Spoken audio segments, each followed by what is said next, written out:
Ironic, Alanis Morissette could probably write a whole album about it.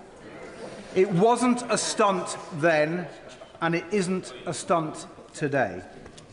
It is, as the Prime Minister said back then, a motion that, and I quote, seeks to defend the simple principle that honesty, integrity and telling the truth matter in our politics.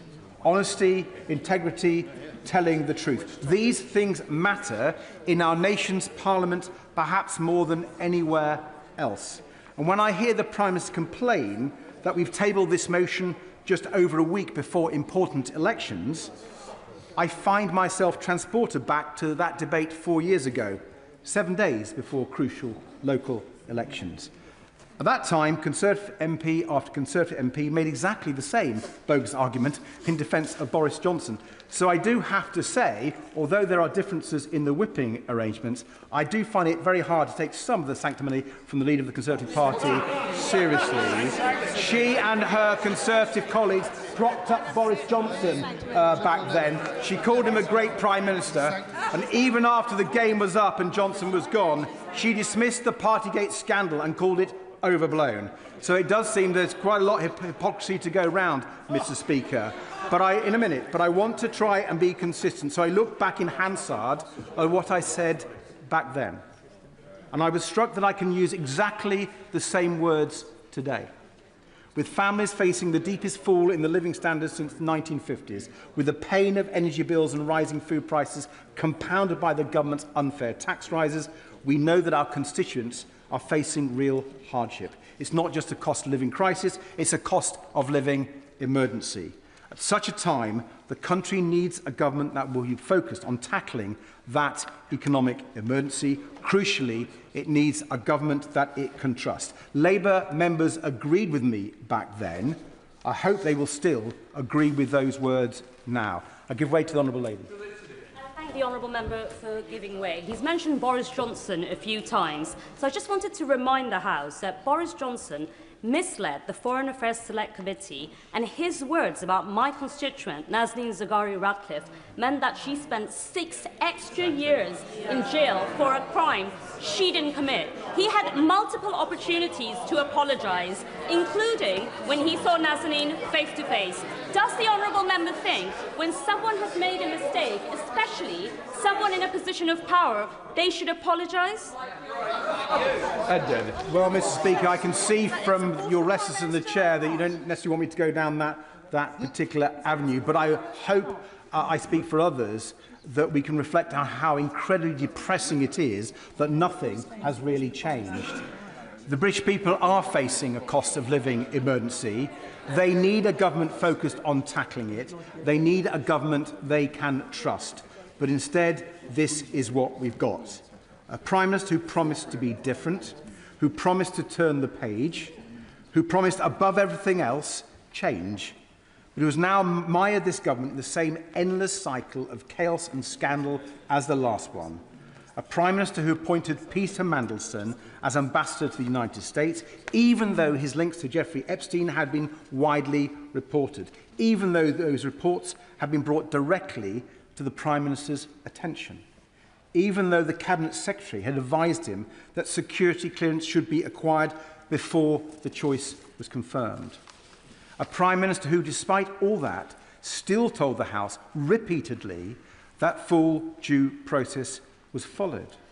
A Prime Minister who says no pressure existed whatsoever to appoint Mandelson, even despite all the evidence we've heard to the contrary, as the Right Honourable Lady set out in her speech. And now a Prime Minister who desperately claims that he wouldn't have appointed Mandelson if he had known about UK security vetting's recommendation. Mr. Speaker, the Prime Minister said we would find what he told us to be incredible, and we do. But I think it's that last part that is the most incredible of all. Does he really expect us to believe that after all of that, ignoring the clear warnings from the Propriety and Ethics team, ignoring the advice of his then Cabinet Secretary to get the security vetting done first, ignoring everything we already knew about Peter Mandelson, and announcing his appointment to the world before the vetting had been done, Does the Prime Minister really expect us to believe that if he'd been given the same recommendation as Ollie Robbins, that it was a borderline case, that he'd have cancelled the appointment? Do honourable members opposite really believe that's what would have happened? Because that claim is now all that's left of the Prime Minister's case for the defence, and I'm afraid it just doesn't stand up. So, Mr. Speaker, I will finish not with my own words, but with the words of another honourable member 4 years ago, the now right honourable member for Ashton-under-Lyne. I know her words carry a lot of weight on Labour benches. She said, and I quote, "The only way to get to the bottom of this issue and regain public confidence in our democracy is by respecting the processes that have been created to enshrine the rules of our Parliament. I point out that process we are following today is in place only because the Prime Minister has failed to do the decent thing and resign. I repeat, honesty, integrity and the truth matter in our politics. Today, MPs across the House have the opportunity to defend those principles and to vote to support our democracy." Mr. Speaker, the right honourable lady was right back then. That is the opportunity before MPs today, and I urge us all to take it. Brenda Singh-Johnson. Thank you, Mr. Speaker. Last week I spoke in the emergency motion debate, and I spoke about the appointment of Peter Mandelson in the first instance, the approach taken by the Prime Minister as details have become available, and finally the vetting process overall. Today I want to address the motion and why I feel it's premature. And in doing so, I believe there are three principles of this House that are key to our consideration today, and that is transparency, due process and proportionality. A privileged motion is a serious matter and a tool available for Parliament to use in such circumstances. And whilst the motion is there to address such matters, it is also the case that use of a privileged motion impacts on the integrity of the House and its procedures. And deploying a privileged motion prematurely or in the absence of full and proper grounds has the ability to impact negatively on the integrity of the House. And I am clear that any allegations or concerns must be addressed. Refer the member to the words of the Speaker earlier. It's the Speaker that decides whether or not a privilege motion goes ahead. So he's criticising the Speaker for having allowed it. He received a... So my point is about what our consideration of it, the fact that the Speaker has decided we are here discussing it, and I'm putting a case forward about why I think it's premature to vote for it today. Just because the Leader of the Opposition and others have decided to put it does not make it right. It's clearly a political and partisan process. And I'm very clear that any allegations or concerns must be addressed, and it's quite clear that the Prime Minister is clearly of this view as well, and which is why we have the humble address, why we've got ongoing inquiries by the Foreign Affairs Select Committee, and even an ongoing police investigation. It is right and proper that all allegations should be examined thoroughly, and that these processes should be allowed to run their course. And whilst there is all that is all ongoing, I would suggest this privileged motion is premature. Who's giving a powerful speech. He said that all allegations should be investigated properly. Well, with greatest respect to him, the Foreign Affairs Committee isn't looking into whether the Prime Minister misled the House. Neither are the police. Neither are the police. There is no process other than the one which the Speaker has allowed to be addressed today, and that is to refer the issue of whether the Prime Minister has misled this House should be determined by the Privileges Committee. And if the honourable gentleman is going to be consistent, he should agree with that and he should vote for it today. I think the honourable gentleman, you should understand that the only reason we're here today is because of things that are being determined either through the release of papers for the humble address or evidence people are given to the Foreign Affairs Select Committee. And that's why we're here. So for him to say that those processes have no relevance in this process is absolutely wrong. They absolutely have full relevance. And my whole case is that we should let those processes complete their entire run before, and that's why I believe this is premature. I'll come back in a bit. I want to make a bit of progress. So it is right and proper that all allegations should be examined thoroughly and those processes should run their course. And whilst that is all going on, I would suggest this privilege motion is premature. More than that, it's a clear attempt to bypass the processes already taking place, as I've just said. Mr. Speaker, whatever one's views of the substantive issue, there are some things that we should all agree on, and that is that the Prime Minister has been forthcoming in addressing the allegations, both in this House and outside. The Prime Minister has apologised from the very outset for the decision to appoint Peter Mandelson in this House and outside, and apologies that have been full, wholesome and without equivocation. He has also specifically apologised to the victims of Epstein.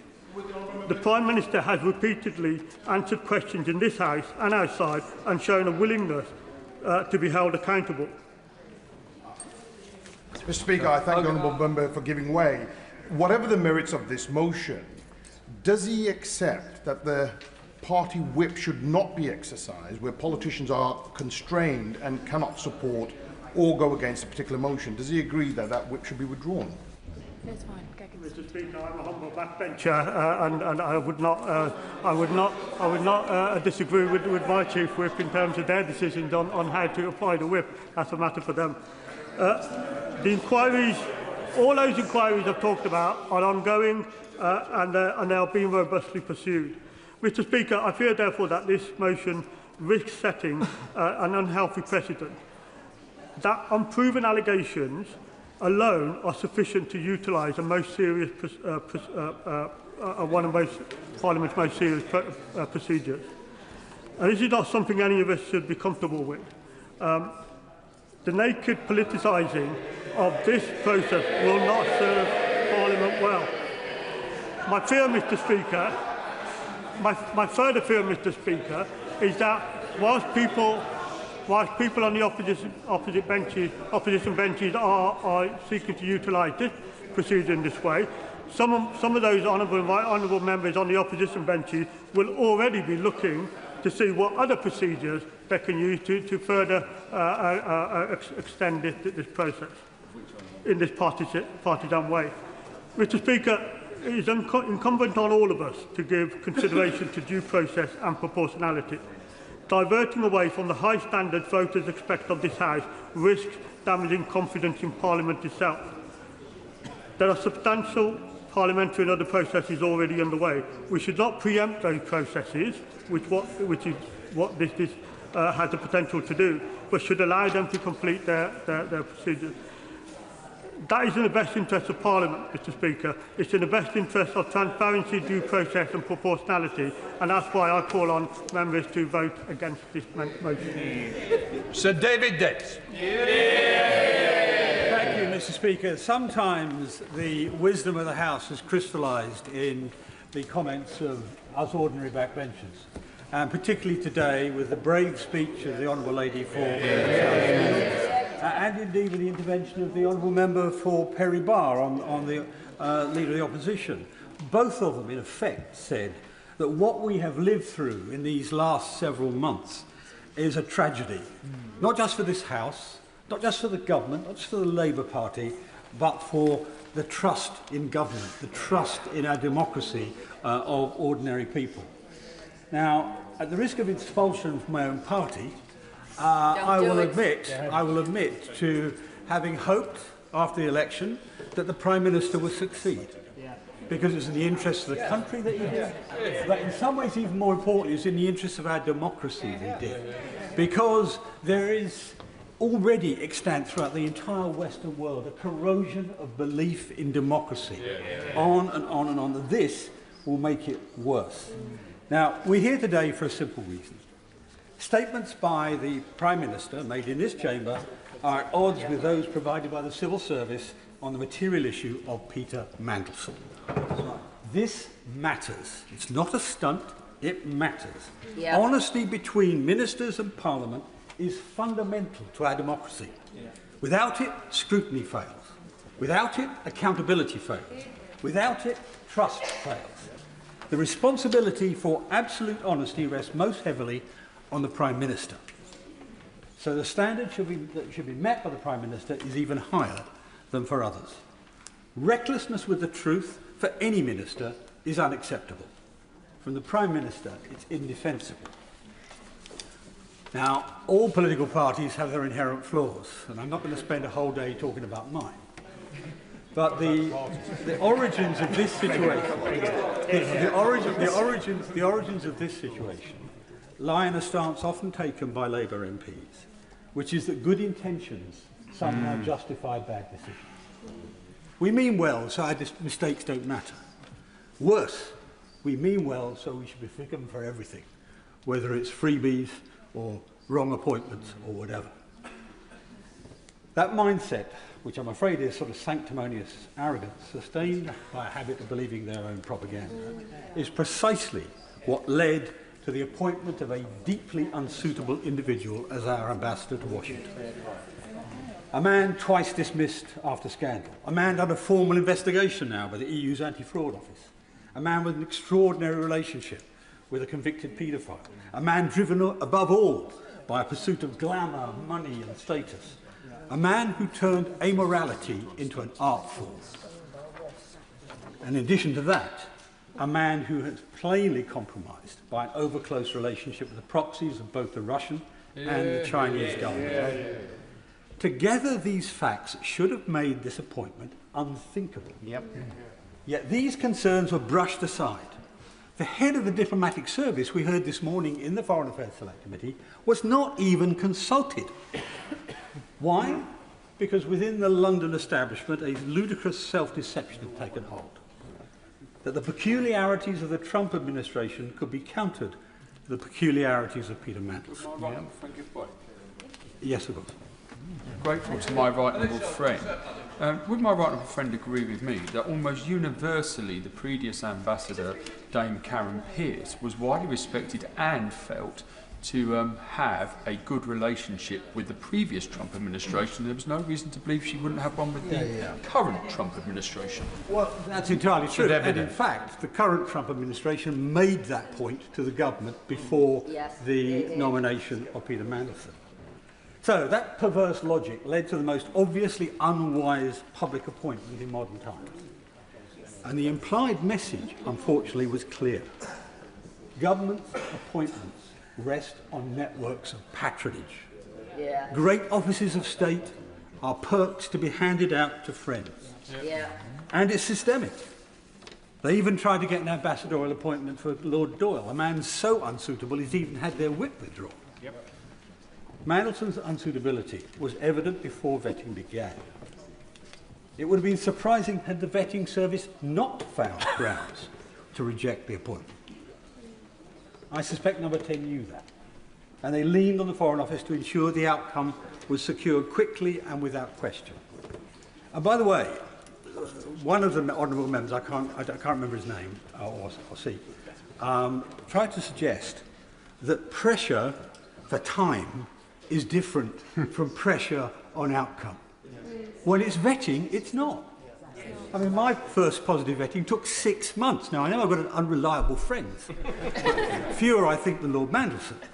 It would have taken quite a long time to get to the bottom of all the issues raised at Lord Mandelson. So saying you've got to do it quickly is the same as you've got to do it shoddily. So let's not lose sight. I'll give way. Oh, Francois. He's making an excellent speech. But is it not true that the post of UK ambassador to Washington would be held by someone who would therefore have access to extremely sensitive intelligence, potentially including nuclear cooperation, and the fact that Mandelson had been found to have been working for a Russian company post the invasion of Ukraine should have completely barred him from that appointment on that one ground alone? My honourable friend is exactly right, and indeed it's worse than that, because it is the nexus, that post is the nexus of the entire Five Eyes intelligence cooperation. And in our service, it's not like the Americans. In the American embassies, the CIA is freestanding. The ambassador doesn't matter. In our service, the ambassador runs the local secret service element, if you like. And so he is or she is entirely responsible, has entire access. And it's particularly an issue with the Americans, because the Americans are incredibly sensitive about the corruption or in any way undermining the security of that arrangement. So we could actually have put at risk the whole Five Eyes cooperation arrangement, but the honourable friend leads me off on a completely different tangent. So when asked this morning, to come back to the general point, when asked this morning about delay and attitude and pressure, so when asked this morning at the Foreign Affairs Select Committee if he recalled any dismissiveness in number 10 about the importance of Mandelson's vetting, Sir Philip Barton, that's Ollie Robbins' predecessor, described number 10 as uninterested in his security clearance. The evidence Sir Ollie Robbins gave was that throughout January there was constant pressure and an atmosphere of constant chasing. Yesterday, Ian Collard, the former head of the Foreign Office security team, corroborated Sir Ollie Robbins' account. And just this morning, again, Sir Philip Barton repeatedly emphasised there was pressure to secure Mandelson's vetting clearance within, I quote, a very compressed timescale.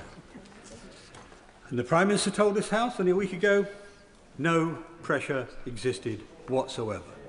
Now, if that was the only issue, that would justify being referred to the Privileged Committee to resolve what the exact truth was. But it wasn't.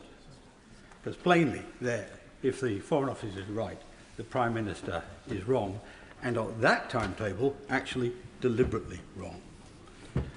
But let's take some other occasions.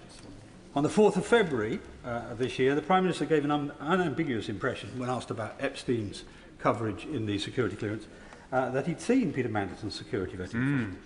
But in April, he told the House, on the 14th of April, you found out for the first time that Mandelson had been granted developed vetting clearance against a specific recommendation for the United Kingdom security vetting, that developed vetting clearance should be denied. These two statements are incompatible. Again, a freestanding failure of the rules. And more, this chaotic clash of opinions reinforces the impression that far from following due process, as the Prime Minister has maintained on a number of occasions, number 10 was effectively making it up as it went along. Yeah. On the 11th of November 2024, the then Cabinet Secretary Simon Case, as we've heard already from the Leader of the Opposition, issued explicit advice: secure the necessary security clearances before confirming your choice. Again, this was reinforced this morning by Sir Philip Barton, who described the correct process as, quotes, the normal order is vetting and then announcement. Normal due process was clear, but the Prime Minister did the opposite. Yep. Claims that this was normal defy common sense. For career ambassadors, the DV, the direct vetting, happens at every new post. You go to become an ambassador in Tehran, you're DV'd. You go to become an ambassador in Washington, you're DV'd again. But the DV is an update, so it's lower risk, and by definition, our ambassadors, generally speaking, are low-risk security personnel anyway. This is plainly not the case for a high-risk figure like Peter Mandelson. Indeed, frankly, it's harder to imagine a higher-risk appointment to a post, as my honourable friend, right honourable friend, said, is of the utmost sensitivity. To appoint first and vet later is not due process, it's certainly not prudent, it's a gamble with national security and a risk to our single most important alliance. So there are three instances where the Prime Minister made questionable statements. His insistence that there was no pressure when there evidently was, the two versions he gave on when he saw the vetting file, and the assertion that due process was followed when it clearly was at odds with the process described by both the Cabinet Secretary and the Permanent Secretary for the Foreign Office. So the Prime Minister made a deeply questionable decision. Whether it was cronyism, a misunderstanding of the role, or excessive leniency towards a member of his own party, something he would never have tolerated, quite rightly, from any other party, we cannot know for certain. Whatever the explanation, the conclusion is unavoidable. The decision was wrong. And to implement it, established procedures were bent out of shape. The civil service was placed under extreme pressure to deliver outcomes that sat on the margins of propriety. When concerns were raised, they were not confronted, but sidestepped. As usual in number 10, an attempt was made to place the blame on somebody else. Even in this week's New Statesman, traditionally a banner carrier for the Prime Minister, even in this week's New Statesman, I think it was Tom McTague's article, there is a quote from a senior government official who goes on at length against the Prime Minister, but he ends by saying, ask Chris, ask Sue, ask Morgan, ask Ollie. He will say he takes responsibility, but then he makes everyone else pay. That's what we're looking at. So rather than addressing concerns directly, the Prime Minister proceeded regardless, and only later sought to justify his decision with answers that were, I'm afraid, frequently misleading. As a former DPP, he should have known better. What began as a mistake evolved into something more serious. A failure turned into a defence, a problem became a pattern, and ultimately the situation now looks like a cover-up. But today, as we've already heard from the front bench and a number of other speakers, is not about determining guilt, it's about determining whether there is a case to answer. Finding the truth and adjudicating guilt is the task of the Committee of Privileges, which is both the time and the access required to examine the evidence in full. Now, much has been made of Boris Johnson's appearance, as it were, before the Privileges Committee, and I am famously a fan of Boris Johnson. When it was brought to this House, that question, whether it should go, it was clearly recognised at the time that this was not delivering a verdict, but was deciding whether there was a case to be answered. Now, I, at the time, with our own Whip's office, made it very plain that I would not countenance any attempt to block a proper investigation on a House of Commons matter. But I was by no means alone. There are a number of other colleagues who made the same argument.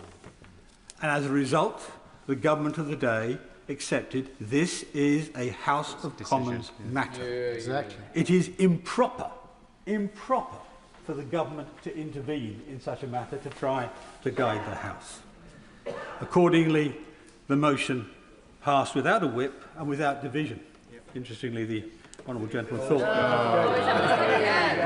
Mr. Speaker, you know, in a debate which is about misleading the House, I do wonder when members of this House accuse others of not voting in a measure without a vote.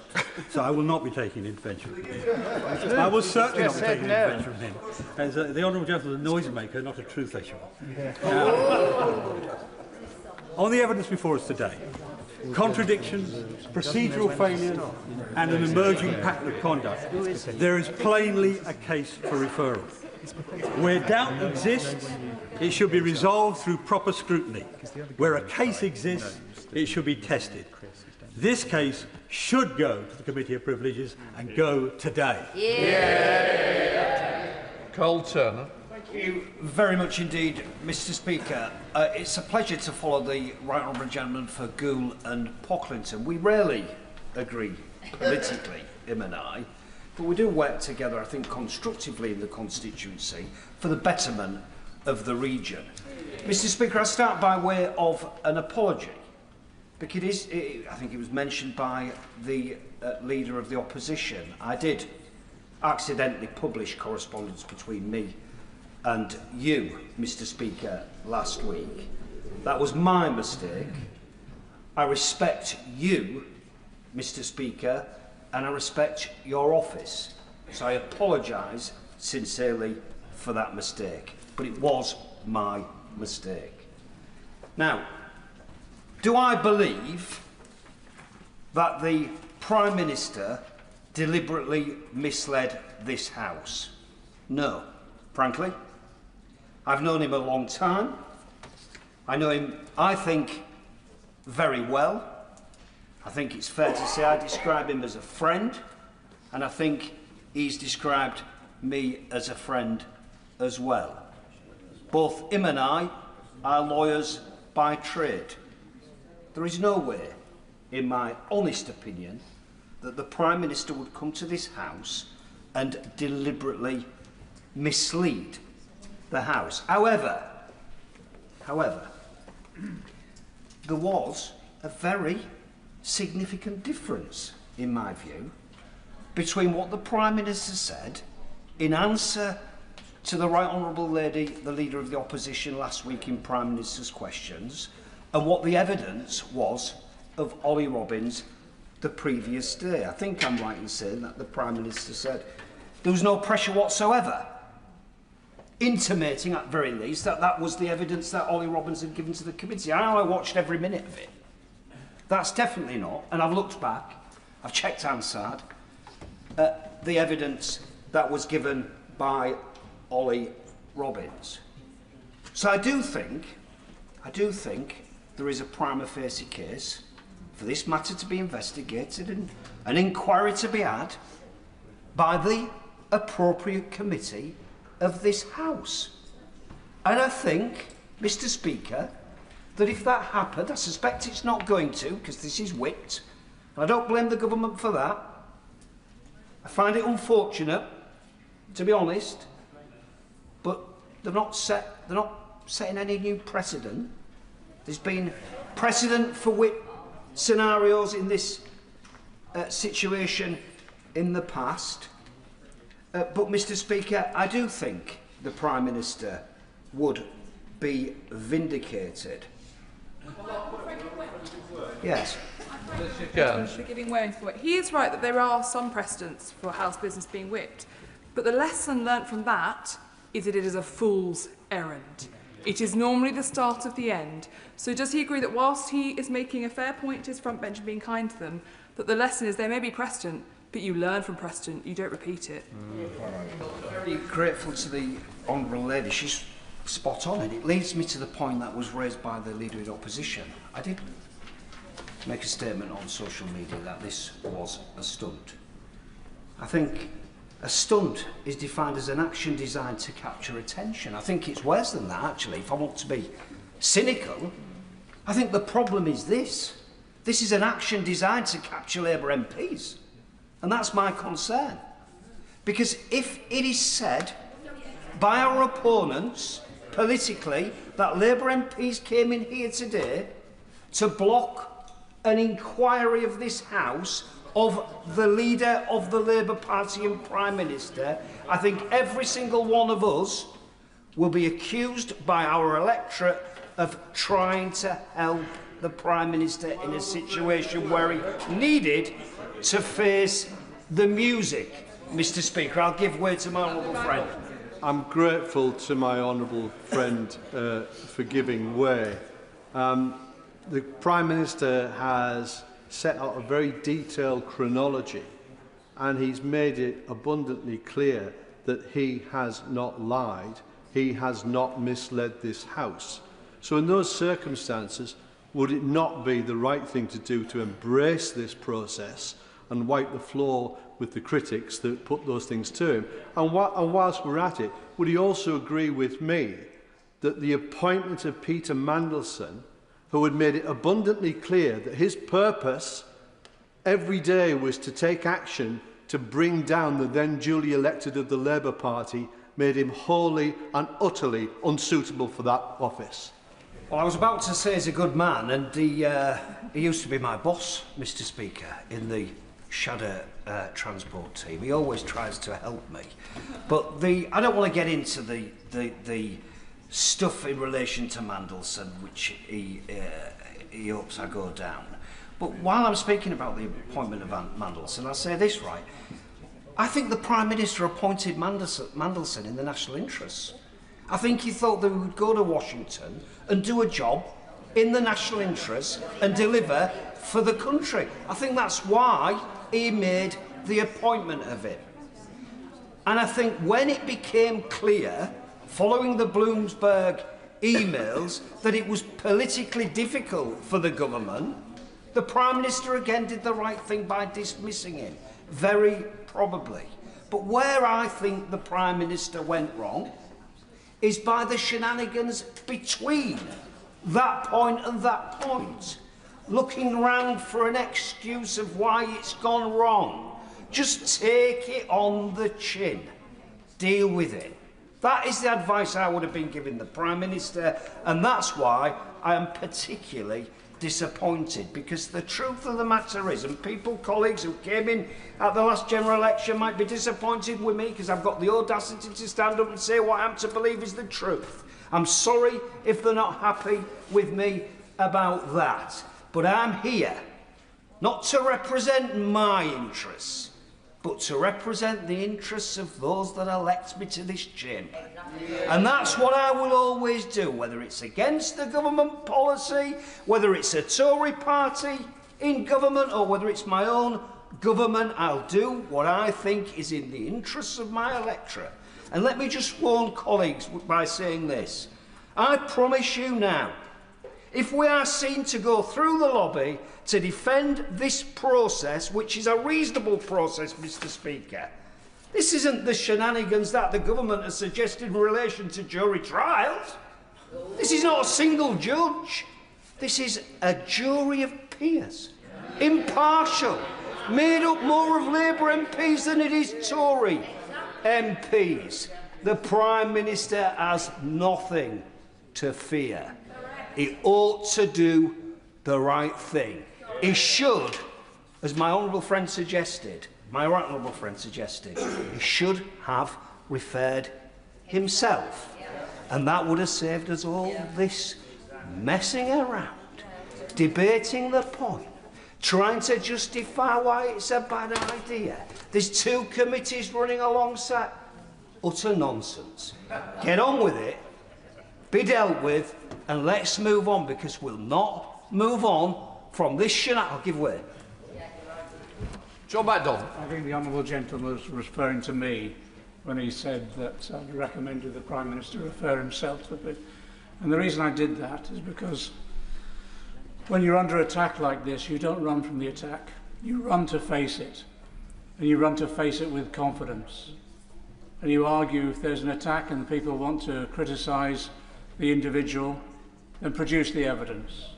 And he knows as well as I do that the Privilege Committee will deal with this matter fairly, and I believe as a result of that, this party will come out of it stronger. Completely agree with my right honourable friend. I think I said on Twitter, he rarely gets it wrong. I was accused of being wrong for suggesting the very thing that he rarely gets wrong. But I think, in my experience of knowing him for the time that I've known him, he rarely, in my opinion, gets it wrong. So I think he's absolutely spot on. I'm confident, I'm convinced. I know the Prime Minister, I know he's not a liar. I know he wouldn't deliberately mislead. I know that for a fact. And I think he would be exonerated. And I think the trouble we now face is the accusations from the electorate that we stopped it happening in the first place, and for that reason the Prime Minister is guilty by the fact that we avoided the inquiry in the first place. And once we're in that position, once we are in that position, we have a big problem, because you cannot prove something that never happened. Thank you. Father House, Edward Lee. I want to speak very briefly, Mr. Speaker, because I'm not particularly party political, and I don't like making personal attacks, and I'm not calling for the Prime Minister to resign. I'm not questioning the appointment of Mr. Mandelson. This debate is not about whether that was a good decision. I'm sure that at the time there was some logic in appointing him, in that obviously the incoming president was a very political, very difficult character, and it was felt that Mandelson had the political skills to deal with him. I understand all that. So I'm not making a big issue about Mr. Mandelson or about whether it was right to appoint him or not. And I wasn't really going to speak in this debate until I heard the speech from the Honourable Lady for South Shields, which I think was a very powerful speech, because it came from somebody who was obviously a loyal member of the Labour Party, as is the member for Hull East who's just spoken, that they were not trying to damage their own government. All they were, I think, trying to say is that when you have an issue like this, when all sorts of allegations are being thrown across the floor of the House about whether people lied or not, actually having a process with the Privileges Committee is a process of catharsis. And we saw that with Boris Johnson, there was deep upset in the country. We know that. Whether that was fair or not, whether Mr. Johnson acted wrongly or not, we know that there was deep upset about what was going on with Partygate. But it was right that the House decided to have that Privileges Committee, and we knew that in a way that drew a line under the whole thing. Now, I believe the Prime Minister, I'm sure he's an honourable person. It's not for me to say that he deliberately misled the House. But I think there are many questions that quite reasonable people are asking. And one of the most reasonable questions was actually put by my right honourable friend, the Leader of the Opposition. If due process was followed, why was a dedicated civil servant, Sir Ollie Robbins, sacked for not following, apparently, due process? And I think many reasonable people feel that what is really monstrously unfair about this is that civil servants, dedicated civil servants, were simply trying to carry out the wishes of their political masters. And Sir Ollie Robbins has paid a very great price. And I think many people in the civil service, our civil service is incredibly loyal to ministers. They work loyally for ministers. They try and carry out the wishes of their ministers. And I think that many reasonable people feel that the treatment of Sir Ollie Robbins has been quite wrong and he should be reinstated. But that's, in a way, for another day. You know, I think my honourable friend for Lagan Valley put it so well. If there's nothing to hide, why worry? You know, in these scandals, it's such a war of words, we almost lose track of what was originally true. It's not the original scandal, if there is indeed a scandal, which is at fault. It's the cover-up, or the perceived cover-up. And the best way to restore public trust in Parliament, in the system, in what the Prime Minister said or didn't say, and the public are not that interested in all the details of all this, and they're probably, like me, quite confused about actually whether the process was followed, who said what, whether the Chief of Staff bullied the head of the Foreign Office. These are all just party political words, Westminster bubble. What's important is the reputation of this place. And the most important thing in this place, we may say wrong things, we may say silly things, we may be party political, we've got to tell the truth. That's all that matters. Nothing else matters in this Parliament. I am prepared to accept that the Prime Minister, for whatever reason, made this appointment. I'm prepared to accept that in his heart of hearts, when he's been standing at that dispatch box, he's been telling the truth. Why can't we just have a Privileges Committee, not the Foreign Affairs Committee, which is deciding great issues of foreign affairs, just a Privileges Committee to look at this narrow issue? Why can we not just not have a vote at all? Not have a vote at all, like the last occasion with Boris Johnson. Just don't have a vote. Let us all express our point of view and let it go through. Let us have an impartial committee, let us listen to the testimony, and let the committee and the House of Commons make up its own mind on the truth. Nadia Whittle. Thank you, Mr. Speaker. Firstly, it's important that in all of this we're centring Epstein's victims, who have so often been forgotten. Their courageous campaign for justice and accountability continues, and we must all do all that we can to support it. I've heard the argument that this is all a distraction from the real issues that we should be discussing.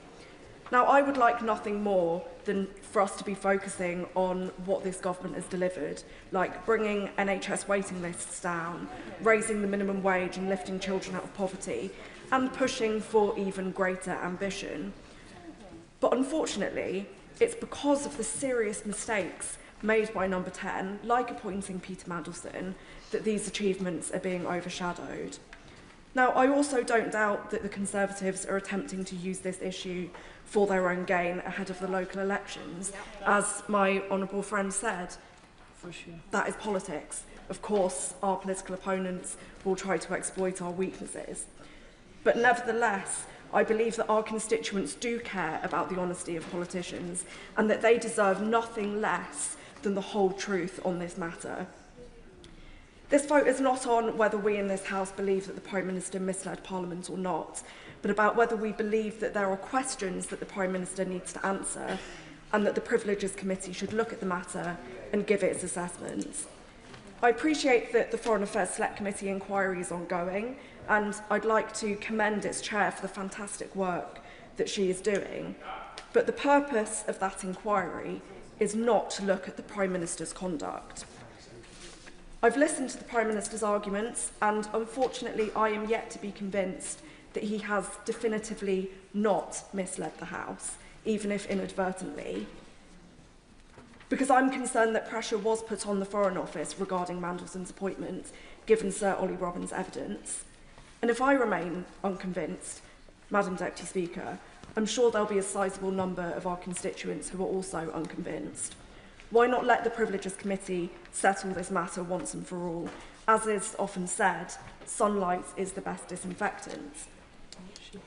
If we're to preserve what little trust still remains in our political system, it is vital that ministers demonstrate the utmost transparency, and it is vital that we, as MPs, no matter our political allegiance, do not allow the impression that we are in any way attempting to cover things up for the leadership of our parties. And that is why I'm extremely disappointed that Labour MPs are being whipped to oppose this motion. Votes on House business are not normally whipped, and even Boris Johnson's government did not whip Conservative MPs to oppose his referral to the Privileges Committee. I'm not making any comparison between his behaviour and that of the Prime Minister's, but our government must be seen to be holding itself to far higher standards than the mess and the sleaze and corruption that Johnson's government came to represent. I wish that the Prime Minister would just refer himself to the Privileges Committee, demonstrating his confidence that he has nothing to hide and preventing the need for a vote entirely. Now, colleagues will be aware that the Prime Minister and I have had our political differences, which is to be expected in a broad church party, but I want to be clear that that has absolutely no bearing on my vote today. I'd rather stick to debating these politics, not matters of integrity. So it brings me no pleasure to vote for the motion today, but this is about doing what is right by our constituents, for trust in politics, and for the party that I've been a member of for almost half my life. Simon Hall. Thank you very much indeed, Madam Deputy Speaker. And there's been a common theme in the remarks made by the Honourable Gentleman, the member for Kingston upon Hull East. The Honourable Lady who's just spoken, it's a pleasure to follow, from Nottingham East, and the Honourable Lady for South Shields. I don't really know what wings of the Labour Party or bit of the Labour complexion they represent, but what I do know of the three of them is that they are Labour people and part of the Labour family to their very fingertips. And I think the difficulty and the emotional difficulty which they felt in giving those three very powerful speeches was certainly tangible on this side of the House. And I hope their right honourable and honourable friends on their side of the House felt it too. Because I know, as my right honourable friend, the member for Goole and Pocklington mentioned, as have one or two others, one of the hardest things to do in this place is when your instincts and your judgment are to go against the herd of what your family or what the whip is telling you to do. Politics is a tribal thing. We stand together or we hang together, so we're told. But it was Lord Nolan, in those principles that he set out some years ago, who reminded us all that the exercise of our judgment as individual members of Parliament is so important. It was depressing to hear the Honourable Gentleman, the member for Smethwick, say, slightly tongue-in-cheek, I'm just a humble backbencher. It's not for me to say what the whipping should be. We are all individual members capable of coming to our own rational judgment, informed by all sorts of imperatives. And I would just remind the House, Madam Deputy Speaker, if I may, that one or two members opposite have prayed in aid as a reason why this motion shouldn't be carried, the humble address. But I would just remind colleagues across the House, but particularly colleagues opposite, that we started that debate on the humble address with the whip being to vote it down from the government side. It was only when the government chief whip and the leader of the House, two right honourable gentlemen with whom I have the highest esteem and regard, listened to the debate when the right honourable gentleman, the member for Torvine as the Paymaster General, read the mood of not the House but their own benches and realised that the whip was wrong and they needed to find a way of meeting something in the middle. Now, all of this could go away, of course, were the Prime Minister to refer himself. Now, the honourable I will be fine. I'm grateful to my honourable friend, and Madam Deputy Speaker, my honourable friend and I could never have been described as the greatest fans of Boris Johnson. But this party decided that when it came forward to go to the Privilege Committee, that committee was the right place to decide whether he had misled Parliament. Nobody was calling for his resignation until that report came out. Now, after that report, this party moved and he went. Now, isn't the flip side of the coin, I say to my honourable friend, that once the Privilege Committee, as many Labour MPs believe, will clear the Prime Minister, that actually his strength will grow? Is it not true, Madam Deputy Speaker, that he has nothing to fear? My right honourable friend has many skills, one of which I've just learned is that he is able to read the left-handed scrawl of my hand on my notes, even when he's sitting next to me, because that is a point I am literally just about to come to, because the Honourable Lady for South Shields wondered, as have one or two, is this a trap set by my right honourable friend, the Leader of the Opposition, and many on these opposition benches laying this motion? I don't think it is.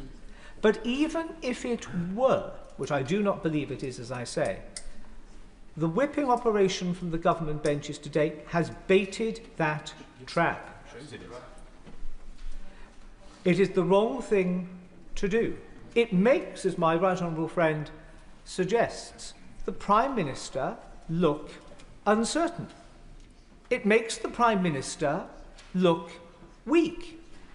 He's not using a large parliamentary majority in this place to deliver change for the country, but turning you all into a human shield for him. And I agree with the right honourable member for Hull East. I think the Prime Minister takes his training and experience as a lawyer very seriously. I think the Prime Minister takes the integrity of politics very seriously. I sometimes think the Prime Minister can be naive in presuming that everybody else takes a sort of similar, sort of elevated view of these things, and I think that can sometimes be really feeding in to some of his problems. So one has to ask, what would the Prime Minister, who is an experienced lawyer, fear from having his name cleared and his reputation strengthened by going through a cross-party informal process of this House? He wouldn't. He would feel stronger. But we do understand that Labour whips and loyal ministers have been picking up the telephones or whatever, accidentally on purpose, bumping into people in the lobby or elsewhere, asking them to vote this motion down. May I give, for what it's worth, just some thoughts on how I would have responded were a whip on my side to have asked me to do the same. Keep it clean. Keep it clean. And don't worry, Madam Deputy Speaker, I have checked what is parliamentary language and what is not. The first point I would make is one which has already been made. Not even Boris Johnson. I was never a fan. We first met in the late 1990s. I never got him then, he never got me, and nothing ever changed. But not even Boris Johnson thought to apply a whip on a privileges motion. So the question I would be asking if I was the honourable gentleman, the member for Smethwick, or anybody else to the whips is, do we, as Labour, really want to be letting him look like the good guy when it comes to referrals to the Privileges Committee? Bad politics, as far as the Labour Party is concerned. The second point I would make is that the Privileges Committee can be the fulcrum for lancing this particular boil. It will do it dispassionately, it will do it well, it will do it without fear or favour. That is what the Privileges Committee is taught to do. They have done it in the past, they could do it now. I am doubtless that they will do it in the future. There is nothing to be afraid of. This is not a kangaroo court. This is not a committee comprised just of people who really can't stand the Prime Minister. It is a committee of this House. I will. My honourable friend is making an excellent speech as usual. He's talking about the composition of the Privileges Committee. Is it right to say that that is actually comprised of the majority of Labour members? He's actually asking his own colleagues, amongst others, to judge on him. My honourable friend is right. Just in the way, of course, that when the Privileges Committee looked at Boris Johnson's behaviour, there was a majority of Tory MPs on it. And it was still able to come to a judgment on the facts, on the evidence. Would you forgive me if I don't? I know a lot of members want to speak, and I just want to make a little bit of progress. The third thing, the third compelling reason that Labour whip or Labour minister has deployed, well, you know, the local elections, Wales, Scotland. National elections. This isn't going to do us any good at all. Well, I'll tell you what would give a whole lot more confidence to party canvassers, I would suggest, if this was raised on the doorstep. My leader has nothing to fear. He has referred himself, or has not sought to hinder, a motion that referred him to the Privileges Committee. If members opposite, honourable and right honourable, follow the advice, and that might be the gentlest way of describing it, but follow the advice of government whips today, they will be creating the largest albatross to hang around their necks in these closing days as we approach polling day. Why did you vote to cover up for the Prime Minister? Why did you not do the right thing? What has the Prime Minister got to hide? Why is the Prime Minister running scared? Far much better to say to that floating voter, or that person who may be havering over where to put their cross, what confidence has my party leader got, the Prime Minister? He's happy for this to happen. He's absolutely clear in his own mind that his integrity is unimpeachable, his honesty is to be unquestioned, he has not misled the House. Off to the races. It is another trap which the Labour Party seems to be keen to fall into. We're all familiar, I would be saying to that whip, that sunlight is the best disinfectant. Let the Privilege Committee be that sunlight. And I can well remember, Madam Deputy Speaker, and I say in closing, there was a vote in the last Parliament which was whipped, and 13 of us on the government benches rebelled. It was a hard and tricky vote. We came under pressure during it and most certainly after it. But within 24 hours, the position of the government had changed to find itself pointing in the direction of those of us who had rebelled rather than those who had been loyal. This may sound a slightly old-fashioned question to ask ourselves. When we leave this place, either by our own choice or the choice of our electorate, we would all want to, I think, sit back and say, when some of those crunch votes came, did we do the right and honourable thing? Did we do something which left my soul and spirit feeling peaceful or in a state of turmoil? But possibly more importantly for today and tomorrow, could we, without blushing or without crossing our fingers or without trying to find some weasel word, answer truthfully why anybody would vote against this motion if we were asked it in the supermarket queue this weekend, or at the butcher's or the fishmonger's or wherever?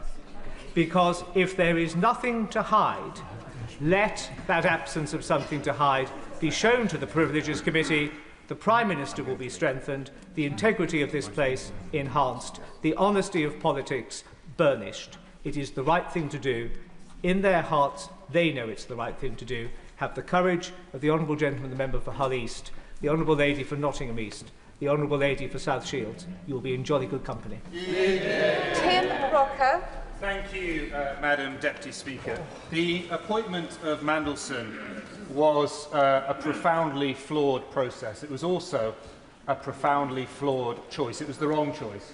And I think of the victims of Epstein, and I also think of Alistair Darling, who was a fine public servant, a committed public servant, and what he would be thinking today. But we're asked this afternoon to make several leaps of faith, one of which is to believe that just 9 days from local and national elections, that we are here not because of a political stunt coordinated by the Conservative Party, but to accept that they have turned into a sober, principled set of defenders of parliamentary standards.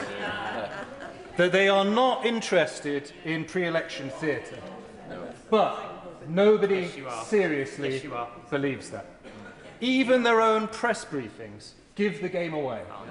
A senior Conservative source was reported as saying, "We got the privileges vote." That was the goal ahead of the local elections. Not the truth, not the outcome, not the merits of the case. The goal was simply to force the spectacle of a vote. And that tells us everything we need to know about the intent behind what is happening this afternoon. And it's no surprise, then, that this has been widely characterised, even by those observing closely political correspondence, as a win-win exercise for the opposition. If they secure an inquiry, they claim vindication. If they lose, they still bank the headlines, the insinuation, the noise. This is not how the House should conduct itself when invoking one of the most serious mechanisms at its disposal. And as the Honourable Member for Smethwick very powerfully pointed out, we're not dealing with a vacuum. There are mechanisms already in train. The Foreign Affairs Select Committee, the humble address. The Prime Minister answered questions for nearly 3 hours last week. That is important. And, Madam Deputy Speaker, referral to the Privileges Committee is not a partisan tool. It is not a device to be deployed because one side sees a political opportunity. It exists for a clear, prima facie, serious and evidenced case of misleading the House, cases that go to the heart of ministerial integrity. Very happy to give way to the Honourable Member. Because it's so evident that what you're doing this afternoon, that the Honourable Member is participating this afternoon, is party political. In fact, I would say to the Honourable Member that he's partaking in a particularly dishonourable act in doing this in such a partisan way. So, to carry on with the case that I was making, I do not believe that what has been presented meets the bar that I just mentioned. At most, what we are dealing with now, I'm going to make some progress, thank you. At most, what we are dealing with here is an argument about a deeply flawed appointment, as I've said, a deeply flawed process and the judgments around it. But those are matters for political debate, for scrutiny, for challenge, across this chamber, but they are not, in themselves, grounds for alleging contempt of Parliament. If they were, Madam Deputy Speaker, the Privileges Committee would be constantly in session. And that brings me to the question of consistency, because the House in recent years has had to confront genuinely serious breaches, cases where standards weren't just questioned but plainly and repeatedly violated. Findings of bullying at the highest levels of government in the last government. Of ministers in the last government falling short of the standards expected of them. And most notably, we saw a former Conservative Prime Minister investigated and found to repeatedly have misled the House. Conduct so grave. I'll finish this point and then I might give way if I'm feeling generous. Conduct so grave that it resulted in a damning report, which I think the Leader of the Opposition abstained on voting in favour of, I think. And, of course, that's quite aside from the fact that it also involved a criminal conviction. Yes, exactly. There is no equivalence, none. Between those cases and what is before us today. Because if there was, there would have been a genuine attempt at a cross-party piece of persuasion. And instead what we got from the Leader of the Opposition was a rambling roller coaster. Iran, the two-child benefits cap, U-turns, etc. So, to attempt to draw that comparison is not just wrong, it diminishes the seriousness of those findings in the past. It risks turning the Privileges Committee from a guardian of standards into a weapon of convenience. Madam Deputy Speaker, the motion today speaks the language of contempt of Parliament, but actually it reveals something else. It reveals the contempt the opposition hold for the British people.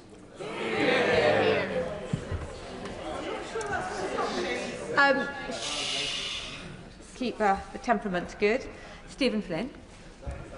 Deputy Speaker, it's a pleasure to follow the honourable gentleman from Macclesfield who's done himself no harm whatsoever and soon becoming a junior whip in the government. I look forward to seeing him in his a trade envoy, of course. America, an ambassador.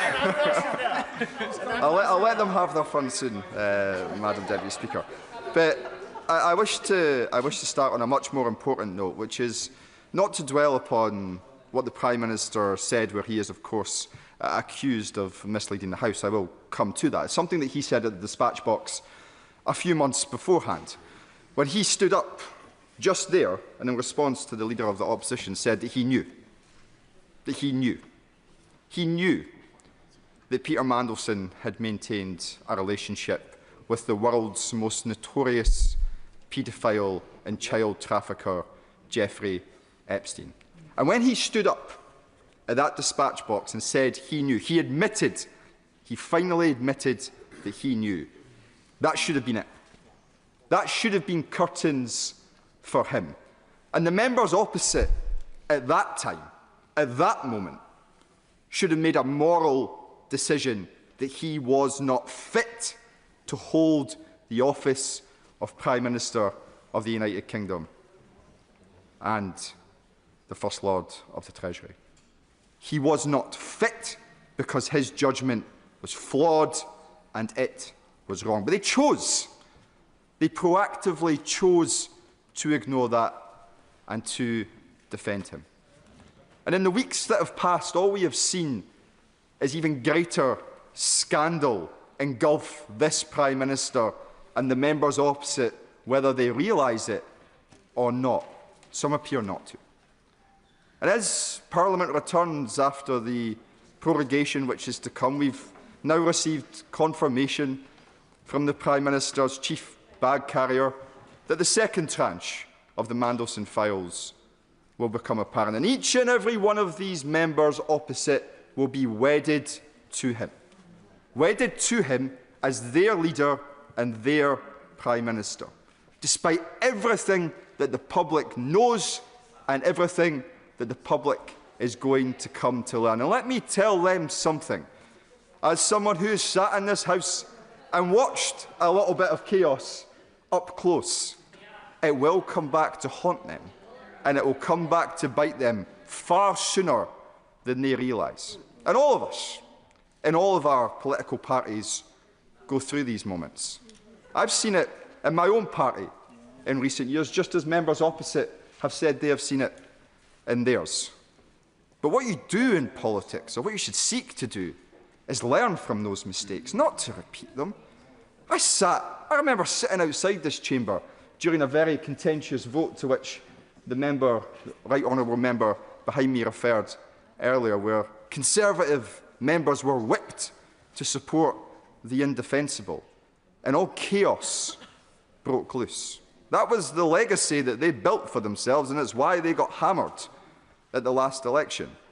This is what is going to befall the members opposite. They cannot outrun Peter Mandelson. They cannot outrun their own Prime Minister and his record.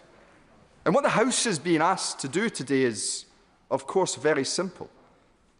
If they believe that the Prime Minister is innocent of the accusations that are being put to him, then all they need to do is accept the premise of taking it to a committee of the peers in this House, ourselves, to decide whether that is accurate or not. A confident Prime Minister, a confident Labour Party, a confident government would believe their Prime Minister, would have courage in their conviction and go to that committee post-haste to clear his name. But they will not do that because they are not acting from a position of strength.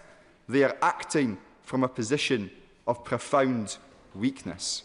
And the public see that, and the public smell it. And all they are going to believe is that there is a cover-up on behalf of each and every one of the members opposite who traipses through the lobby behind this front bench. Of course I will.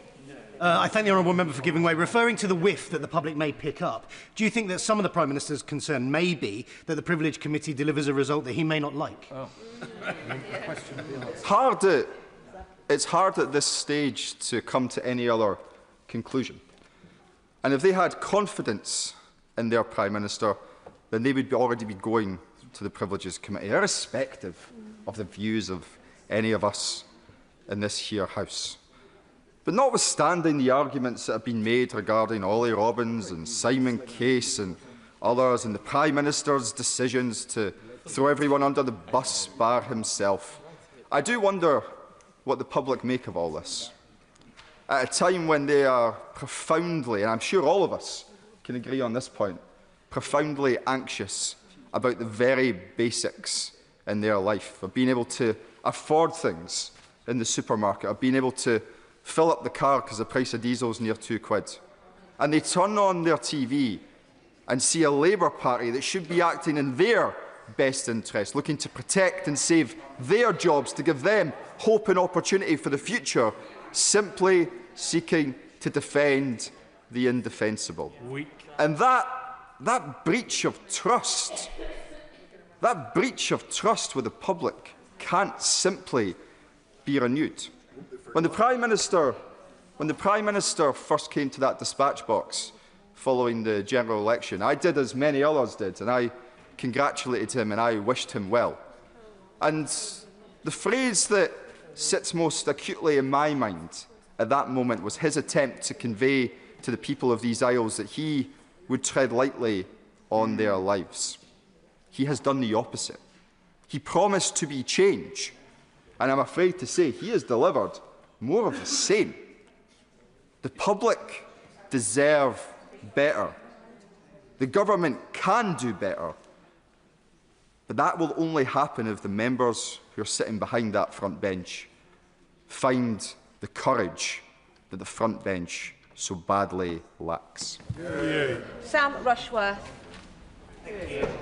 Madam Deputy Speaker, and as others have said, I think it is important that when we speak in this place that we reflect the feelings of those that we represent. And I think that if they see anything in all of this at all, they'll be thinking about Epstein's victims. And as someone who knows more about sexual abuse than I'd like to, I want to make sure that I'm absolutely clear before I make any other remarks that I think that it was wrong to appoint Peter Mandelson, even knowing what the Prime Minister knew at the time. But I will also say this, the Prime Minister has acknowledged as much. He's acknowledged it at this dispatch box. He's acknowledged it to the PLP, and he's acknowledged it to Epstein's victims, who he has apologised to on multiple occasions. As I speak with ordinary people like an auntie that voted for Brexit and didn't vote Labour at the last election, she told me that she thinks the public are sick and tired of hearing about this because we're not addressing the bread and butter issues of their lives. Nonetheless, this is the motion before the House today. I also want to say a word about pressure. And many people have alluded to this being a whipped vote. In many ways, I wish it wasn't, because it would not change the way that I would vote. I intend to vote against the motion before us today, and I would do based on my conscience of how I read this situation. Look, I'm a backbencher with really nothing to lose and nothing to gain greatly from loyalty to the government. I've looked at this in terms of the merits of the case. And what I think is also really important is that we do have a robust system of standards in this place and that we don't make a mockery of it. And I think when we have politically motivated charges such as has been brought today, it does risk making a mockery of the Privileges Committee and that process. I will gladly give way to you. Time. What does he say to his colleague, the honourable member from South Shields, the member behind him, Hull East, Nottingham East? I don't see it as some politically motivated thing. This is something where it's a serious issue, it's a House issue. He already says he regrets it's whipped. Surely he needs to see beyond whatever the whips have told him. Well, the whips haven't told me very much, but look, I will address the answer. I will address his question as I progress in my speech, and he will see why I've drawn the conclusions that I've drawn. The question is this: has the Prime Minister deliberately or recklessly misled the House sufficient to make a referral to the Privileges Committee? And as I said a moment ago, I think it's important that we treat that properly, because we should not treat lightly this committee. We should not mock it.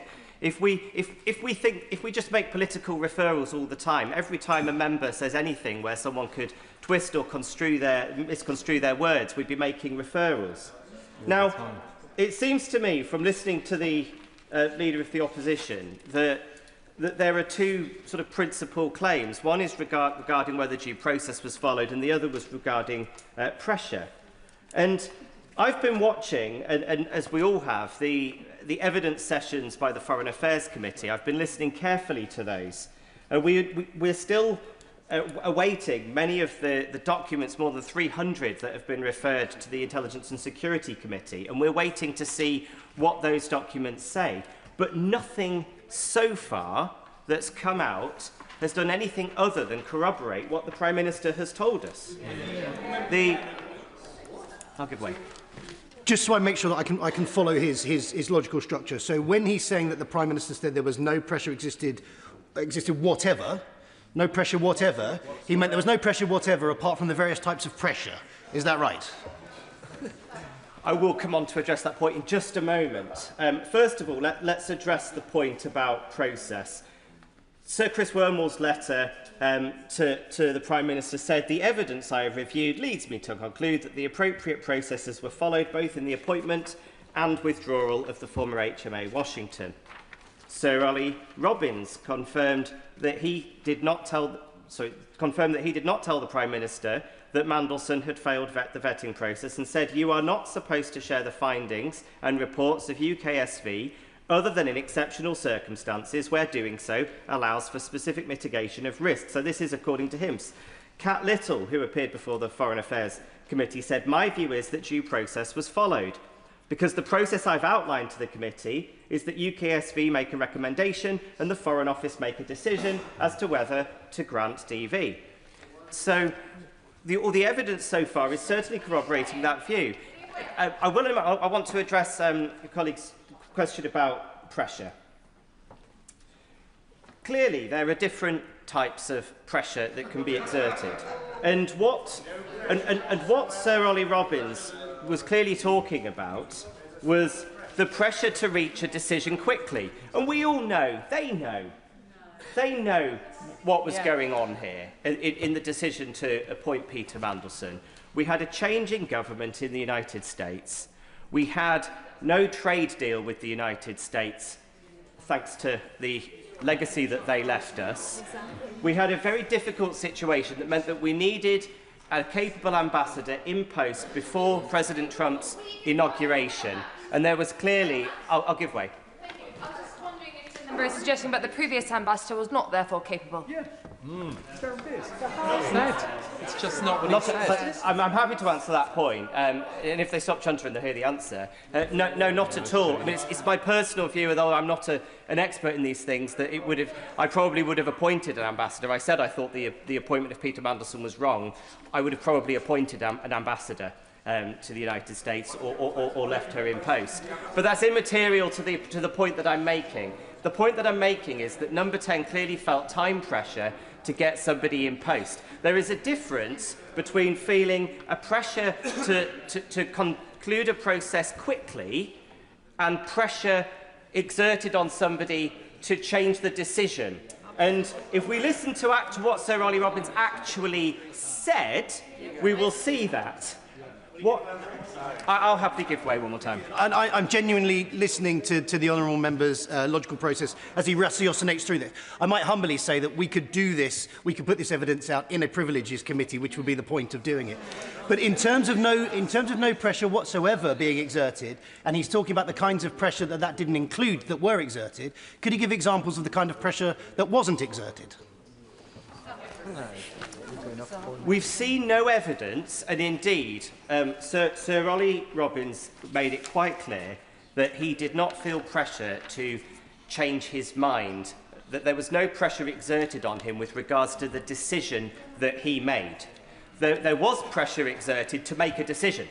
Now, that is just part and parcel of the normal runnings of government, particularly when you're working to a timeline. Let me quote him.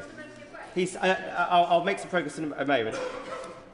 I walked into a situation where there was a strong expectation, you've seen the papers released under the humble address coming from Number 10, that he needed to be in post in America as quickly as humanly possible.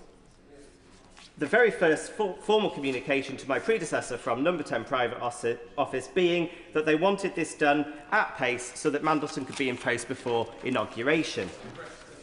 That does not imply that there was some pressure to appoint him against the evidence that came forward. I will give way. I thank the member for giving way. Having recognised that, as Sir Philip Barton said this morning, I don't think there can be any doubt that there was pressure to get this done as quickly as possible, i.e. to jump through all of the hoops, to confirm the decision, to... No, that's what you said. That first bit is a quote. The next part of my sentence is my words, i.e. to jump through the hoops to confirm an announcement that had already been made that Mandelson was appointed as ambassador. It simply stretches the bounds of reason to breaking point to suggest that pressure on time frame within the context of an already announced decision where there is no contingency plan has no impact on pressure on the content of that decision. Message understood. Sam Rushworth. I simply disagree. I think that pressure to get things done is part and parcel of what we do in government all the time. I'm always under pressure. I'm always under deadlines. That does not mean, and the central allegation that the Prime Minister somehow pressured them with regards to the decision. I'm sorry, the evidence has not pointed to that in any shape or form. Now I won't take any more interventions because Madam Deputy Speaker's looking at her watch. But what it simply hasn't been substantiated. There is a process going on at the moment. There are documents being released under the humble address. There is the evidence being given before the Foreign Affairs Committee. I do have to wonder why they have not waited until that process was concluded before writing to the Speaker requesting this. Now, I just want to address a couple more points quickly, and I won't take any more interventions. One is that I will acknowledge that there are members on my side today who have suggested, and indeed some members of the opposition, that they're so confident that the Prime Minister has no case to answer, that he should just refer himself to the committee to prove it. I don't think that that's the way that we should be using that committee's time. I think the onus is on this place to decide has any evidence come forward yet that suggests that there is a case to answer. And I don't think anybody so far has shown any.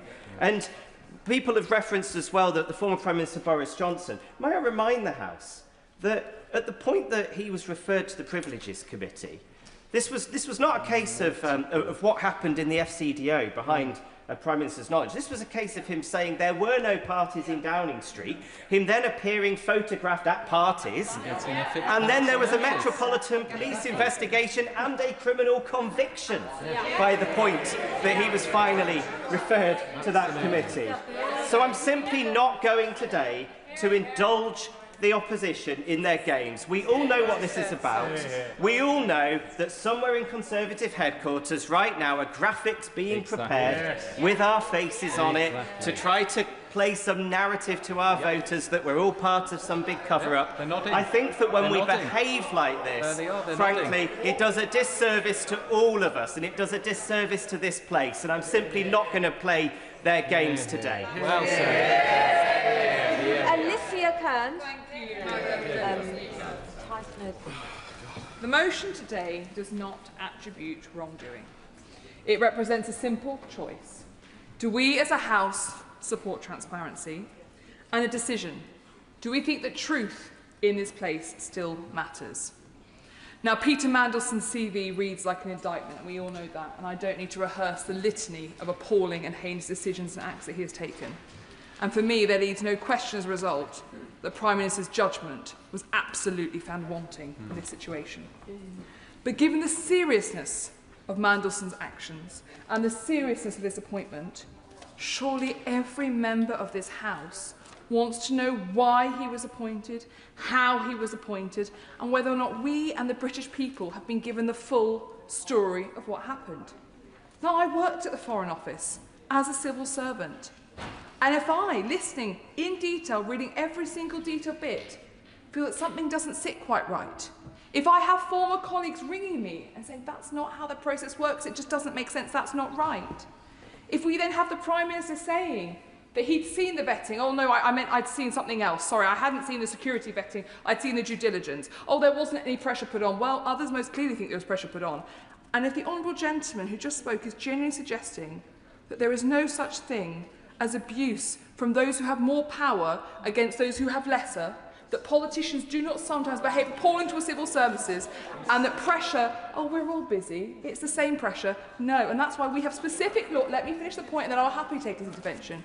We have specific laws that represent that when someone senior to you puts you under undue pressure or treats you in a certain way, they have to take far more responsibility because they have the ability to exercise that responsibility and authority over you that you cannot challenge. And if the gentleman wants to come back and argue that he does not believe that in hierarchies, particularly number 10, political appointments versus civil servants, there is such an imbalance in power, I will happily have him make that case. So I'm disappointed in the way that she just made that point. But no, what I saw in Sir Ollie Robbins' testimony was that he said that number 10 was repeatedly asking, has the vetting been completed? And that is inconsistent with the idea that number 10 regarded the vetting as immaterial to their decision. Quite the opposite. It demonstrates to me a number 10 that felt that actually this was an important process that had to be followed, and there was of course pressure to complete it quickly. That does not mean that there was pressure to change the outcome, and I'm sorry, but until somebody shows otherwise through evidence, there's no reason why we should believe that. I'm sorry, but the idea that somebody just chasing an update is always done, and can I just check where we are with that? We really would like to get it done, and that there's no concept there could have been any bullying because anyone is just asking for something done a bit quicker. I'm sorry, but that is a foolhardy suggestion by the honourable gentleman. Now, the Prime Minister has come to the House many times, as honourable members would like to suggest, but he hasn't answered the questions. And the Prime Minister himself set the terms. Either he misled the House or he was reckless with the truth, and those are the terms that he set. Multiple people have lost their jobs over this Prime Minister's decision to appoint Mandelson. 2 civil servants and 2 political appointments. For a man who said he would never sack his staff for his own appointments, that's quite something. His judgment has also shown that he was happy to appoint people to Cabinet who had lied to the police, where he knew full well that they had done that. So there is a pattern. Now, Ollie Robbins lost his job for implementing the wishes of the Prime Minister by the book. Now, either he followed due process and was sacked for doing so, or there was no due process and he was sacked because there wasn't. The Prime Minister's position so far is that the former is true. It cannot be both, in which case Ollie Robbins should never have been sacked. He did his job under immense pressure and was stripped of the agency to say no. Mr. Speaker set out at the start of the debate. This motion does not attribute guilt onto anyone. The vote today is for an investigation by the Privileges Committee, and that is a committee chaired by my friend and neighbour, the Honourable Member for South Leicestershire. And I want to place on record my total faith in his probity and professionalism, because unfortunately we have seen in previous approaches and previous investigations that some may seek in future to undermine individuals. Now, I appreciate there are a range of views across the Labour benches, and some seem to genuinely believe the Prime Minister's version of events. Others share concerns on this side of the House, even if they're reticent to express those. I do want to point out that in the entirety of this debate, at no point has there been more than 9 Labour MPs at the backbenches who were elected before 2024. Now, I would say to those members, having been a new MP and having been through this process and watched it, having once voted, as I've said previously in this House, in a way that I deeply regret on the Owen Paterson vote, I had planned to vote against him. The reason for that was because I sat on those benches and I watched the debate and I was horrified by what I saw. And despite the enormous pressure from people around me, I went, right, okay, I've got to do what's right, and I'm going to vote with those brave 13 who did the right thing. I then went downstairs to breastfeed my daughter, who was very young at the point. I think she was just turning 6 months. And when I came back up, there was only 1 minute left of the bell. And when I looked into the 2 voting lobbies, I couldn't see those 13 friends who'd gone the right way on the vote. So I was stood there on my own, absolutely terrified, not knowing what to do, seeing everyone else going through the other votes. And I never, ever, ever accept feeling that way ever again. And I say to the new intake, there is a reason why none of the other previous intakes are on these benches. There is a reason why anyone so far from the older intake who has spoken have said to you, if your gut is telling you there's a problem, there is a problem. Absolutely. They They have given you their advice. Now, I know they tell us often how dismissive you all are of them, but there is... Oh, apologies. Forgive me, Madam Deputy Speaker. You would never be dismissive of anyone, so I correct myself entirely. But I would just say there is a reason, and you should take that time to reflect and... Oh, my goodness. I can only apologise again. There is a reason, Madam Deputy Speaker, why older intake Labour MPs have chosen not to come and defend the Prime Minister today, because they've seen this show before. They know what happens, and they know that actually your gut will be telling you the right thing to do. And I also congratulate those who've been brave enough to speak out today and to share their views. The House will recall the government did attempt to whip Labour MPs against giving the Intelligence and Security Committee a role in assessing and releasing the Mandelson files, as per the humble address. Parliament asserted itself on that day, and we must do so again. A vote against this motion will show loud and clear that you followed the party line and that you forgave and ignored your conscience. No, that you... Oh. There is precedent here. In 2022, the House unanimously passed a motion to allow the inquiry into whether the Prime Minister had misled Parliament. We Conservatives supported that motion and not a single MP blocked it. So I do know how hard these are, because we've been there, and I supported the committee's findings that Boris Johnson had misled the House. So my advice to Labour MPs is to listen to your conscience and do what you know is right. Members will thank themselves as years pass by to be free from the weight of regret. But also, I would also point out that matters of standards should never be whipped. And I'd be interested to know if any Labour MP is willing to stand up today and say that the threat of having the whip removed has not been made, because so far none of them have said that. And I would also say to the front bench that there is indeed, well, pressure seems to be an issue we need to debate more. I would also say to Labour MPs considering speaking in this debate, you may find that even before the vote, the government changes. The members may find that before the vote this evening, your party has changed its mind and you are no longer being whipped. So I would encourage Labour MPs to reflect on whether this is the record that a member may wish to have. because whips do change their minds if members represent themselves to them. So can you truly say that the whole story is out there?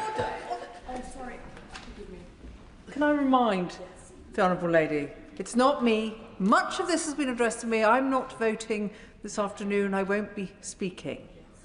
Alicia Kearns. And I accept fully, Madam Deputy Speaker, that I do know better, so I apologise. The whole story is not out there, and a future release it will happily be given. I'm very grateful to the Honourable Lady, and she makes a wise and experienced speech today to this House, reflecting on her personal experience in previous votes. Would she agree with me that the question we must all ask today is, whichever side of the lobby we vote, we must justify that to our constituents? Absolutely. And some members have suggested today that their constituents don't really care about process. They don't really care about whether the truth is told in this chamber, and they're not really interested in this privileged motion. That is most certainly not the case, and that is something members will experience in months to come. Madam Deputy Speaker, I fear that a future release of files will contradict the Prime Minister's version of events further. We discovered only this morning that Jonathan Powell, the National Security Advisor, was also appointed before being vetted. I asked the government about his vetting in February. I was told that national security vetting for the current National Security Advisor was conducted to the usual standard set for developed vetting. Does that sound familiar? Clearly something again went awry. Clearly due process was not followed with the National Security Advisor, and once again we in this House were told that due process was followed. Judgment is revealed not in the exception but in the pattern, and there is a very clear pattern in this situation. I will very happily give way. I'm very grateful to her, and she comes to the crux of this debate today: was due process followed or not? Would she agree with me that the simple fact that vetting must always come before any appointment, the simple fact, we've heard this morning evidence in the Select Committee where that was not the case, is very clear that due process was not followed? The Honourable Gentleman is completely right, and we were told repeatedly and consistently that due process was not followed. Now, anyone who wants to tell me it was, I know it wasn't, because I've been through security clearance, which was the first level, where I had to wait for 7 months to hand in my notice to my existing job so I could join the civil service until I got security clearance. Then there was developed vetting, where again I had to wait about 6 months before I could take up that role. And then I went through strap clearance as well. So I've been through the work, so I've been through all of it. And it doesn't sit right with me, the accusation that due process was followed. And fundamentally to the point about Ollie Robbins, it cannot be that due process was followed and therefore he deserved to be sacked. He must have breached due process if he needed to be sacked. In conclusion, Madam Deputy Speaker, I will be voting in favour of this motion.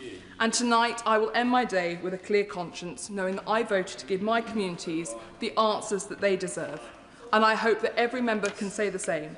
Because we are asking whether the man leading our country has the judgment the office necessitates and a commitment to the truth that is required. And at this moment, the country does not believe that that commitment to the truth is there. So let's have it, and let's see if it was. Brian Leishman. Good afternoon, Madam Deputy Speaker. And from the outset, I wish to state my support for justice to be delivered for all the people who were harmed by Jeffrey Epstein and for those involved with him who committed such despicable violations and crimes to be held responsible. The people who were exploited should be at the front of all our minds. It is my opinion that this motion does not come from anything noble, a deep concern for those that were trafficked or abused, nor is it about a protection of democracy or anything of that nature. Of course, this motion is designed to embarrass the Prime Minister and put Labour MPs in an awkward position. And not for the first time as Labour MPs, we are in an awkward position. And not for the first time is because of the Prime Minister's actions and not that of the opposition. The accusation of secrecy and the goings-on in this place are serious political issues that mean the world to a whole host of our constituents. Sometimes it's in the traditions and protocols of this place, which to many often seem archaic, arcane, and totally unrelatable to how they lead their daily lives.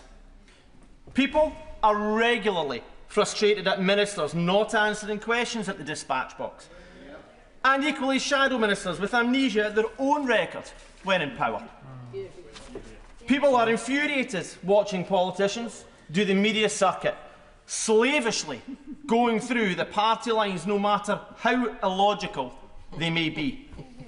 All of it just breeds utter contempt in politics and for politicians.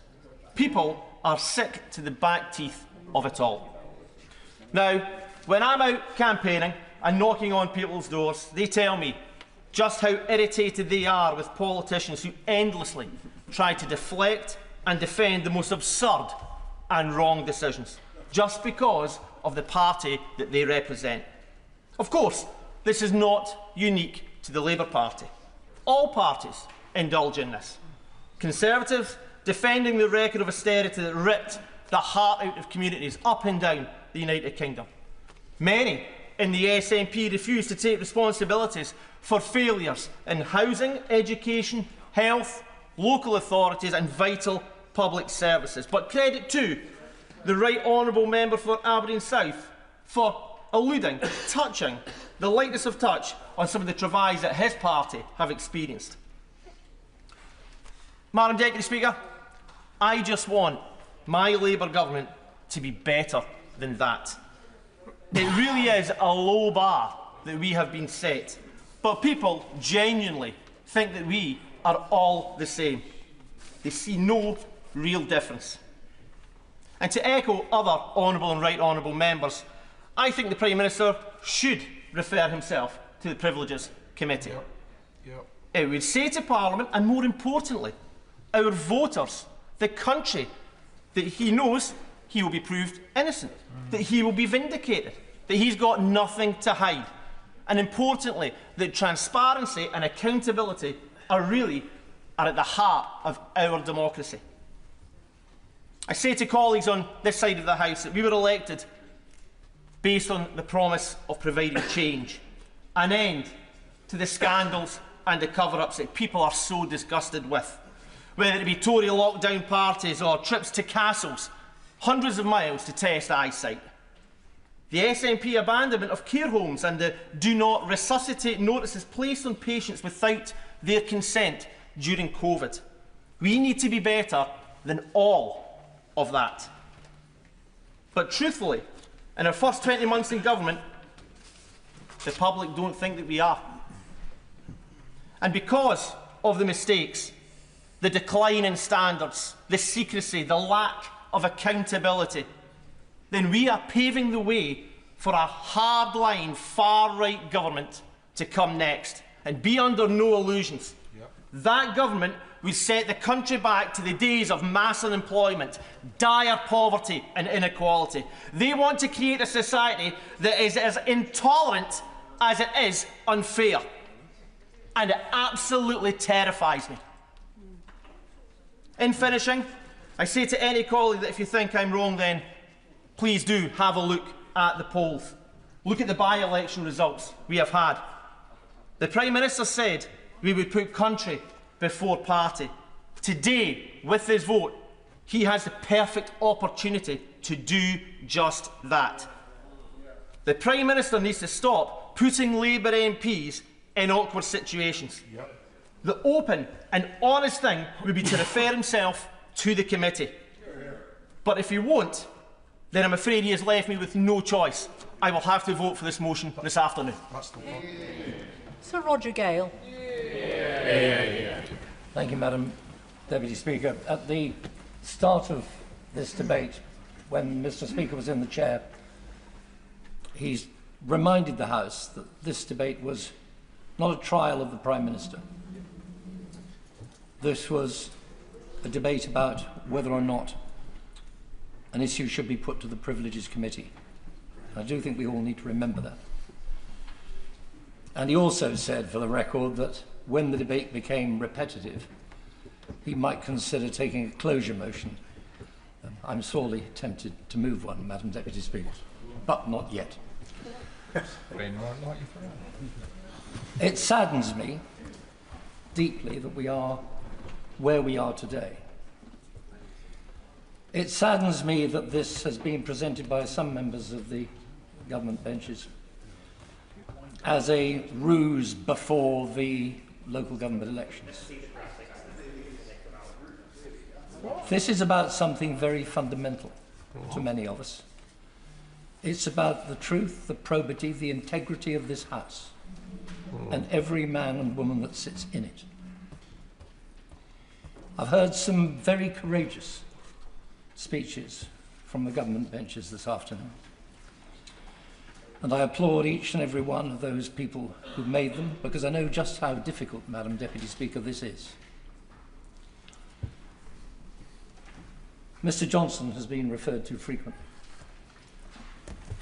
I was one of the first, possibly the first, to call publicly for the resignation of Johnson as Prime Minister. That was not a happy circumstance. I did not enjoy it. I do not like taking on my own side. But I believed then, as indeed I believe now, that man was not fit to be Prime Minister. But I also know that what I did and said was right, as I believe that those honourable members on the other side of the House who've spoken this afternoon in support of the motion are doing what they believe to be right. I'm horrified, Madam Deputy Speaker, to have to believe that House business is whipped. It should not be. It's been said repetitively that actually the sensible thing to have happened would be for the Prime Minister to refer himself to the Privileges Committee, but if that's not going to happen, then I think we all need to understand that out there are people waiting to see what we do. Can we be trusted? Never mind can the Prime Minister be trusted, can we be trusted? Yeah. Can we be trusted to take the proper decision tonight?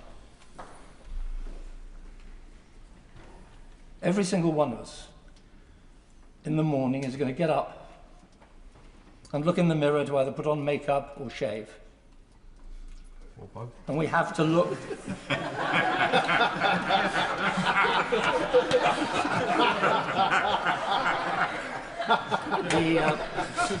My honourable friend reminds me that my honourable friend reminds me that he did say incorrectly that the vote on Johnson, the call for the resignation of Johnson, was not taken until after the Privileges Committee findings.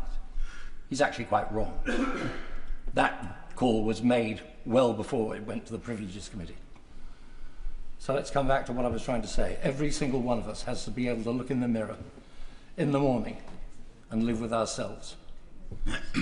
I hope very much that the government whips will withdraw the whipping tonight, so that honourable members can vote according to their conscience. And I believe that if that is so, and if that is done, then this matter will be referred entirely properly to the Privileges Committee, and then we can get on with the job that after the King's speech we will be here to do again, which is to devote our concerns to the cost of living, to fuel prices, to the manner in which the hospitality business is being destroyed, to all the matters that we ought to be here discussing today, rather than discussing this. I beg my friends on the other side of the House to do the right thing tonight. Chris Kane. Deputy Speaker, a referral to the Privileges Committee, particularly involving a Prime Minister, should be rare. The bar should be high because we have so many other processes available to us in this place. And with this issue, many of these processes are already in action. The Foreign Affairs Committee, under the excellent chairing of the Right Honourable Member for Islington South and Finsbury, is taking evidence and will report in due course. The humble address from this House has put a process in place to ensure transparency, and the Government is complying with it. Then there is attendance in this chamber. I have no doubt the Prime Minister will continue to make himself available here, as he has done in recent weeks through statements and at PMQs, both because it's right and because the processes of this House require it. And let us be honest about the timing.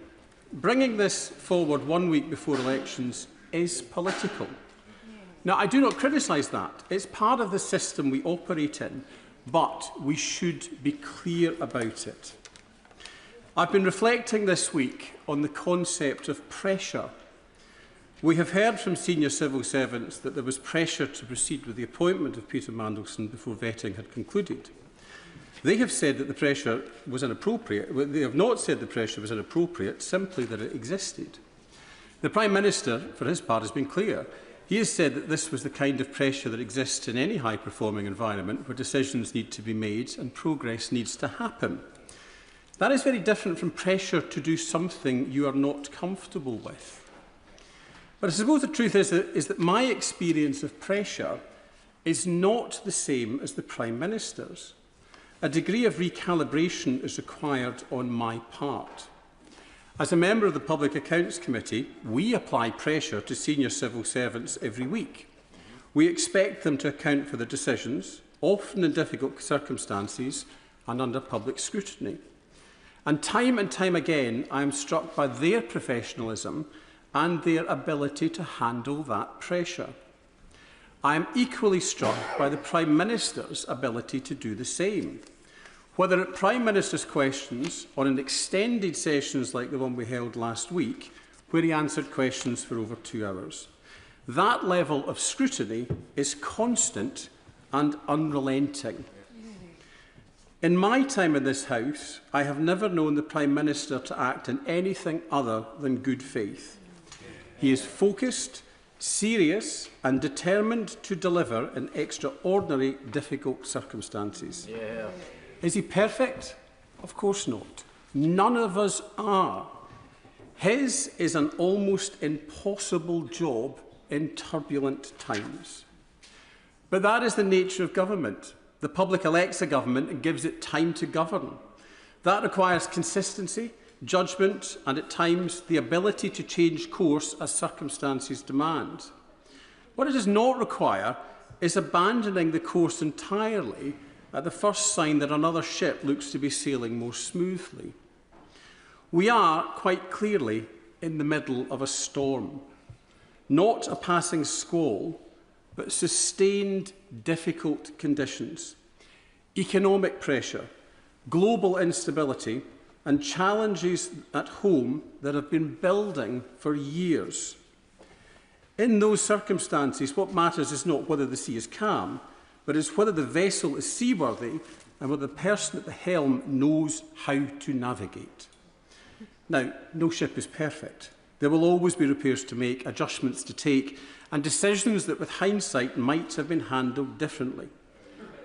But abandoning a ship mid-storm or trying to sink it is a risk.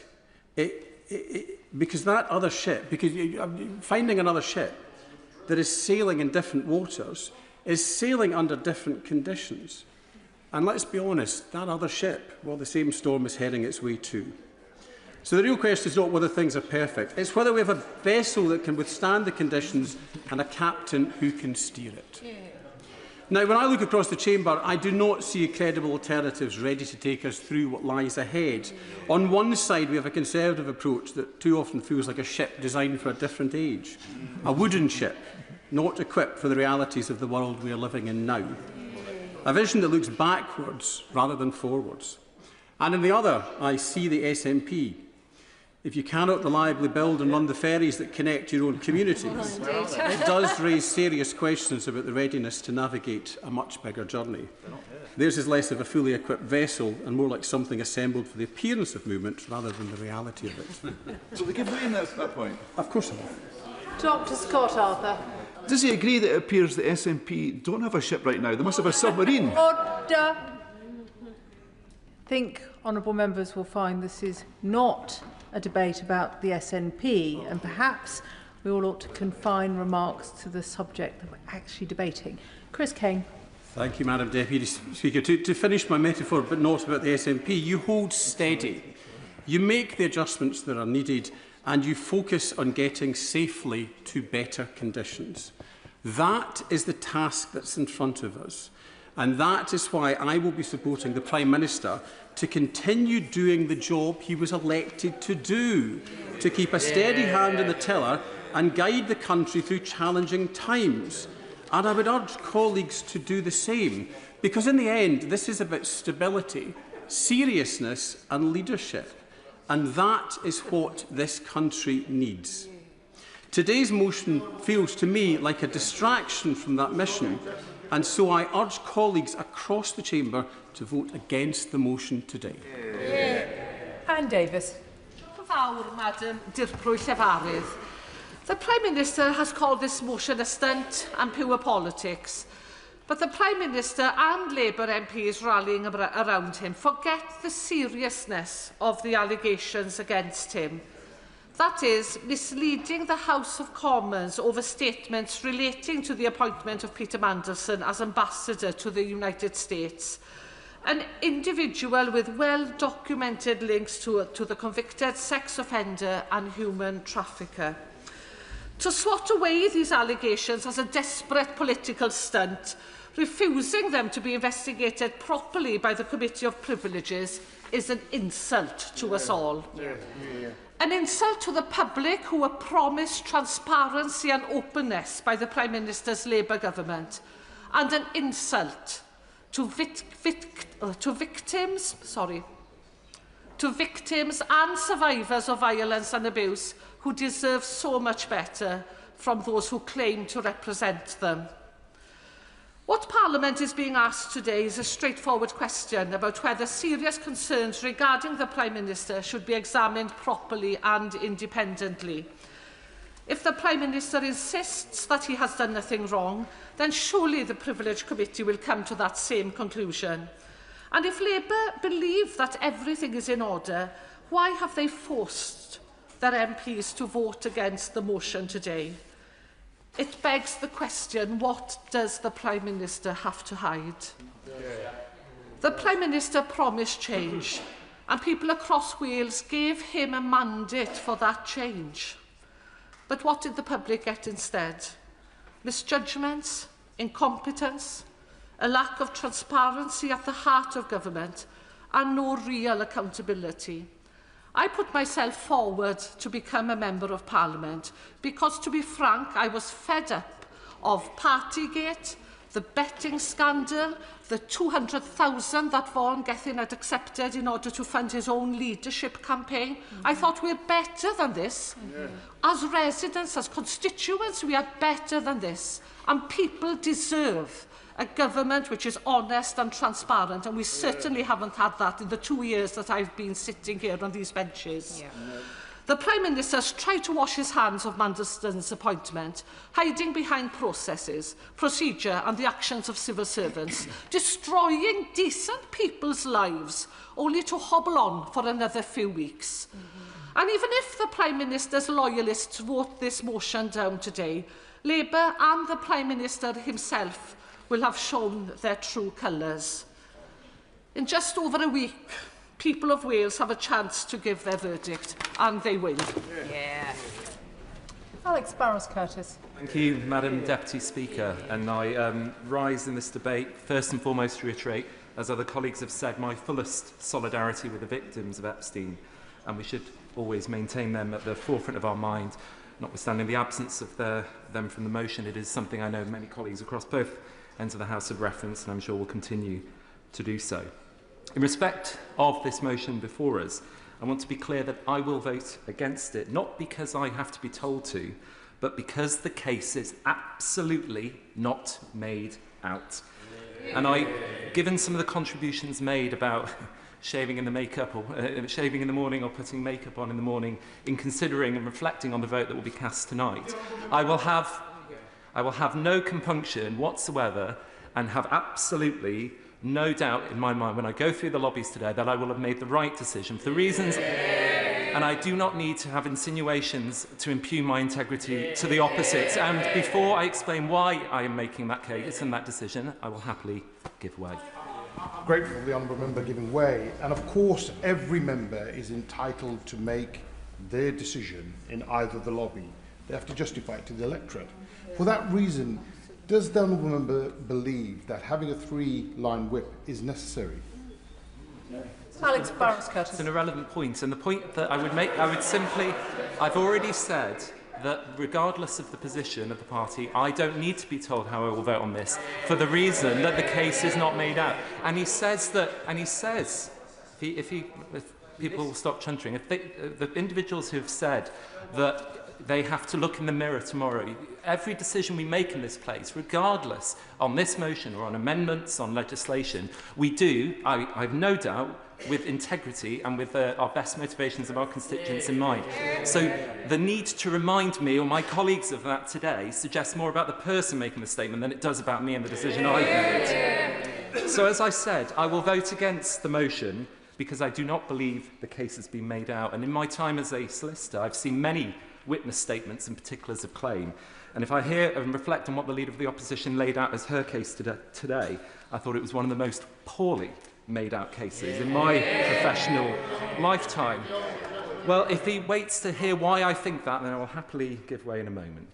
This motion cuts across existing procedures, as has been said, and that just a few weeks ago, everyone in this House jointly, unanimously agreed, supported and initiated. And as I said, and I will go on to explain, it lacks any credibility or evidential basis. He can chunter some more, but maybe listen to the basis on why I reach my decision, and then I will happily give way in a moment.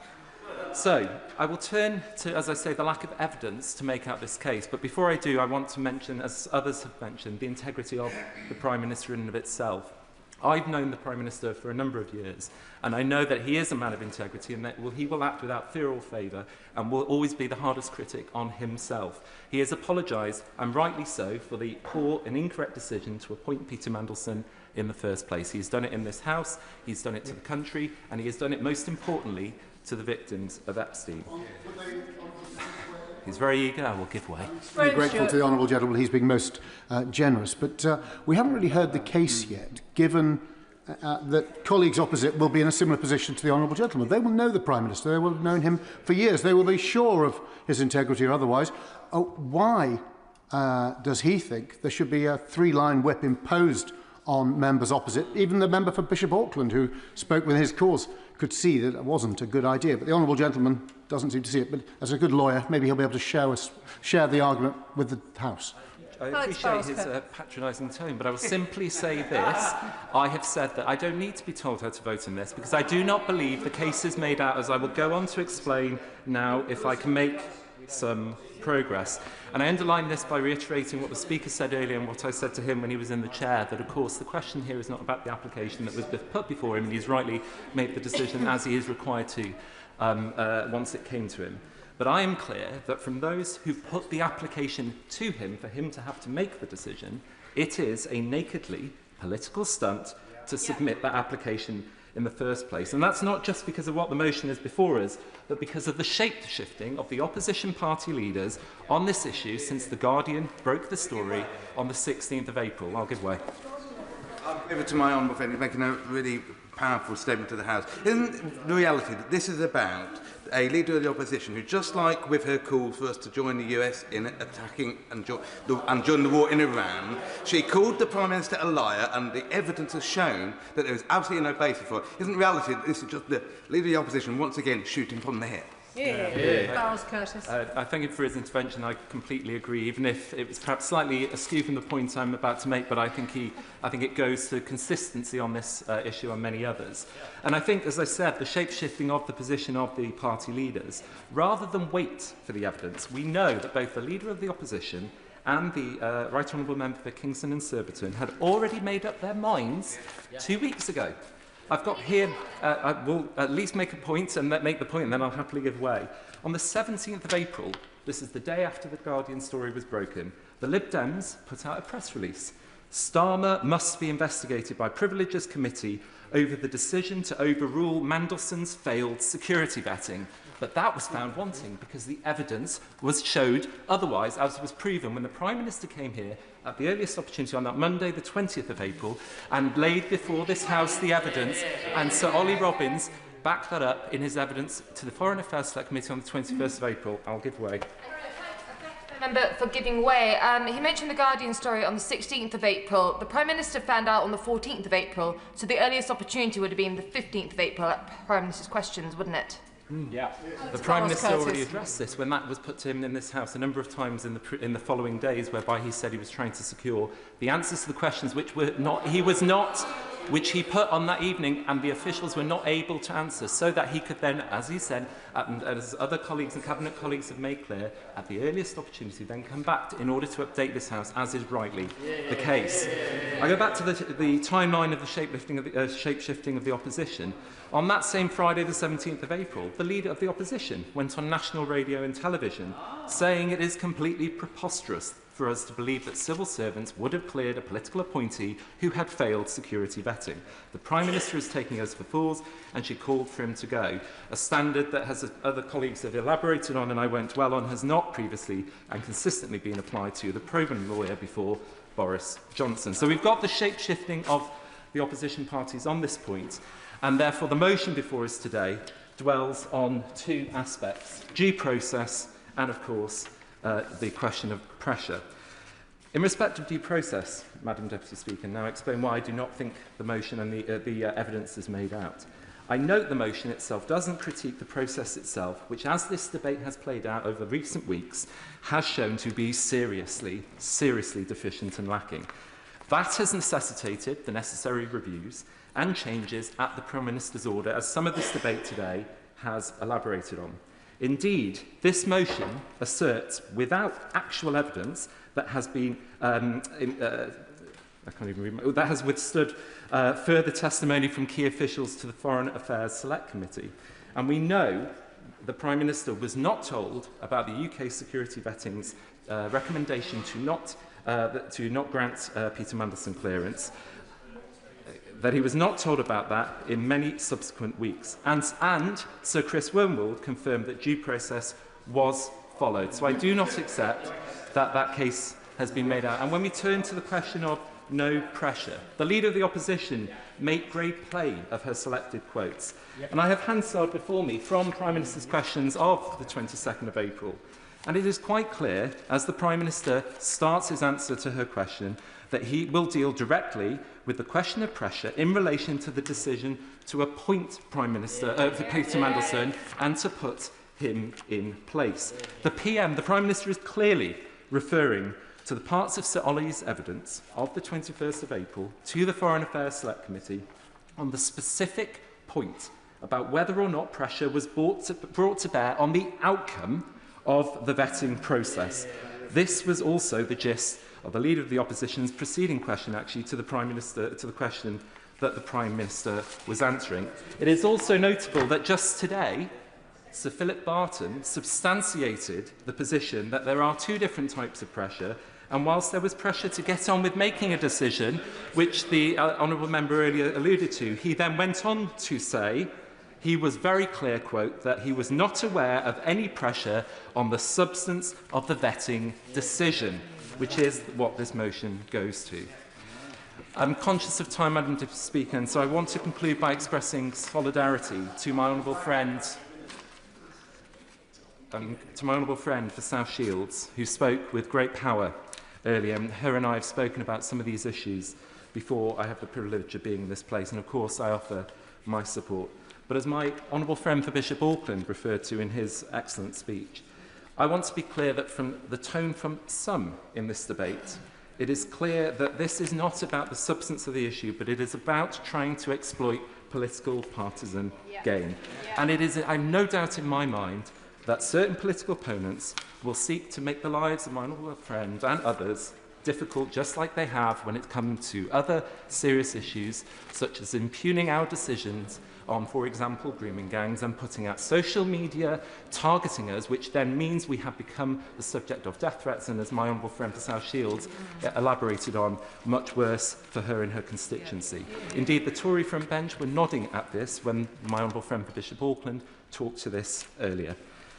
They probably, as I said, have already got those digital media attacks ready to define us as voting to cover up. But I have no doubt, there we go, I see they've confirmed it already again, which I think belies exactly their intent behind this.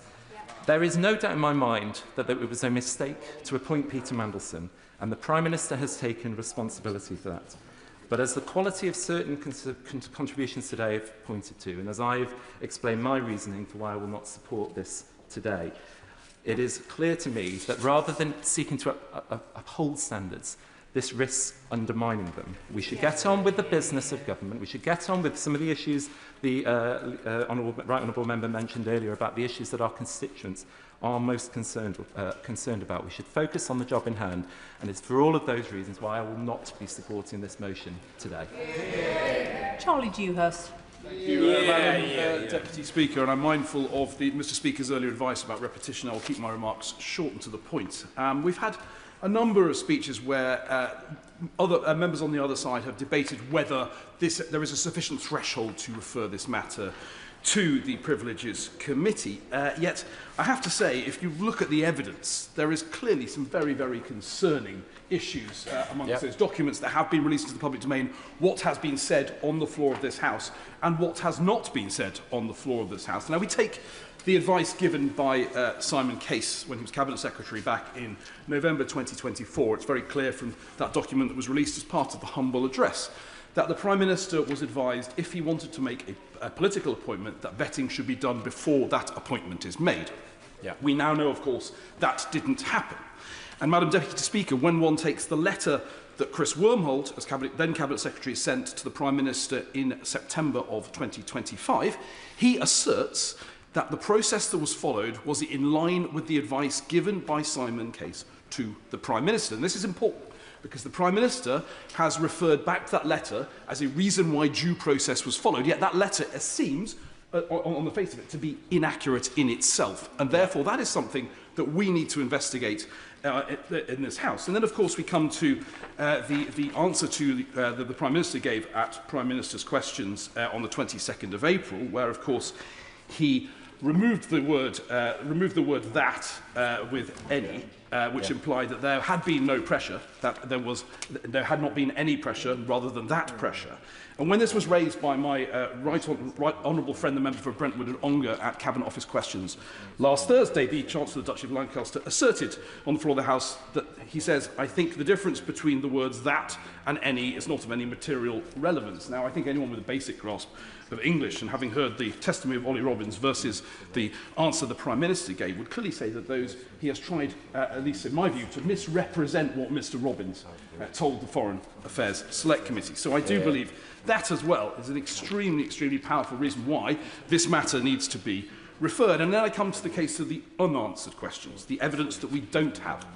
And I refer back again to Simon Case's advice to the Prime Minister back in 2024, because what was released as part of the humble address is just Mr Case's evidence. The box for the Prime Minister's comments remains blank. Now, are we expected to believe that the Prime Minister did not respond to the advice given him by the Cabinet Secretary, or has that advice been withheld from this House? A question I think that does need to be answered. And then there are other matters. There are the evidence that the Prime Minister did see regarding Peter Mandelson, some of which he has confirmed to this House of Prime Minister's questions in relation to Jeffrey Epstein. But he has refused to answer whether he was aware of Mr Mandelson's business links, particularly those connected in Russia and his directorship of Sistema, even after Russia invaded Ukraine. And then there's the matter of documents which the government is unwilling to even confirm even exist. For example, Mr Mandelson's declaration of interest, Madam Deputy Speaker. We've asked repeatedly whether that document simply exists, not whether it's going to be published in full at this point, and we do not get answers. And then we find today Morgan McSweeney giving evidence to the Foreign Affairs Select Committee and confirming that a meeting took place in December regarding the first meeting that took place regarding the potential appointment of Mr Mandelson as ambassador to the United States, and the Cabinet Office have said they have no record of this meeting. So were there no minutes taken at this meeting? If not, why not? Or have those minutes somehow vanished? All of these, I think, are very, very good reasons why this matter needs to be referred. Honourable friend, I mean, the Prime Minister has told the House, and this is about the allegation that the Prime Minister may have misled this House, that all due process was followed. The decision to appoint Peter Mandelson was made, we're told, by Morgan McSweeney this morning, in a meeting for which there are absolutely no records and notes, despite extensive searches. At the beginning of this process, they'd failed in due process, and yet he has stood there repeatedly telling us that due process was followed. On that alone, there would be cause to allow the Privileges Committee to investigate, and members opposite do need to look deep in their consciences before they vote against. Absolutely. I couldn't agree more with my right honourable friend. It's absolutely astonishing that the decision to appoint an individual to the most important ambassadorial role that we can offer took place in a meeting of which there now appears to be no record. So we have three clear issues here. We have a discrepancy in documents that have been published. We have inaccurate recollection of events in response to questions in this House, whether inadvertent or deliberate. And we have a failure to provide full transparency in relation to this very, very sorry saga. Now, as my honourable friend, the member for North Dorset, said, the Prime Minister is losing in the court of public opinion, and therefore the best route for him now is to refer himself to the Privileges Committee to make his case and perhaps to clear his name. Because as my right honourable friend, the member for Gainsborough, said, it's not always the cock-up. And we know in this case the decision to appoint Peter Mandelson was a cock-up. It is the conspiracy that brings you down. Yeah. Joanna Baxter. Thank you, Madam Deputy Speaker. And before I start, let me also pay tribute to the victims of Jeffrey Epstein, because their views have been heard far too little in these debates. Let me also address some of what I feel to be quite patronising comments made to backbench Labour MPs today. Nobody has asked me to speak today, and nobody has put any pressure on me. In fact, colleagues on these benches know that I have my own mind and will express it as I see fit. At a moment of genuine challenge for families across the country, when households are concerned about rising prices, instability abroad and pressure on living standards, the opposition has brought a motion that is ultimately more concerned with political point scoring than practical solutions, and that is deeply regrettable. Because the British public expect and deserve better than Westminster at its most performative. They expect seriousness and rightly expect scrutiny where scrutiny is due, but also expect Parliament to focus on the issues that shape their daily lives. The bills landing on their doormats, the cost of food in the supermarkets, the price of fuel at the pumps, and the strength of the economy in uncertain times. On Peter Mandelson, let me be absolutely clear. He should never have been appointed as our ambassador. The Prime Minister recognised that. He's apologised for that. He did so properly, repeatedly, with transparency and accountability, and with respect to the victims of Jeffrey Epstein. That was the right course of action, and I would not have expected anything less from the Prime Minister, because I too have known him for many years. I have worked with him as he sought to rid our party of the stain of anti-Semitism which has now infected others. I've seen him stand up to Putin when others have taken bribes from his allies. Madam Deputy Speaker, given those processes of transparency are in place and underway, which they are, why, it has to be asked, are the parties opposite working to ride roughshod over investigation processes they all agreed to? Well, we've heard it here earlier in the debate. Social media clicks and cheap headlines ahead of significant elections. The fact is that the government has agreed to and is complying with the humble address to allow scrutiny of the Mandelson appointment in this place, to see the facts, the advice that was available to the Prime Minister at the time Mandelson was appointed. And my right honourable friend, the member for Islington and Islington South and Finsbury, is chairing a select committee inquiry to which key figures involved in the Mandelson appointment have rightly been summoned. And the Prime Minister has come to this House repeatedly to answer questions about that appointment. As has been already expressed, politically motivated use of the Privileges Committee procedures risks undermining those procedures. What is clear, the circumstances the opposition hoped would come to light, which they hoped might bring down a successful Labour government, have been nothing more than conspiracy. First, they said that the Prime Minister must have known that UK security vetting recommendation was to reject the vetting for Peter Mandelson. Yet Ollie Robbins confirmed to the Select Committee last week that he had chosen not to share that crucial information with the Prime Minister. They were wrong. They said that the Prime Minister was wrong to say that due process was followed, yet Chris Wormold has confirmed in a letter to the Prime Minister that the process was followed. In his own words, the evidence I have reviewed leads me to conclude that appropriate processes were followed in both the appointment and the withdrawal of the former ambassador to Washington. Again, they were wrong. How could the Prime Minister have taken any other assessment than due process was followed when it was spelled out to him in black and white from his own officials?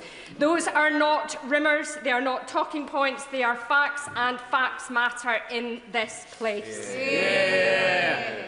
Many good colleagues on these benches, and indeed I'm sure some on the others, know deep down that the #1 issue facing our constituents is the cost of living fallout from Trump's war in Iran, a war aped on by parties opposite.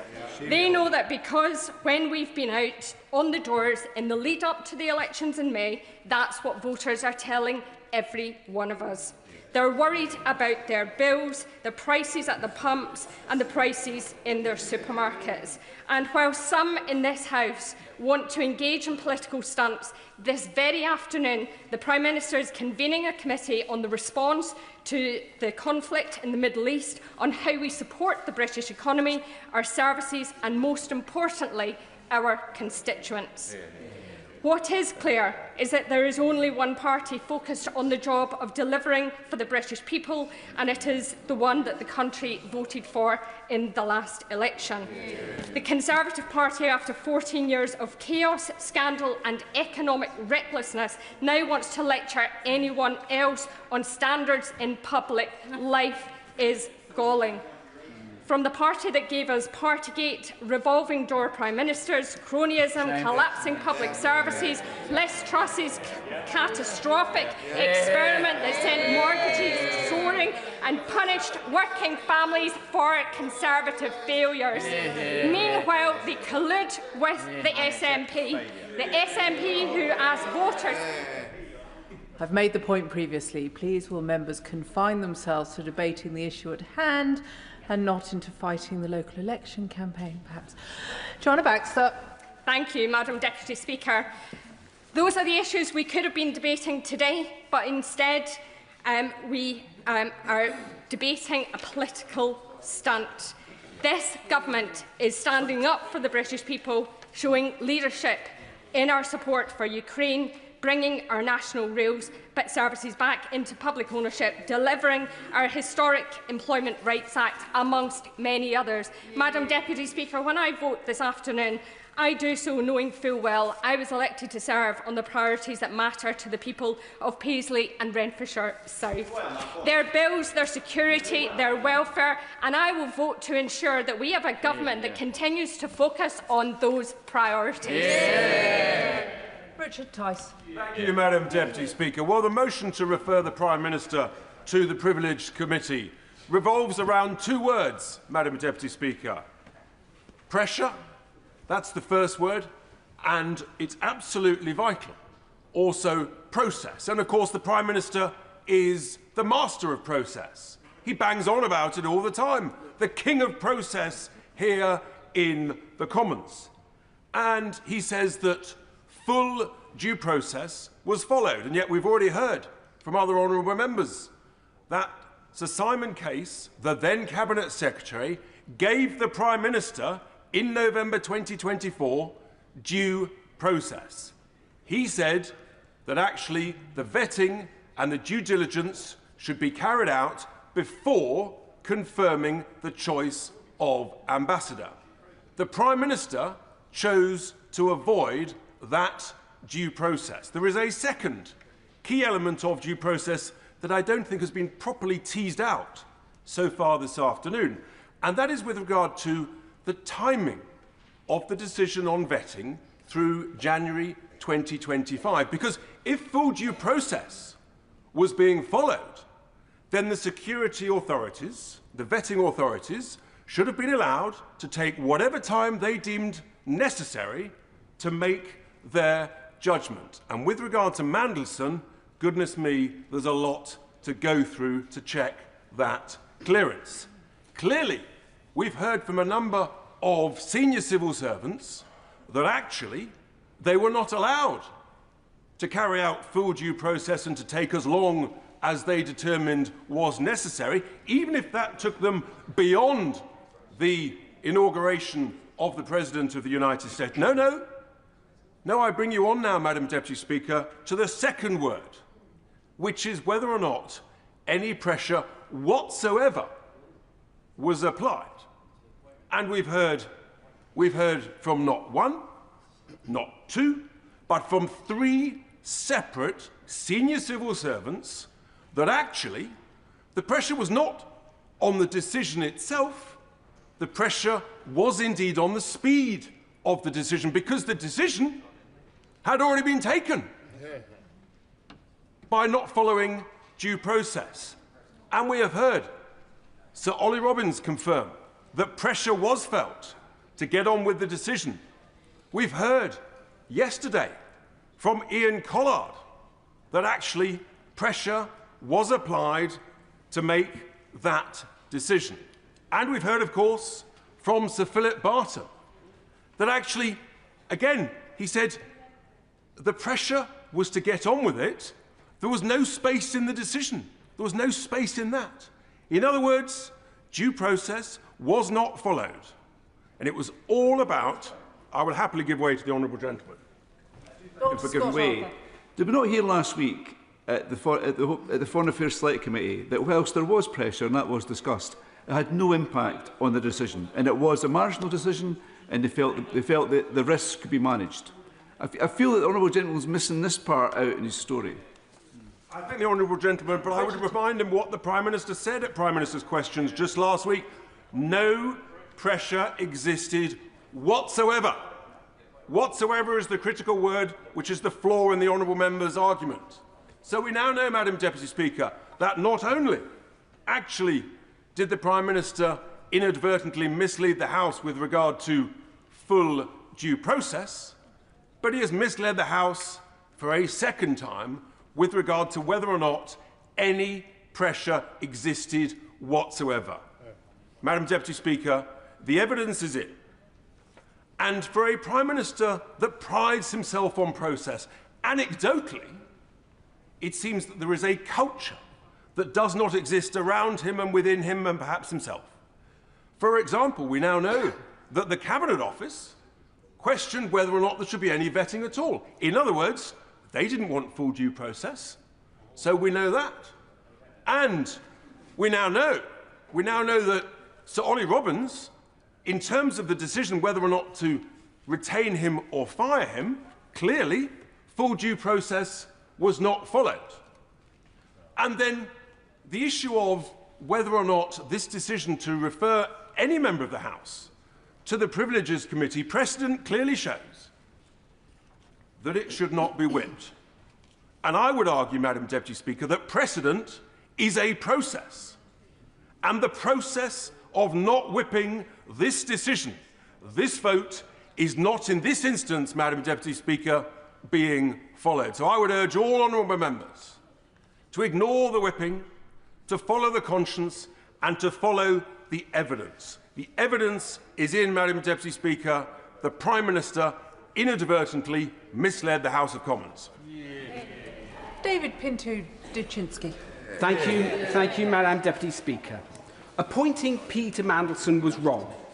And as with any debate on this subject, we should start by acknowledging the suffering of Jeffrey Epstein's victims. They have my full solidarity. But, Madam Deputy Speaker, I have listened closely to the opposition during this debate, and I think we need to call their behaviour for what it is. This is political game playing of the lowest order from the party opposite. Politics is a circus to them. They thrive off this use of politics as a soap opera because it is all they know. That's why the public grew so heartily sick of them, and it is precisely why so many of their former colleagues no longer sit on their benches. Just weeks ago, their leader showed a catastrophic failure of leadership in calling for this country to rush to war. When she spoke then, she had no underlying strategy and she didn't focus on what was right for the country. Clearly, she has learnt nothing from that. Her cynicism becomes clear now when we peel back their rhetoric and expose the lack of substance behind her arguments. Peter Mandelson was dismissed last September. Rightly so. The Prime Minister has already acknowledged that his appointment was a mistake. Senior civil servants, including Ollie Robbins, Chris Wormholt and Cat Little, have all made clear that due process was followed in that appointment. Ollie Robbins himself has said that no one from Number 10 ever spoke to him or messaged him to apply pressure. And Philip Barton today also confirmed that there was no pressure on the substance of the vetting. I also want to deal directly with this point about the sequence of vetting. I have been through developed vetting. I've been through security vetting numerous times. It is completely standard procedure to make offers of jobs contingent on passing security. On this point, as on other points, there is simply no case to answer. What's more, this government is undertaking an extensive release of documents. No, I'm making some progress. In the interest of transparency and respect for this House, ministers have updated us on that progress with the humble address. And on top of that, the Foreign Affairs Select Committee is holding hearings. What's more, alongside that, the government has strengthened already the processes around national security vetting and senior appointments. So I'll ask again, what's the real substance here? We are not uncovering new facts. In fact, the opposition's argument has changed time and time again, as the member for Cardiff West so eloquently pointed out. What we are seeing is lots of throwing mud in the hope that some of it will stick. The party opposite is not speaking in the public interest, but in service of political opportunism. It is demeaning and diminishing an important parliamentary process. Our disciplinary processes are serious. They should not be used for political point scoring. A privileges investigation would not bring further clarity. It would only create a long, costly and wholly unnecessary duplication of processes that are either completed or already underway. It is a distraction, and I'm guessing that's why the party opposite wants it, a stunt, and that's why I will be voting against it. But, Madam Deputy Speaker, under the previous government, this House was treated with contempt. Standards were bent and procedures were torn apart to protect those in power, with the support of many members now sitting opposite. So we are entitled to ask, why do they raise this now? Well, it's for one reason only. Of course it's because there's an election in a few days' time, but it's also because fundamentally they cannot accept the change this government is delivering. They cannot accept that we are investing in public services that they ran into the ground. I'm going to make the point again. We're debating privilege. We're not debating the government's record and its actions. David Pinto-Duchinsky. Madam Deputy Speaker, so with that, I will then wind up. We were elected with a mandate to deliver change, and that's exactly what we'll do. The party opposite's trying to distract from that fact, but, Madam Deputy Speaker, it will not work. Joy Morrissey. Thank you, Madam Deputy Speaker. And may I echo the voices of other MPs across this House, particularly the member for South Shields, when asking why doesn't the Prime Minister refer himself to privileges? And if the Prime Minister has nothing to hide, why is he whipping his MPs against a House motion? Now, we have the Privileges Committee, as Madam Deputy Speaker, you know full well. The Privileges Committee, the Standards Committee, is there to judge us and our conduct in this House, to judge members. We sign a MP Code of Conduct when we become MPs, and these two committees are the select committees that judge our conduct in the House. The select committees, the Foreign Affairs select committees, all of these committees are to judge the government, to hold the government to account. Those two committees are the only committees that hold us as MPs to account. Therefore, why hasn't the Prime Minister taken the leadership that he has demanded of others time and time again and not refer himself to privileges? He has demanded others resign for far less trivial matters. He has referred and demanded that others be referred to privileges and standards. But why have the rules changed for him? Now, we could spend another afternoon laboriously analysing who did what and when. Another week of the Prime Minister telling us what he didn't know and wasn't responsible for. That the buck stops anywhere but here. This is from the man who has made a career of standing on the moral high ground, damning others for behaviour he is now demonstrating, demanding others do the honourable thing, something we now see he is clearly incapable of doing himself. Instead, choosing this painful spectacle, clinging on until inevitably those sitting behind him or beside him dispense with his tarnished services, which we all know they will do soon. And I note, Madam Deputy Speaker, many are absent from the front bench, perhaps on full-time leadership manoeuvres as we speak. But I do not wish to further condemn the Prime Minister, only offer my genuine sympathy on a basic human level for the embarrassment and shame he must be feeling underneath the veneer of virtue he has spent decades cultivating that is now crumbling to dust with his every word, his every defection, every desperate excuse. What goes around comes around. And for the Prime Minister, it has come around, right here, right now. It is an intensely sad and embarrassing sight. And for that, he does not deserve my condemnation, only pity. Andrew Lewin. Thank you, Madam Deputy Speaker. In advocating for the motion today, the Leader of the Opposition, who I see is just returning to her place, I know she was waiting for me, her essential argument, I believe, is that we in this House have not spent enough time debating this issue and that perhaps just one more committee would be the answer. Madam Deputy Speaker, before we began our debate today, 5 statements, 2 debates and more than 13 hours of debate here in the House of Commons. That's my count of how long we've been discussing the Mandelson issue. That's a small c Conservative estimate because it cannot account for PMQs, all the other ministerial questions, and it is of course distinct from the hearings, the very important hearings, being held by the Foreign Affairs Committee and the Intelligence and Security Committee, as it forensically carries out its work in compliance with the humble address and the release of all papers relating to Lord Mandelson's appointment as the ambassador to the United States. Madam Deputy Speaker, I do not believe that the British public believe that just one more committee is the answer. But I do want to set out why I think we are at an important juncture and look at 3 things, 3 actions that have been taken by the government. The apology from the Prime Minister, the action taken across government departments, and the ongoing scrutiny that is still being applied to this case. The apology. The Prime Minister has offered repeated and unconditional apologies from that dispatch box, from when he's been asked questions by the media and to the victims of Epstein. He's made clear that this was an error of judgment. There has been a message of contrition that I believe that has been heard by people in this House and across the country. We all make mistakes. That is not in dispute. So let's turn next to the action that has been taken and continues to take place across government. More than 300 documents have already been released to the Intelligence and Security Committee in full compliance with the humble address.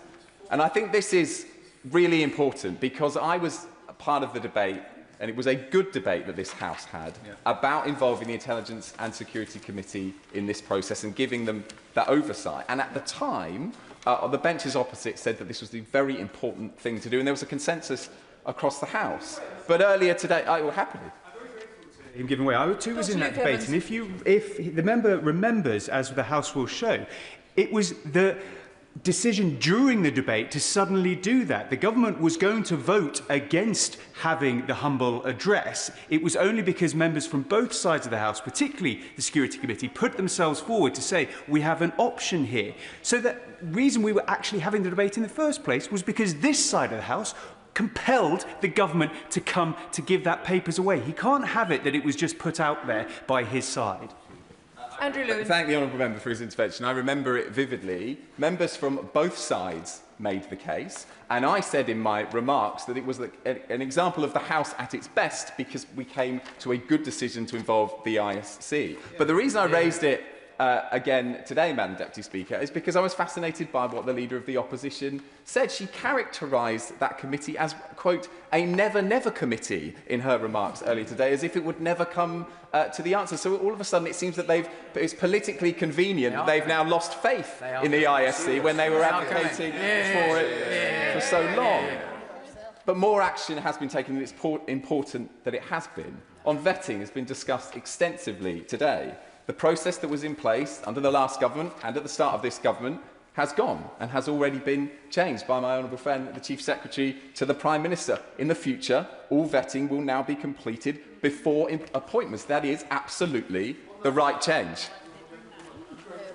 Right, but it's quite clear from the advice given by Simon Case in November 2024 that that was the situation. The only reason that we found out that there wasn't the alternative one was because the documents were forced into the open. And does he not agree that Chris Warmold's letter that suggested that everything had been done properly directly contradicts the direct advice given by the then Cabinet Secretary that you should do the vetting first? It's not compatible. It's illogical. And surely the honourable gentleman, who is giving the least embarrassing speech on behalf of the government so far, congratulations to him for that, can see that.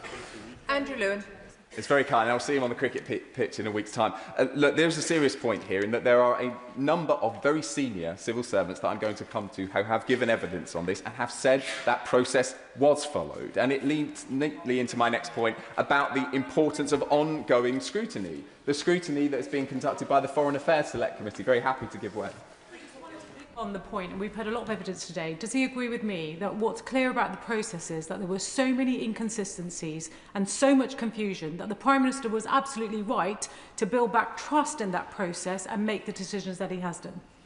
Thank you. I appreciate the intervention of my honourable friend. I think he was absolutely right, and the House was absolutely right, to accept the humble address, to involve the Intelligence and Security Committee, and to give the Foreign Affairs Committee all the scope that it needs to ask questions of the key actors in the process. And just to remind the House, in the last few weeks and days, we've had evidence in public from Cat Little, Sir Oliver Robbins, Morgan McSweeney, and of course the Prime Minister himself repeatedly from that dispatch box. Madam Deputy Speaker, the Prime Minister and the Government is not hiding. It is putting everything in the sunlight, as an honourable member suggested earlier. But this is a deeply serious issue for the House and for the country.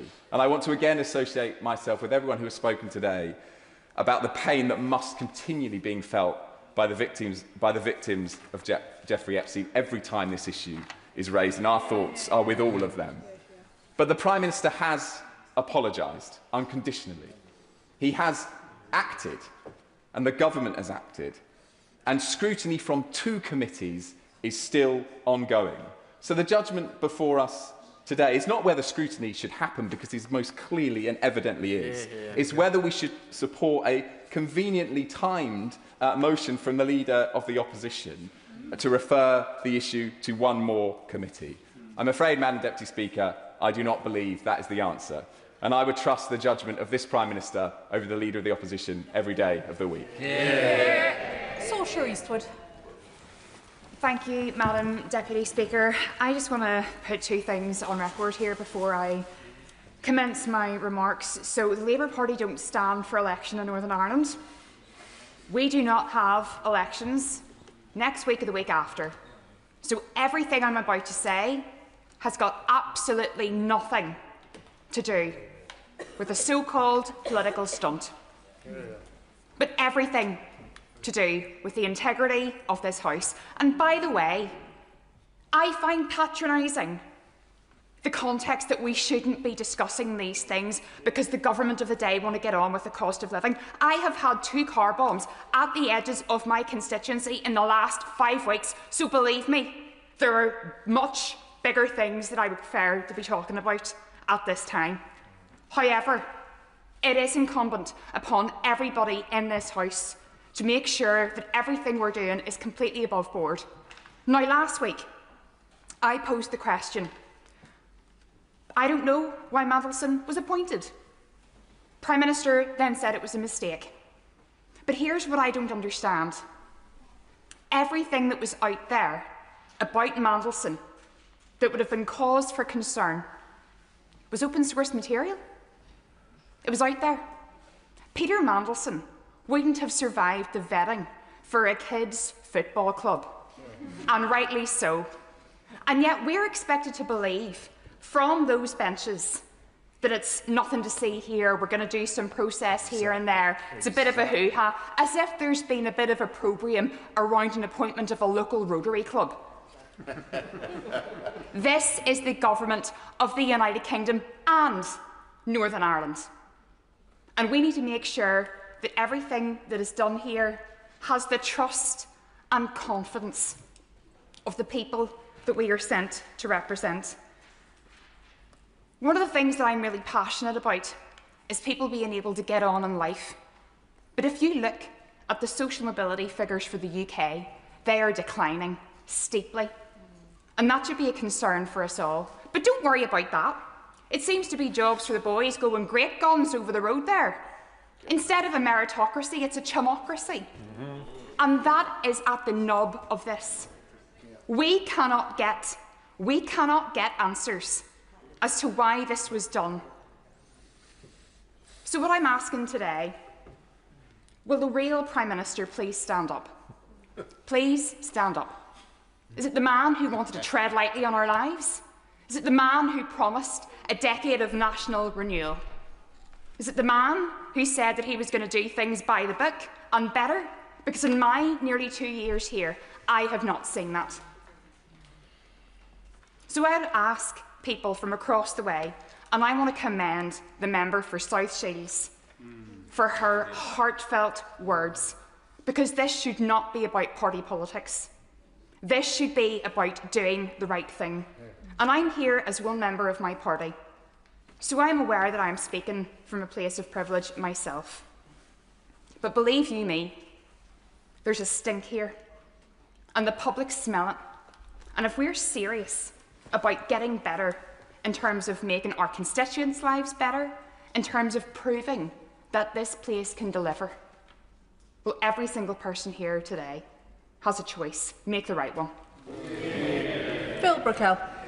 Madam Deputy Speaker, and can I just start by saying I do take serious exception to the remarks from the honourable member from Beaconsfield, who I see is just about to exit the chamber, complaining about us spending an afternoon talking, in her words, laboriously about process, because it is process that is on the face of the motion that Leader of the Opposition has brought to this chamber today, and that is what we are debating, and it is because of her party bringing that, and I am more than happy to spend an afternoon talking about process, because that is what we are here to do. I speak today in this debate on privileges with a unique perspective, one garnered from almost 15 years of experience working in a highly regulated sector, with responsibility for managing financial crime and reputational risk at 2 FTSE 100 firms, accountable for decisions made in managing conflicts of interest, for promoting ethical codes of practice, for training staff on when to do the right thing, for testing the effectiveness of whistleblowing regimes, and for completing enhanced due diligence on individuals who pose heightened risk. That is an experience gathered in the UK, in the US, India, the UAE, and elsewhere. And I also speak today as a recently departed member of the Foreign Affairs Committee, and as someone who sat in Portcullis House only in November and quizzed Sir Chris Walmald, the former Cabinet Secretary, and Sir Ollie Robbins, former Permanent Under-Secretary at the Foreign, Commonwealth and Development Office, when they gave oral evidence to that committee in light of Peter Mandelson's sacking as UK Ambassador to Washington. Now, let me say this. First, my thoughts are with the victims of Jeffrey Epstein's terrible crimes. Nothing we say or do today can take away from the unimaginable hurt and pain that man caused and continues to cause for victims, survivors, their friends and families. Today and all days, we must remember them and do all we can to support them in their continued fight for justice. Second, I will confine my remarks to the specifics of the proposed referral to the Privileges Committee in the motion today. Mandelson's appointment, what was recorded in the Proprietary and Ethics Team due diligence report, the UK security vetting process, those are all topics which have been debated on numerous occasions in this place already, and there remain live reviews underway which I do not want to preclude in any way. Third, the Prime Minister has rightly recognised that appointing Mandelson as Ambassador to Washington was a mistake. Mandelson's behaviour has been contemptible, and we are in no doubt on these benches that he should never have been appointed. It was a mistake for which the PM has faced significant opprobrium, and there have been consequences for the Prime Minister. Let us not forget that. The honest truth is that we are all fallible. The PM made an error of judgment. For that, he has rightly apologised last Monday in this House and sought forgiveness. But to suggest that he has in any way misled this House is a political fabrication, as I will set out.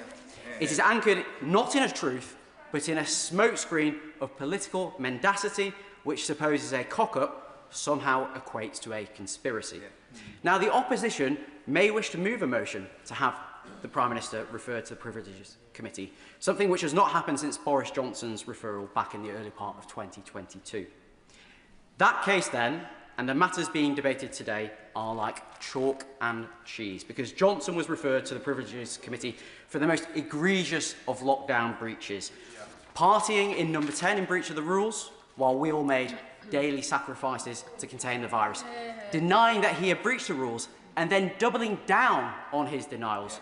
And reading back through the 108-page final report of the Privileges Committee from 2023 gave me flashbacks, especially recalling that Johnson misled the House on no fewer than 6 occasions, that he misled the Privileges Committee itself, that he breached confidence, that he impugned the committee and undermined the democratic processes of this House, and perhaps most importantly, that he was complicit in a campaign of abuse and attempted intimidation of the Privileges Committee itself.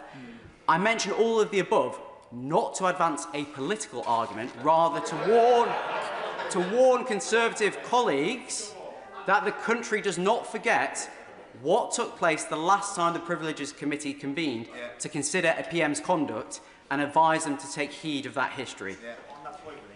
I will give way. I thank my honourable friend for giving way. And he speaks wisely at the time that Boris Johnson was indeed put before the Privileges Committee. And does he also believe this House should remember that the Prime Minister then lost an anti-corruption champion over this issue and they resigned, and that again members on the other side of the House would be well placed to remember what happened when the Privileges Committee actually found the misdeeds and wrongdoing of the previous Prime Minister?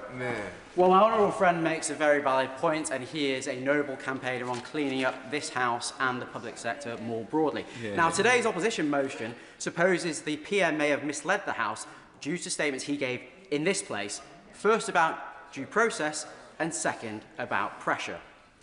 This is a complex topic, and given the forensic demolition of today's motion by my honourable friend, the member for Cardiff West, with reference to pressure, I will focus my remarks on due process. Now, before I speak more pointedly to process, as flagged by the opposition, let me say this. I have no special access to information.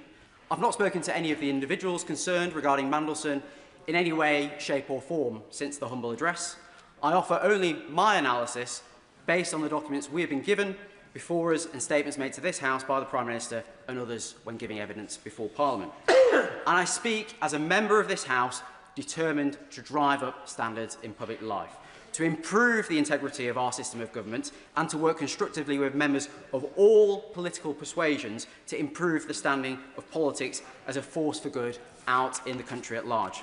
That's why only last week I met with the Ethics and Integrity Commission to give formal input into that body's workstream to tighten rules about financial disclosures, lobbying and the operation of the business appointment rules as they relate to ministers and senior civil servants. But first, let us consider ongoing proceedings, because on the 4th of February, this House passed a humble address relating to the appointment of Peter Mandelson as His Majesty's Ambassador to Washington, DC. It directed HM Government to, and I quote, lay before this House all papers relating to Lord Mandelson's appointment, including but not confined to the Cabinet Office due diligence which was passed to number 10, the conflict of interest form Lord Mandelson provided to the FCDO, material the FCDO and the Cabinet Office provided to UK security vetting, as well as, amongst others, and again I quote, all information on Lord Mandelson provided to the Prime Minister prior to his assurance to this House on the 10th of September 2025 that full due process was followed during the appointment.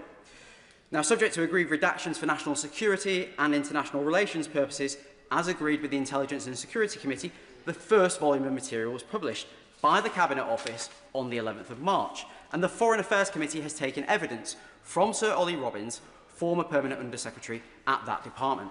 That took place last Tuesday. On Thursday, the Foreign Affairs Committee heard from Catherine Little, Civil Service Chief Operation Officer and Permanent Secretary at the Cabinet Office. And earlier today, it heard from Sir Philip Barton, previous Permanent Under-Secretary at the Foreign, Commonwealth and Development Office, as well as from Morgan McSweeney, former Chief of Staff at 10 Downing Street. And there is also a separate live police investigation being undertaken by the Met into Mandelson, which the Cabinet Office will be keen to avoid prejudicing. Yep. It will require a delicate balancing of information so as to ensure that detectives are able to conduct their vital work without it being in any way overshadowed by ongoing parliamentary inquiries. Which brings me to the reasoning for today's debate brought by the official opposition. Now, on the first limb, due process. To the best of my ability, my understanding is that the opposition contend that due process was not followed, one, because UK security vetting took place after Mandelson's appointment, and two, because his vetting decision was not escalated for discussion with number 10 or the Cabinet Office. On the sequencing of events, let me set the record straight as I see them. When the Cabinet Office published its first volume of material, after the humble address, it included a file note marked Official Sensitive, Personal and Staffing, dated the 11th of November 2024. Advice to the Prime Minister, options for His Majesty's Ambassador, Washington. In that note, written to the PM by Simon Case, Cabinet Secretary at the time, it is laid out in very clear language that one option was a political appointment, as was undertaken when Ed Llewellyn was appointed as HM Ambassador Paris by David Cameron in 2016, and as HM Ambassador Rome by Boris Johnson in 2022, for which there was a clear process to go through. To quote Lord Case in that note to the PM, if this is the route you wish to take, you should give us the name of the person you would like to appoint, and we will develop a plan for them to acquire the necessary security clearances and due diligence on any potential conflicts of interest or other issues of which you should be aware before confirming your choice. A letter is then needed from the Foreign Secretary to the PUS to FCDO formalising the decision to make a political appointment. That was in November 2024. Simon Case's note was followed up by another note dated the 11th of December 2024 from the PM's Principal Private Secretary, Nin Pandit, noting due diligence had been sought from the Propriety and Ethics team in the Cabinet Office on Mandelson, checks which were conducted by PET on the 4th of December 2024. Then after that, the PM's Chief of Staff discussed Mandelson's relationship with Epstein and noted the PM's Director of Communications was satisfied with Mandelson's responses to questions about contact. Importantly, this was before further information came to light in September of last year, when it was identified that those responses were not truthful. The PM's PPS, I'm going to make some progress if that's okay, because I want to make sure I just don't like I'm in the flow of things, and I want to make sure, well, I'm not halfway through yet, so I've got a long way to go. The PM's PPS flagged that the relationship between Mandelson and Epstein would be gone over with the Prime Minister by his private office. And the Principal Private Secretary noted that after a decision to proceed was made, only then would a decision be made as to when to make any appointments and announce it, and when the new ambassador would take up post, subject to a letter from the Foreign Secretary to the Permanent Under-Secretary at the Foreign, Commonwealth and Development Office, followed by approval by the King, and then agreement being obtained from the US administration. Correspondence from number 10 to the Permanent Under-Secretary at the FCDO, and from the FCDO PUS at the time, Sir Philip Barton to the King's Private Secretary, was disclosed in the first volume of material published following the humble address, which testifies to this sequence of events taking place. And on the 20th of December 2024, the Private Secretary to the Permanent Under-Secretary at the FCDO emailed Mandelson congratulating him on his appointment, noting his onboarding, including regarding his clearance, which the head of the US and Canada Department at the FCDO on the 23rd of December 2024 noted was an important, and I quote, first step. And when Sir Ollie Robbins came before the Foreign Affairs Committee on the 3rd of November last year, he said in response to a question from my honourable friend, the member for Putney, that, quote, as is normally the case with external appointments to my department and the wider civil service, the appointment was made subject to obtaining security clearance. Yeah. Moreover, Sir Ollie confirmed in that very session, and I quote, we also went through the standard UK national security vetting process for DV, and that I am absolutely confident that UKSV undertook the process in precisely its standard way, doing all the checks it would expect to do, and we had ample time to assess and decide on the basis of its work. Now, in reference to the remarks from the Honourable Member for Lagan Valley, it is worth noting actually, it was confirmed to the Foreign Affairs Committee that the high-risk concerns in SV were not Epstein-related, just for the record. I will give way to her on that point because I've mentioned her. Does that make it better? I am correcting her on the points that were mentioned here. I'm not here to talk about the process. We will come on to that shortly. Former Cabinet Secretary Chris Warmore, at the same session on the 3rd of November, noted, and I quote, the normal thing is for security clearance to happen after appointment, but before the person signs a contract, as my honourable friend, the member for Hendon, has mentioned, and before they take up a post. If we are recruiting a permanent secretary or similar from outside the civil service, this is normally what would happen. The security clearance process would happen after the announcement of the appointment, but before the person takes up the post, and the appointment will be subject to the security clearance being granted. Mandelson was issued an FCDO employment contract with a start date of the 3rd of February 2025. At section 17 of that contract, entitled Security Clearance, it is made explicit that, in inverted commas, you must obtain the required level of security clearance as soon as possible and maintain the required level of security clearance throughout your employment. Dated the 30th of January 2025, Mandelson's offer of fixed-term employment with the FCDO confirmed his, and I quote, security clearance was confirmed by vetting unit and is valid till 29 January 2030. Now, I will not be selective in referring to evidence given to this House which favours one view or another. So let me be clear. Ollie Robbins mentioned in his letter of the 21st of April to the Chair of the Foreign Affairs Committee that the then Cabinet Secretary, at the time of Mandelson's appointment being proposed, Simon Case, recommended, the operative word, in November 2024 that vetting should have been completed before an announcement was made. But in the very same letter of the 21st of April, Robbins was also explicit in confirming, and I quote, when the PM informed the House that the process had been followed in respect of national security vetting, he was correct. Moreover, on the topic of vetting, Robbins stood by the letter he wrote with the Foreign Secretary to the Foreign Affairs Committee on the 16th of September 2025, in which he confirmed ministers are not informed of any findings other than the final outcome. He went on to state in his letter on the 21st of April that, and I quote, this position reflected long-standing practice and guidance and correctly constrained our ability to share information beyond the vetting process then or later. He noted that the FCDO, and I quote, completed developed vetting to the normal high standard.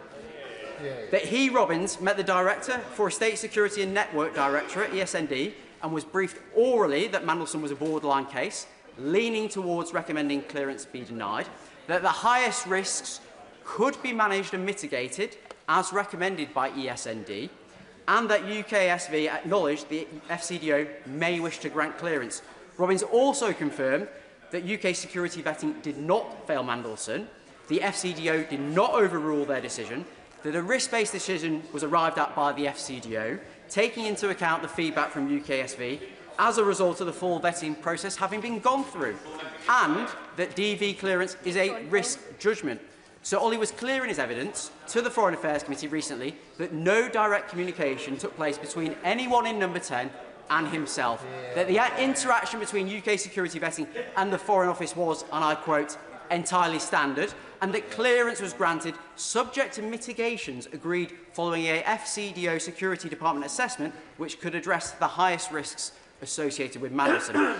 And take remarks from Kat Little, Civil Service Chief Operation Officer and Permanent Secretary to the Cabinet Office, in her oral evidence to the Foreign Affairs Committee, which was clear in her remarks last week, which I quote, "My view is that due process was followed, and if I might explain why, I believe that is because the process, as I have outlined to the committee, is that UKSV makes a recommendation and the Foreign Office makes a decision as to whether to grant DV.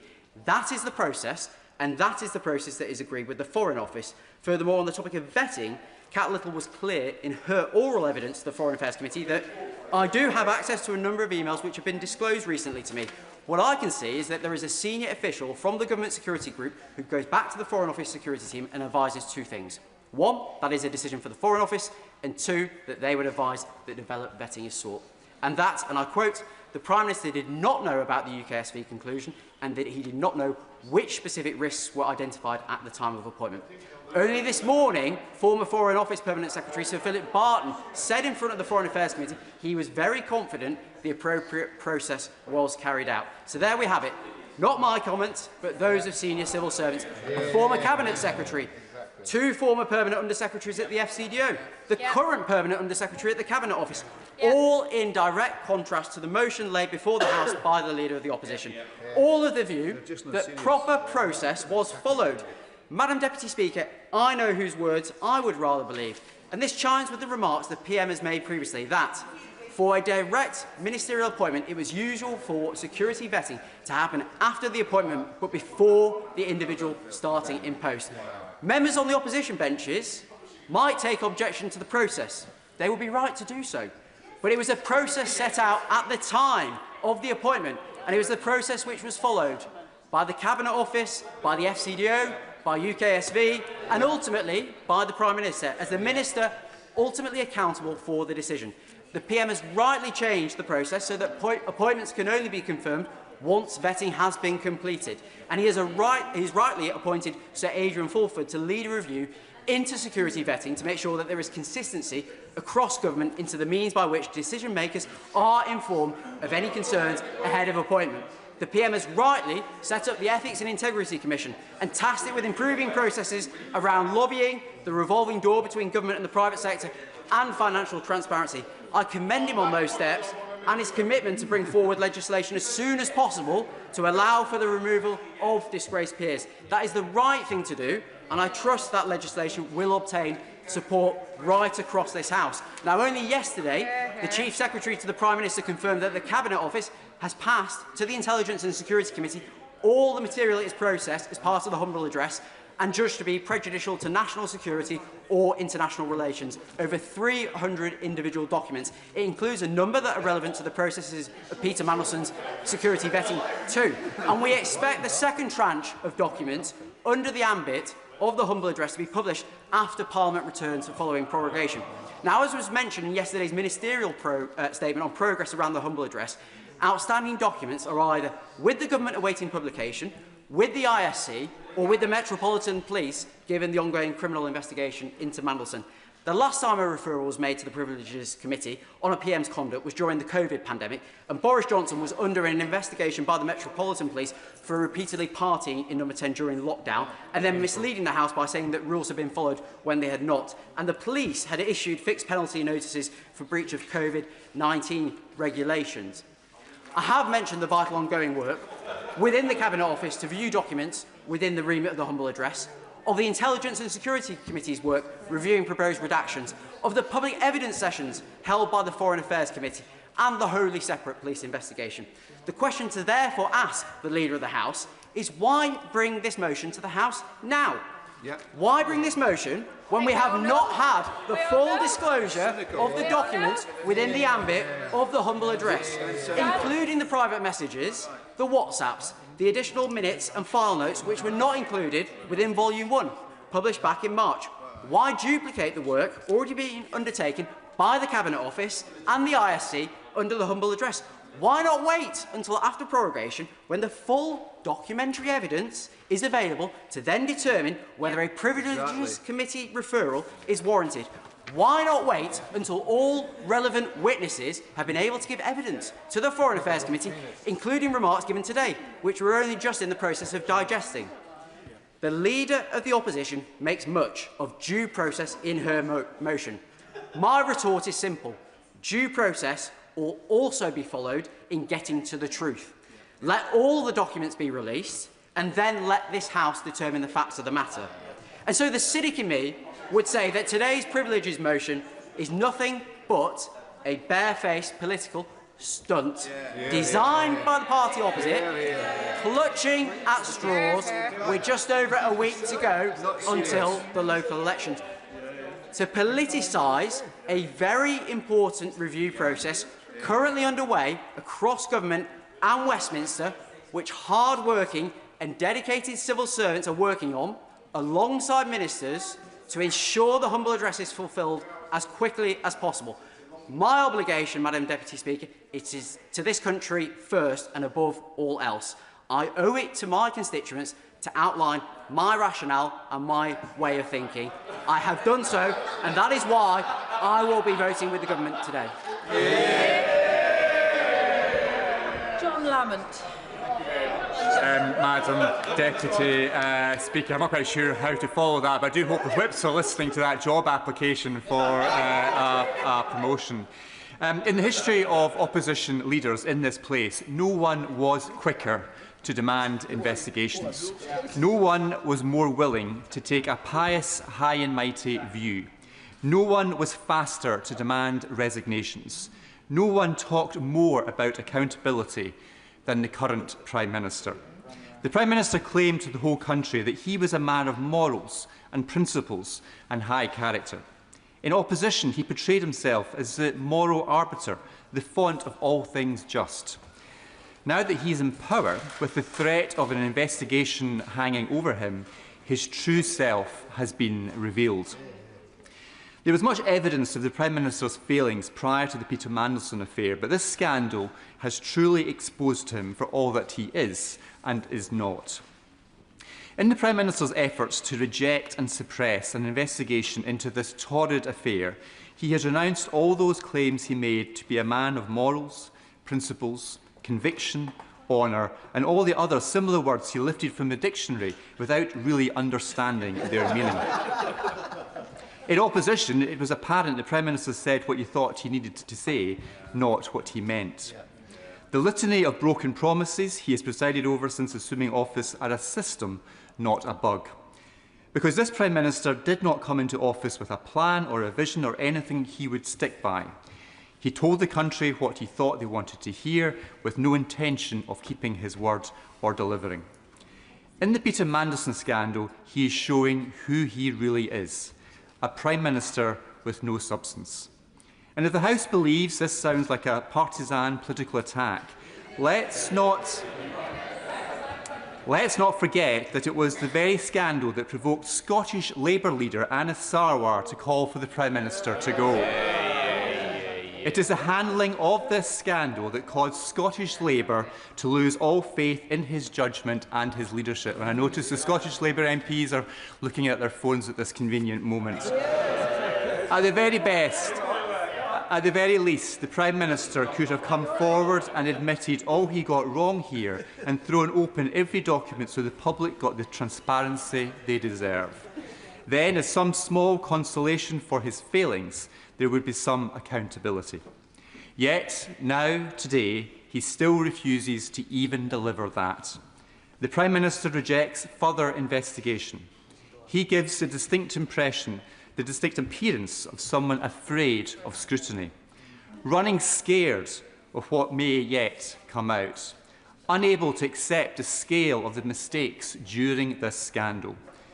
If his position does not change, then it is now on Labour backbenchers to show what they stand for.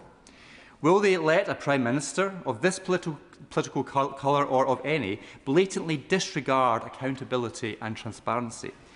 Will they let a Prime Minister refuse the scrutiny that the public expects when a scandal like this occurs? Will they let a Prime Minister away with such a grotesque error of judgment as appointing Peter Mandelson? It is their choice today.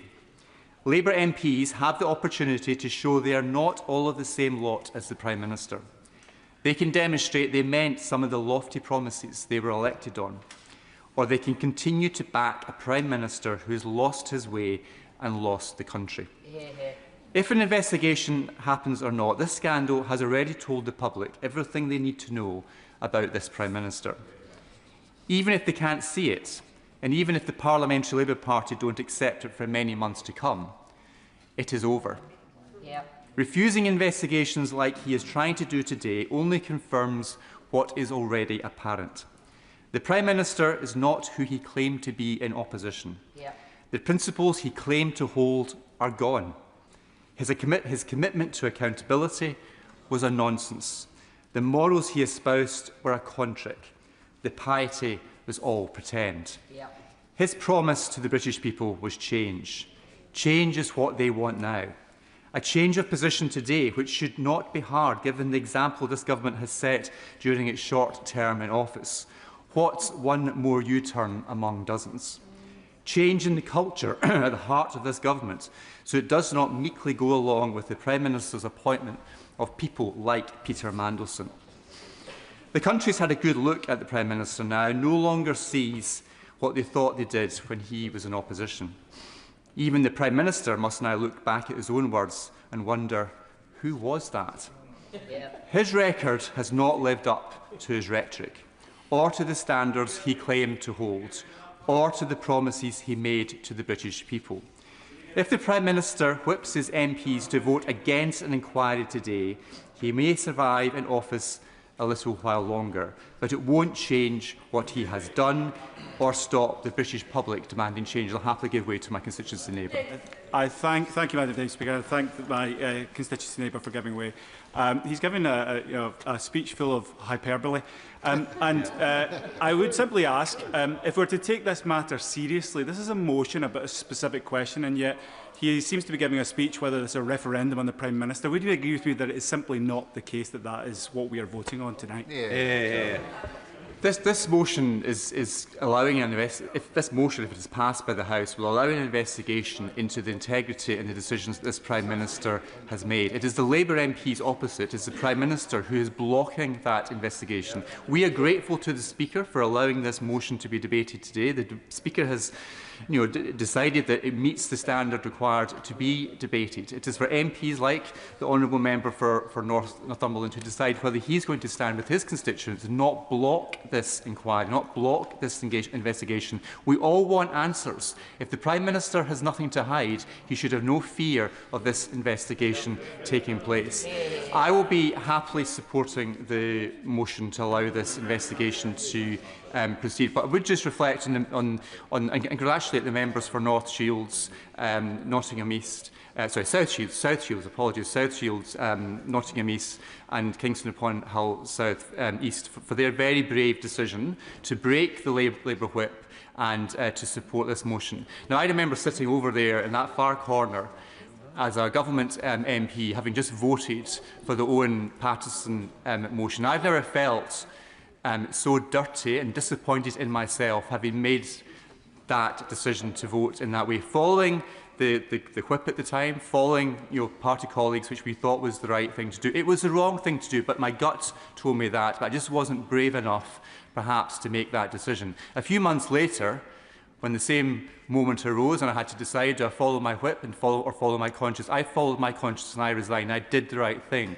and I've never regretted it. And my call on the Labour MPs today, who are mulling over this decision, is do what your gut is telling you to do. Yeah. Follow your conscience and do the right thing. This investigation will provide the answers we all want, and the Prime Minister has nothing to hide. He has nothing to fear.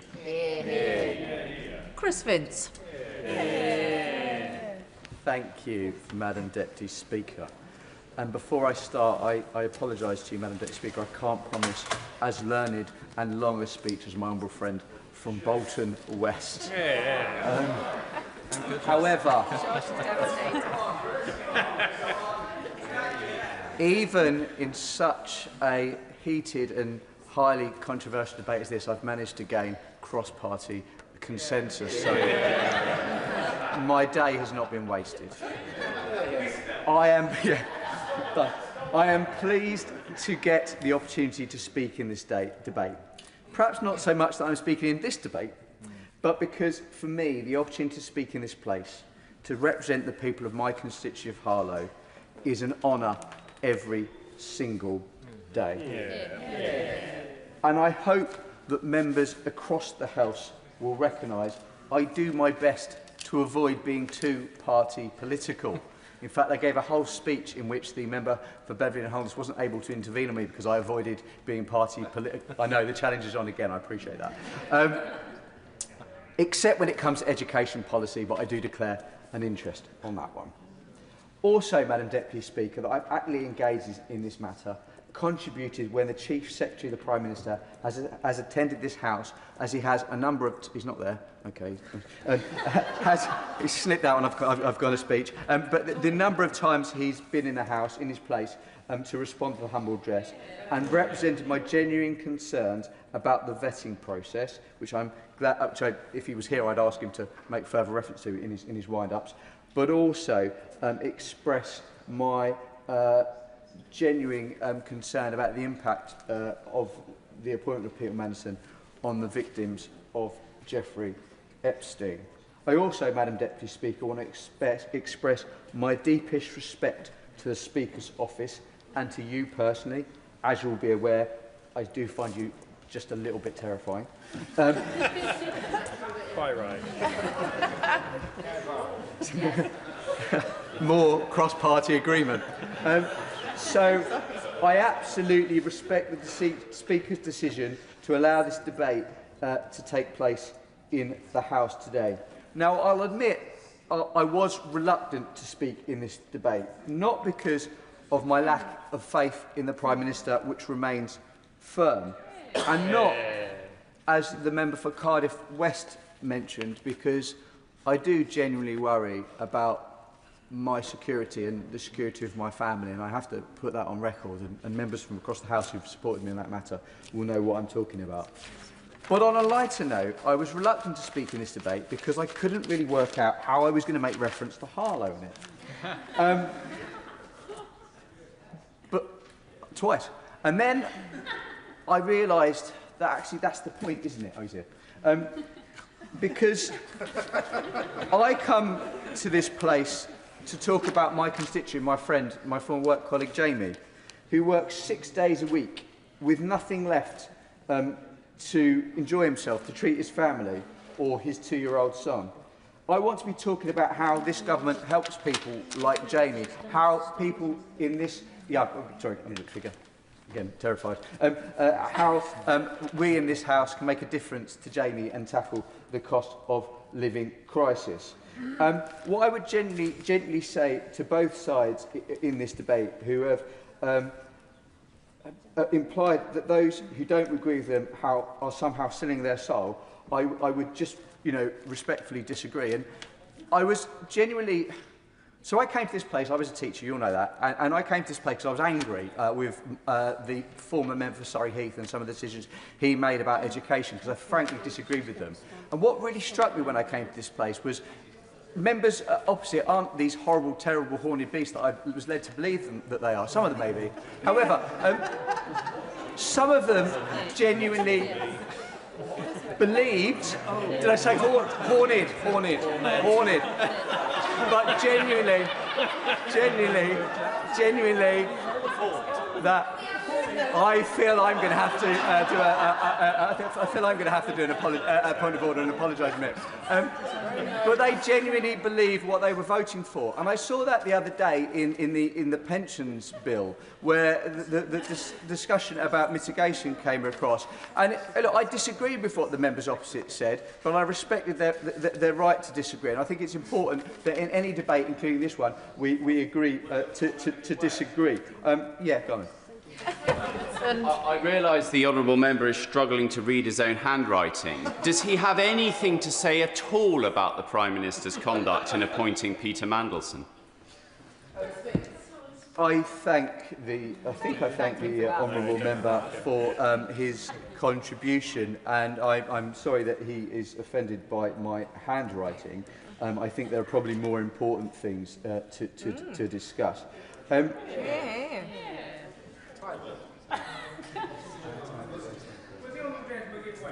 I will. A moment or so ago, whilst he popped out, the honourable gentleman was saying something rather nice and complimentary about the Chief Secretary to the Prime Minister. I just wanted to give him the opportunity to repeat it. Now he's back. I thank the honourable gentleman for a far better intervention.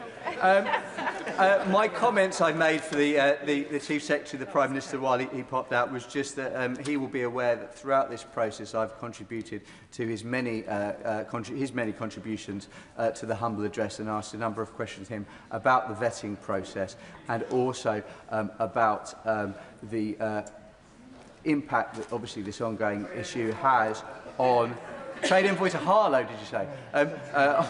Has on the victims of Jeffrey Epstein. I think that's really important that we recognise that, and I'd ask him to comment on that in his wind-ups. Madam Deputy Speaker, the point that I wish to make, and I hope that it's taken on its merits, is that I absolutely appreciate members on the benches behind me who have spoken in support of this motion and are doing so because they believe it is right. However, don't assume that those of us on these benches that aren't doing that aren't doing the same thing. The majority of people in this House, whatever political party they represent, vote in these lobbies because they genuinely believe it's the right thing to do, for whatever reason. So I reject the concept that that's not the case. And I say to members opposite, I say politely to members opposite, trust me when I say it will be far easier for me to join them in the lobbies this afternoon, but I don't believe it is the right thing to do. Harriet Cross. Thank you, Madam Deputy Speaker. And listening to the debate today, I fear Labour backbenchers who are not going to support this motion are being too pessimistic. They see a referral to privileges as a threat or something to fear. That's the wrong way to approach this. This vote and a referral to the Privileges Committee should be seen by Labour MPs as an opportunity. An opportunity for the Prime Minister to prove, as he says he believes, that he has done nothing wrong, that he has not misled the House. An opportunity for the government, who have summoned all their backbenchers here today, to demand and to expect them to give the Prime Minister their confidence, to instead show them that the loyalty the Prime Minister expects from them is justified. Because Labour backbenchers should be in no doubt, and as we've heard multiple times today, the manner in which this vote will be managed by the Labour whips is not usual for a motion to privileges. In whipping them to vote to save the Prime Minister from appearing before privileges, from having to explain himself, the Prime Minister is once again not following normal process. We have already heard many speeches from these benches of what the allegations are, that we believe the Prime Minister has misled the House, that due process, normal process, has not been followed, as the Prime Minister has repeatedly said it has. And Labour members must not forget that at the heart of this saga is the catastrophic lack of judgment shown by the Prime Minister. when he hired the twice-fired known friend of a convicted paedophile to whom the Prime Minister knew he had retained, even after the annexation of Crimea, an exec role at Sistema, a company with Russian defence interests. That's the level of judgment and calibre of decision-making the Prime Minister has been trying to justify. And in trying to justify that, that is what has led to claims that he has been misleading the House, and which we are discussing today. The issue that Labour MPs have to face today is in deciding whether or not to support the Prime Minister's version of events, and is that too many times we have seen throughout this saga that it has been the Prime Minister's version of events versus that of others. By asserting that he has not misled the House, the Prime Minister is effectively saying that Sir Ollie Robbins and Sir Philip Barton have misled the Foreign Affairs Committee. And is that really what Labour MPs are comfortable supporting? Sir Ollie Robbins said that Number 10 put pressure on the Foreign Office to expedite Mandelson's vetting. The Prime Minister insists this didn't happen. Sir Philip Barton said today at the Foreign Affairs Committee that usual process for appointing an ambassador would be vetting first and then the announcement. Not the announcement and then the vetting, as has happened in the case of Mandelson's appointment. Yeah. This, yes. I think she may be inadvertently misquoting the Prime Minister, but if I'm wrong, I want to invite her to quote the Prime Minister exactly where he talked about pressure to expedite the process. Because my recollection of what the Prime Minister said was that there was no pressure to change the decision not to expedite the process. It's a very welcome intervention, and my recollection and that of most people on these benches is that the Prime Minister said there was no pressure whatsoever, and that is not what was said at the Foreign Affairs Committee, so both those things can't be right. Are Labour MPs saying that the Prime Minister is right, or are the Labour MPs saying that Sir Ollie Robbins misled the Foreign Affairs Committee? Both those things can't be right. Exactly. So they need to choose who they agree with. They need to choose which of those is correct. They both can't be correct. Yeah. I've got a suggestion for this disagreement that's going on in the House. Why don't we refer it to the Privileges Committee to decide? Genius! My honourable friend is full of great ideas, and that is the calibre that we expect from the member from the Isle of Wight. Yeah. But on misleading the House, the Prime Minister said that no one at Number 10 was aware that any concerns on Mandelson's vetting before the revelation had been made a few weeks ago, despite it being reported in the Independent in September last year. And on this very point, I submitted a name-day question to the Cabinet Office last week, which was due to have been answered yesterday, simply asking, and I quote, whether the Independent is one of the newspapers to which A, the current, or B, any previous Director of Communications, Press Secretary, or anyone else at Number 10 has a subscription. The name-day deadline has passed. The answer has not been received. This was a simple question. Why has it not been answered? It would be very easy to find the answer to that question. Maybe no one at Number 10 had a subscription to The Independent, but if they did, it would be difficult to hold the line, but no one at Number 10 had any inclination until just a few weeks ago that there had been any issues with Mandelson's vetting. And if the Chief Secretary to the Prime Minister would like to intervene now and shed light on either the delay or the answer to that question, I'll happily take the intervention. That says all you need to know. He shook his head. But to conclude, Madam Deputy Speaker, I do hope that Labour backbenchers and indeed ministers see today as the opportunity it is for the Prime Minister.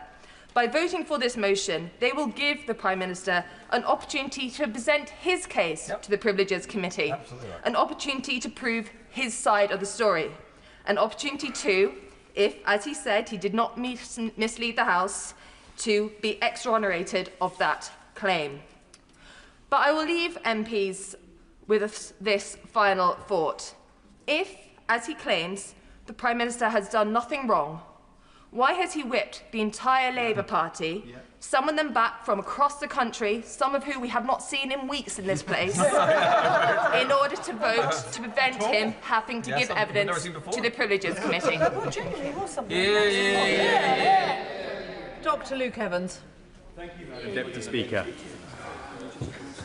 I usually come to this House to speak and represent the people from Hinckley and Bosworth, and occasionally some of the people from across the nation, to try and raise issues and debate those that are pertinent to this cause. But today my speech is aimed at the Labour backbenchers, because at the end of the day, regardless of what is said here, it's their decision, when there's 400 of them, who will decide what happens in this debate. And so I want to just gently highlight two parts. First of all, the standards set, and second of all, doubt. Now, the Prime Minister set very clear standards since he's been in Parliament. And it reminds me of the famous fable, The Fox and the Stork. Those of you not familiar with it will know that the fox invites the stork in to have dinner, and he serves soup. But mischievously, he serves soup in a flat plate, and of course the stork can't eat it. But the stork, not losing their temper, reciprocates and invites the fox back to have soup at their house. And when the stork serves the soup, serves it in a very long, thin glass. And of course the fox can't get to it and loses its temper. And the moral of that story is, the fable of that story is, treat others as you wish to be treated yourselves. And if we look at the process that the Prime Minister, the now Prime Minister, has taken, this is due process by the standards set by the Prime Minister happening back in retort to himself. And you only have to look at some of the tweets that he put out. The first one was back on January the 22nd. I quote, "The Prime Minister is a national distraction.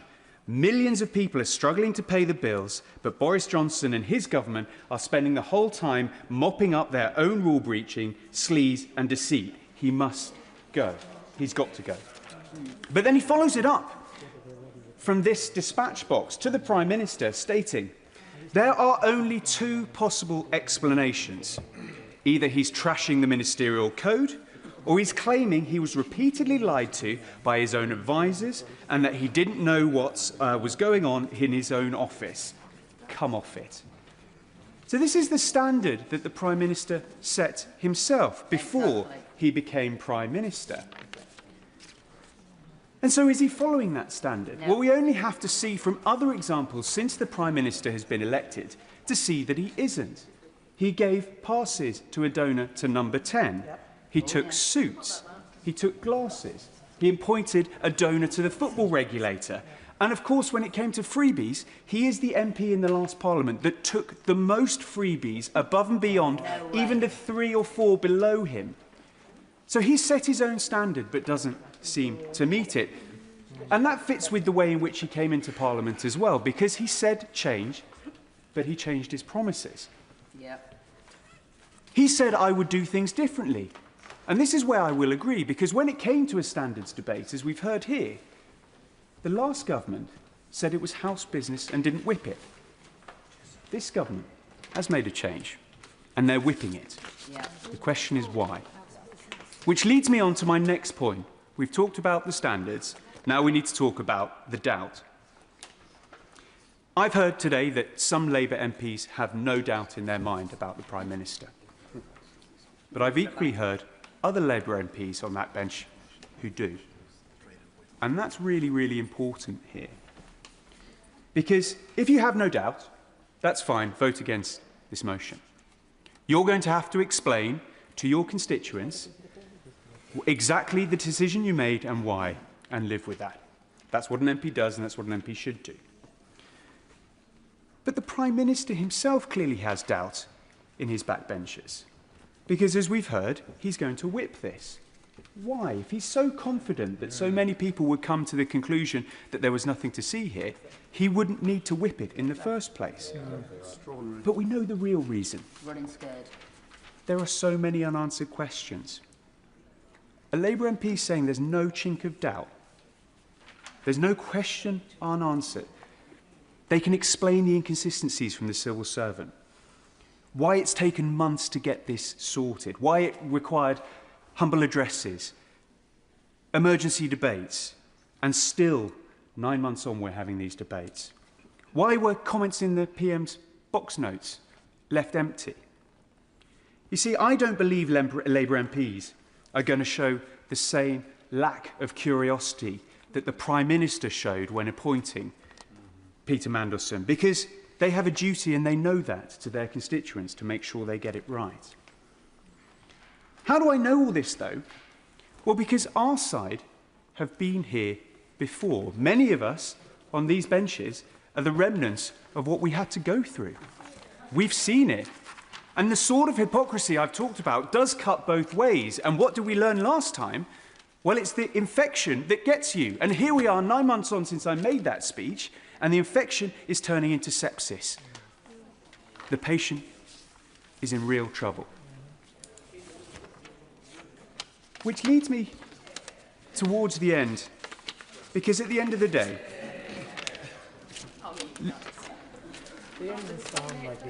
Labour MPs could learn from this side of the House, or they will share the same fate. You see, the Conservative Party is effectively a mirror to the Labour Party that they didn't ask for, but they'd be wise to study. And if they don't believe me, maybe they'll listen to a certain now Prime Minister back in the debate on the 21st of April 2022, who closed his speech by saying, "If we do not pass this motion and take this opportunity to restate the principles, we are all complicit in allowing the standard to slip.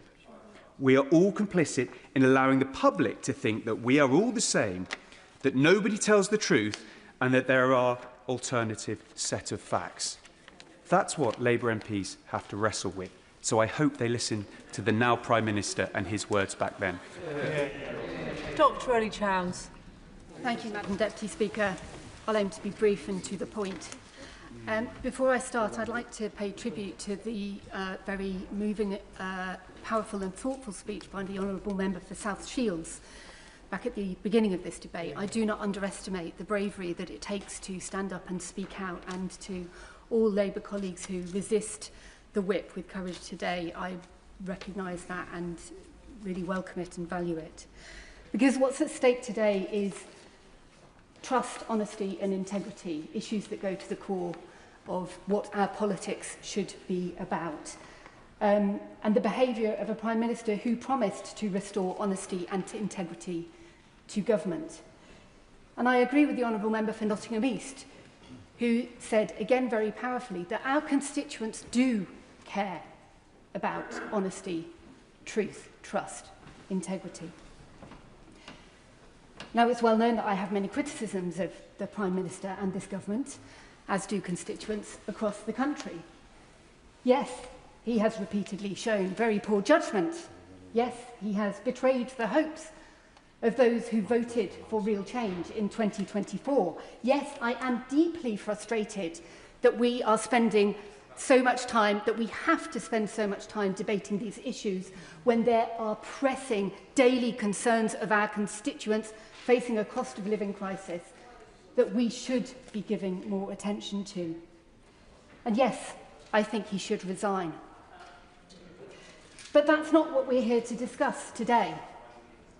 Our decision today is not even on whether the Prime Minister misled the House, still less to judge whether it was an intentional or reckless misleading. Our decision today is to decide whether the Prime Minister has a case to answer that he may have misled the House. And it is absolutely clear that there is a case to answer there. Let's look at the detail of the motion. It cites 3 quotes from the Prime Minister's own words. The first being his assurances about full due process being followed in the appointment of Peter Mandelson. And yet, just this morning, we've heard yet more evidence from Sir Philip Barton, the primary civil servant in the Foreign Office at the time, who was absolutely categorical that normal process is that vetting comes first and appointment comes later. It was the opposite way round in this case. The Prime Minister, again as the motion says, made clear that his position was that the position of Mandelson was subject to developed vetting and that no pressure whatsoever existed in relation to this case. This is clearly not a tenable position. Now, some colleagues on the government benches have tried to claim that although it's perfectly clear that there was considerable pressure put on the timescale within the context of an already announced appointment of Peter Mandelson, within the context of there being absolutely no contingency plan for if the vetting process failed him, within the context that it would have been a complete foreign affairs crisis for that vetting process to have failed in. Those colleagues are asking us to believe that there was still no pressure whatsoever on the process. This is clearly, the honourable gentleman has said a lot today and there are others still waiting to speak. It is clear that there is a case to answer here. That is the decision we have to make. Not whether the Prime Minister, not whether we're definitively certain that the Prime Minister misled the House, but whether we feel that there is a case to be answered, and thus this matter should be referred to the body that is in existence to deal with these issues, the Privileges Committee. Now, as many members across the House have already commented, the Prime Minister could and should refer himself to that committee. That would save a great deal of heartache, clearly, within the Labour Party. But if he will not do that, all of us, whatever our party, owe it to our consciences and to our constituents to refer him to the Privileges Committee and to vote for this motion. Hear, hear. Christopher Chope. Madam Deputy Speaker, it's a pleasure to be able to participate in this very important debate. And I'm going to add a perspective from somebody who has never been in the Whip's office, but has witnessed the dark arts of the Whips in my time in this place. And I can see that what is happening today is that the Prime Minister has been persuaded by his Whips to put on a demand that all his troops should support him in voting down this motion, the consequence of which is that he will be even more unpopular, the results for Labour in the local elections will be even worse, and that as a result it will be easier for the Labour Party and its whips to be able to scapegoat the Prime Minister for their failures. And so it will then be easier for them to change their leader, which is what a lot of them are yearning to be able to do.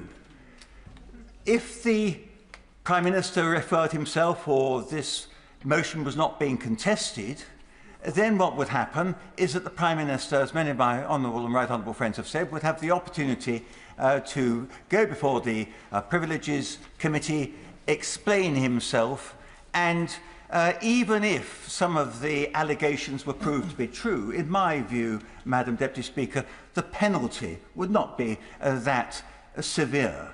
And I can remember at the time of the 1997 general election, when Margaret Thatcher came down to support me in Christchurch, that was the same day that one of our colleagues who was standing in another constituency was condemned by the then Standards Committee for having been in breach of the rules of the House.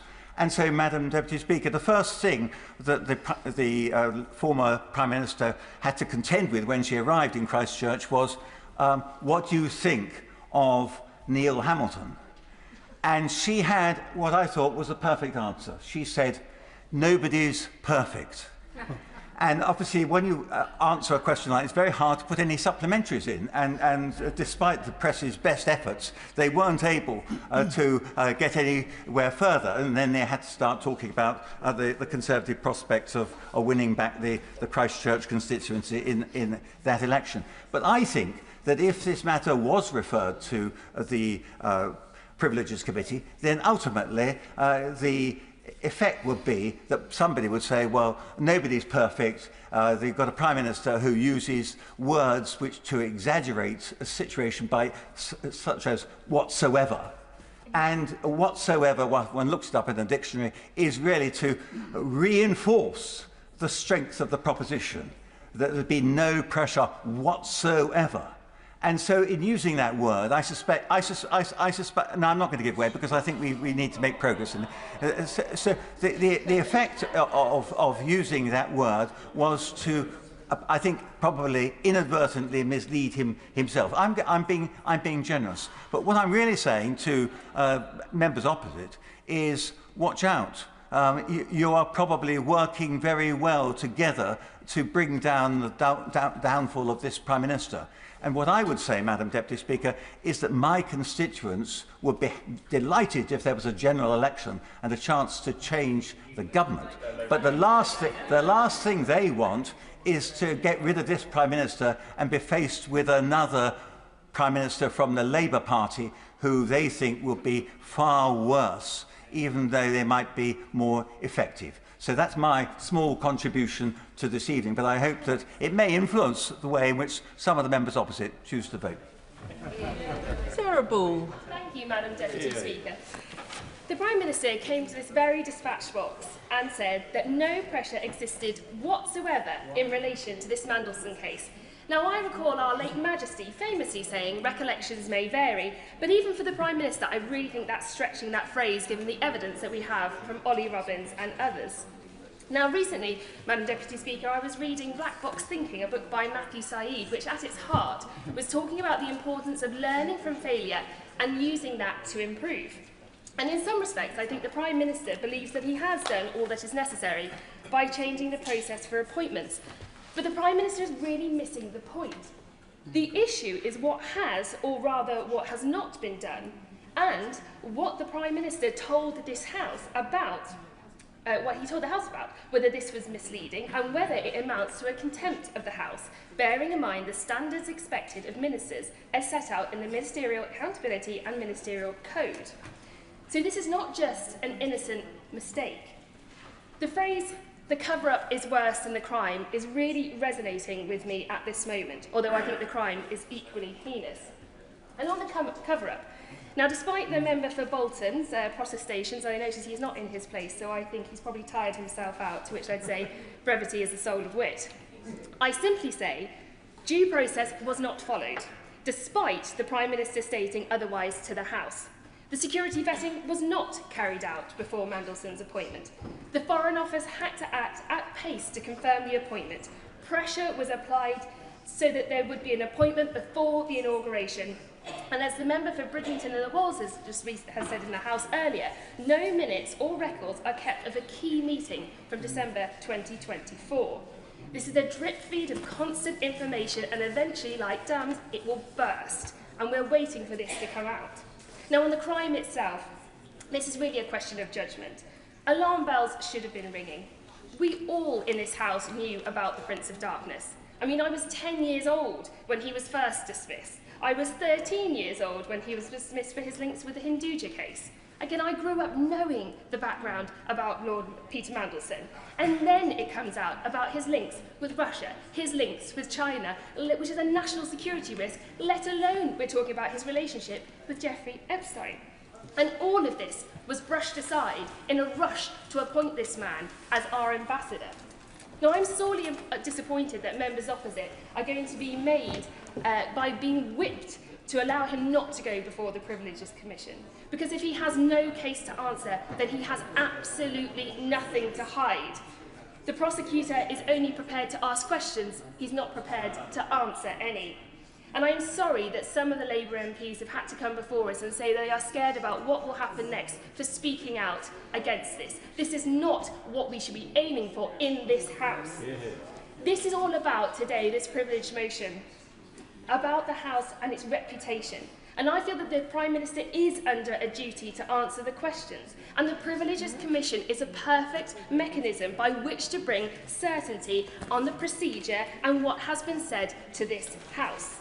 This House has a long and distinguished history.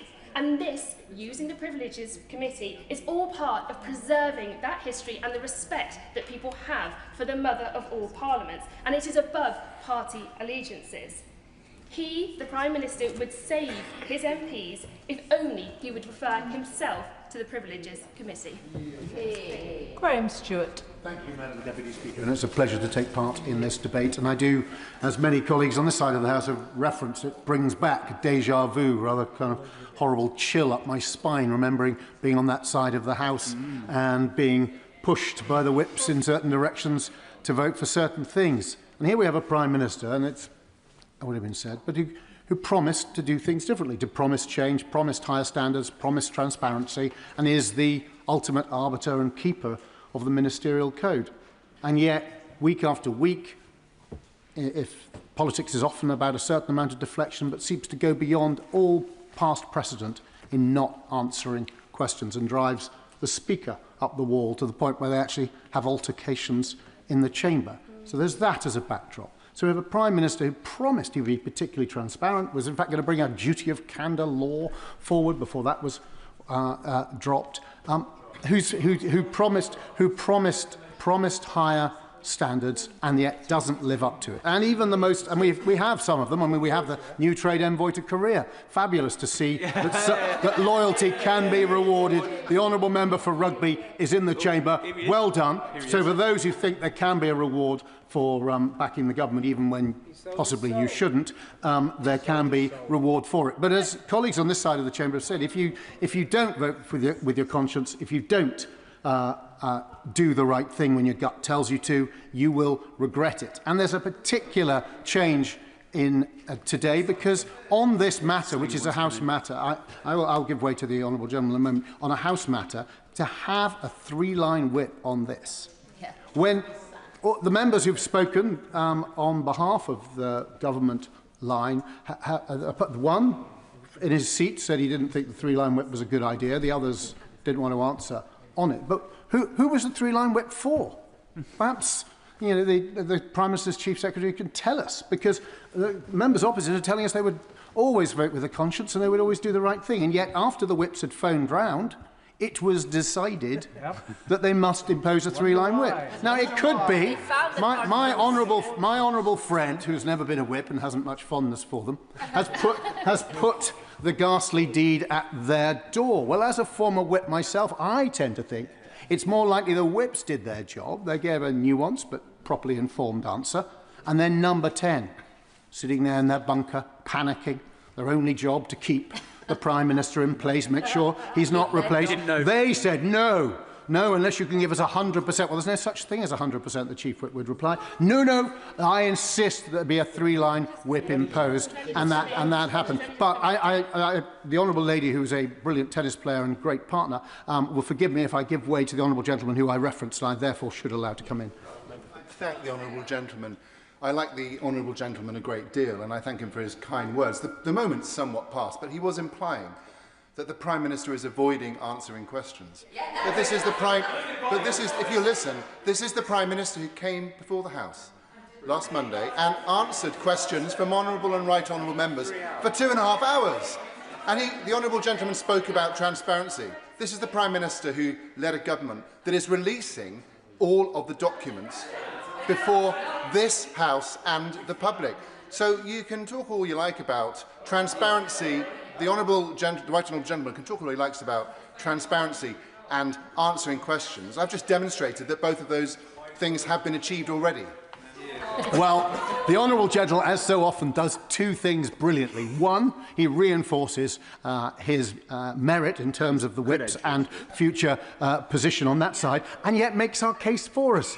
Yeah, dragged before the House. It's not me. The Speaker was falling out with him, and the Speaker is formerly a Labour MP. It's just the frustration of a whole nation at a man who promised he'd be open and transparent, who can't ever just give a straightforward answer. It's got to the point if he was asked whether he'd like mash or new potatoes, he would come, he'd say to his wife, he'd start talking about pork chops. He just can't answer the question. And when he is dragged here, I'd say to the Honourable Member for Rugby, and that's what the issue today, he misled this House. And we've gone over it, I won't go over it all over again, you'll be deeply relieved, but he said that due process had been followed. We know that, and we had evidence today, didn't we? Morgan McSweeney said, oh, he interviewed. He's an old pal of Mandelson's. He was championing, he was the man pushing for Mandelson's appointment, and he's the guy who asked Mandelson the questions, and then, whoa, let's review the answers that he got. Oh, let's get now Lord Doyle,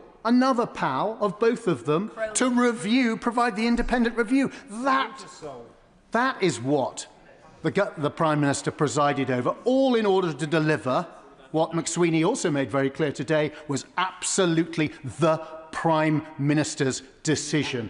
He made the decision. He got his mates in this crony boys' club to sit around and review each other and then put Mandelson into place. And then he came here, and that's the point, and said that due process was followed. Due process was not followed. We know only because, and again the government had to give way halfway through the debate because it could see the direction it was going, only because of the humble address have we found out that the official advice to the Prime Minister, the official advice from the Cabinet Secretary was that you must, if you're going to have a political appointee, you must do the vetting before you announce it.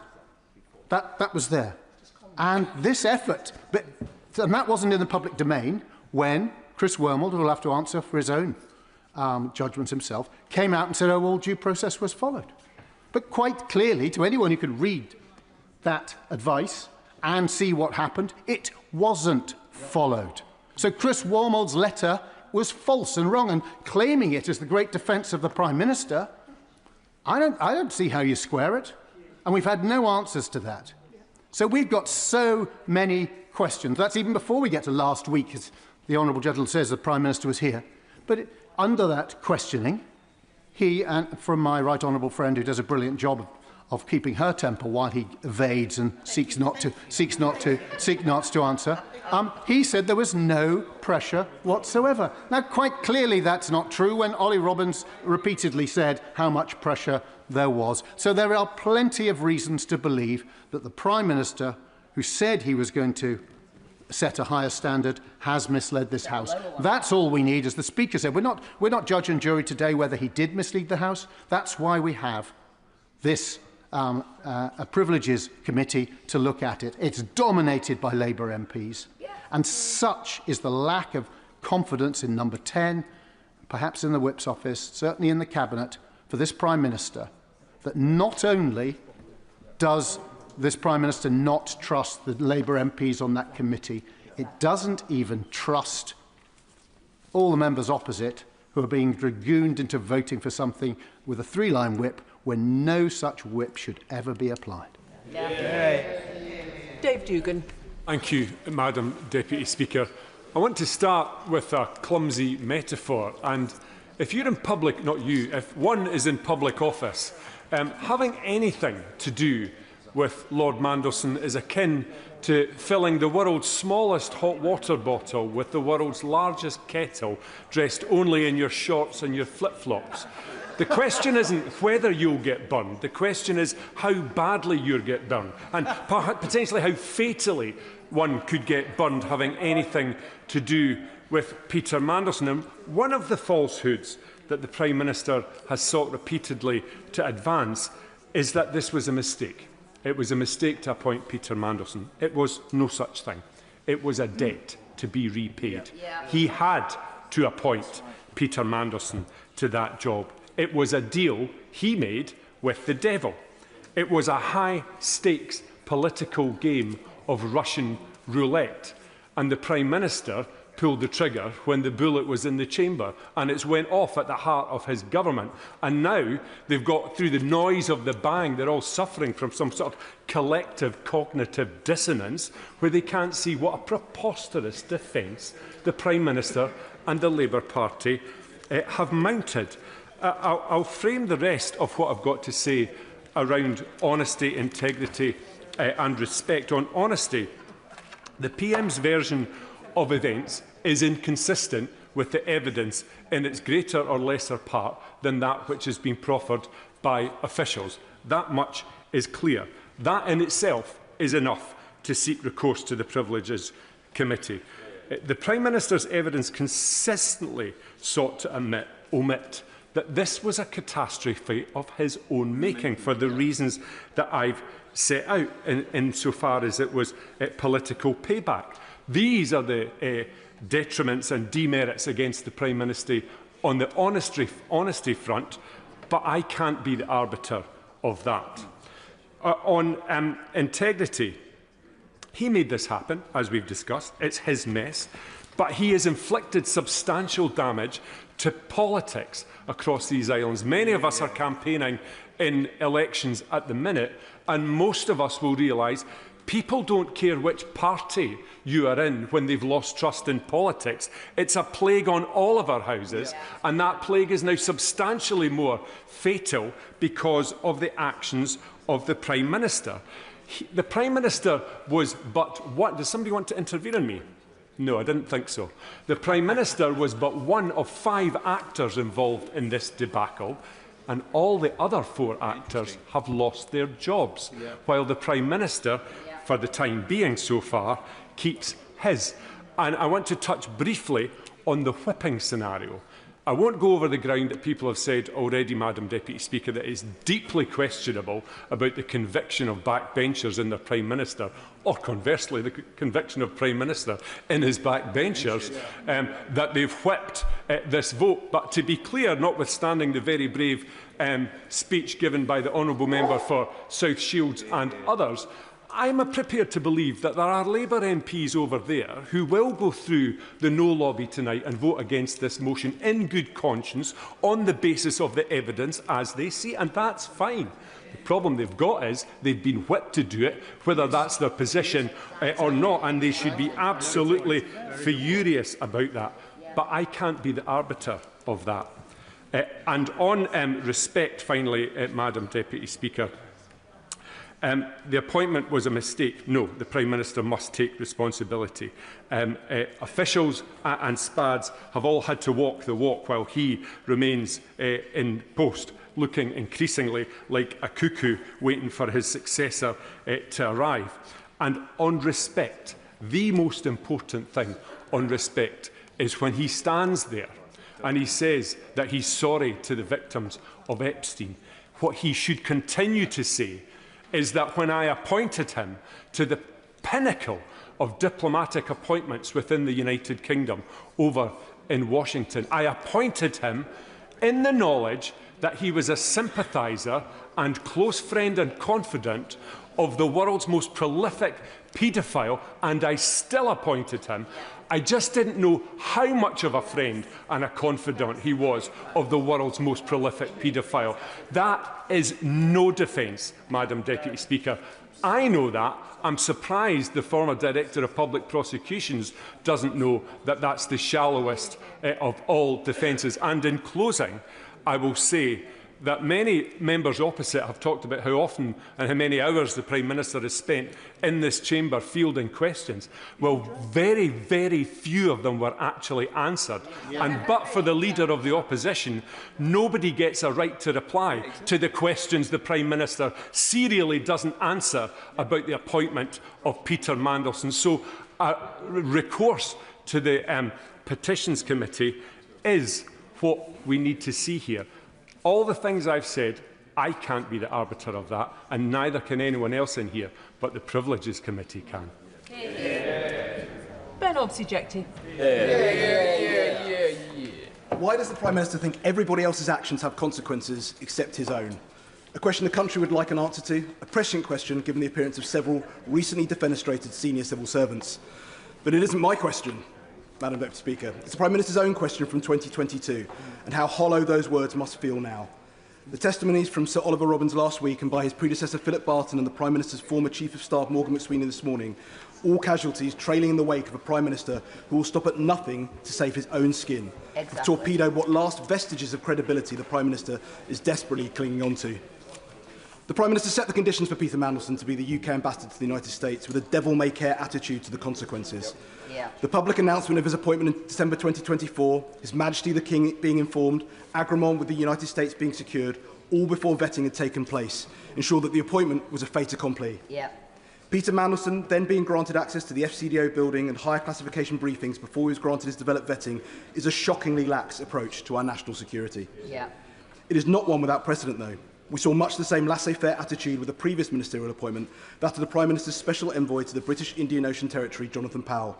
A similar pattern: access to the FCDO granted, access to classified documents, use of unsecure email for communications, question marks over potential foreign influence, all confirmed to have taken place prior to his developed vetting within the last few hours by Morgan McSweeney.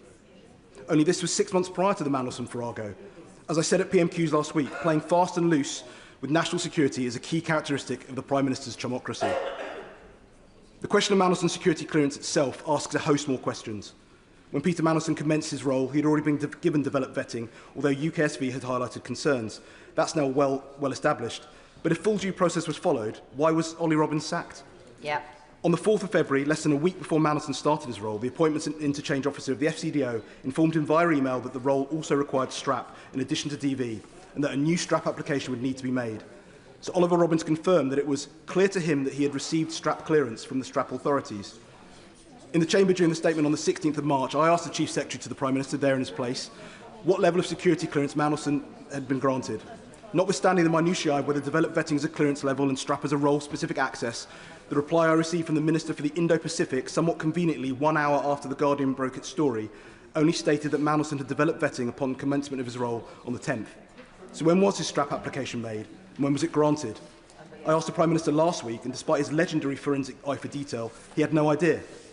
Did the intelligence services also have access to the UKSV vetting report? The wider question is also what assessment the US intelligence services made of Peter Mandelson. Did he pass vetting by the US State Department? As the nexus for all Five Eyes intelligence and US-UK eyes-only intelligence coming from the United States, was Mandelson granted access to all the available intelligence in order to discharge all his responsibilities as ambassador? Would the US, for example, have given him visibility of TK-level imagery? What assessment has the government now made of the damage this debacle has done to the UK relationship with the United States? It is surely no coincidence that this special relationship has soured at the same time as this fiasco has unravelled, quite aside from the other faux pas the government have made in recent weeks. Even more damning as Sir Ollie Robbins' testimony was the Prime Minister's dogged determination to reward the now Lord Doyle. I was under strict instructions not to discuss that with the then Foreign Secretary, which was uncomfortable. I found it very hard to think how I could explain to the office what the credentials of Matthew were to be an important head of mission role, when I was in danger of making very senior, very experienced diplomats leave office. The fact that the Prime Minister put pressure on the FCDO to give Lord Doyle a head of mission role in the diplomatic service in March last year, despite his complete lack of qualification for the role, owing for that same individual to later have the Labour whip removed, owing to his relationship with Sean Morton, a man subsequently convicted of possessing indecent images of children, the Prime Minister very deliberately directed that that information was withheld from the then Foreign Secretary, although I suspect that that's not the first time he's done that. Two men with proximity to convicted paedophiles, both Labour peers, both key figures in the Starmer project. This government's cronyism is second only to its nepotism. And knowing what we know about the role that Peter Mandelson played in the last reshuffle, what confidence can the general public have that ministers who owe their careers to Peter Mandelson would vote honestly in this coming vote? It isn't on this side of the House that we have to worry about whether Peter Mandelson paid for anybody's wedding. The laissez-faire attitude to Peter Mandelson's appointment has illustrated the nonchalance, arrogance and incompetence of the government under this milquetoast premiership. There's a key question we come back to once again. Why does the Prime Minister think everybody else's actions have consequences except his own? The public must be assured that there has been an investigation into whether the Prime Minister misled the House.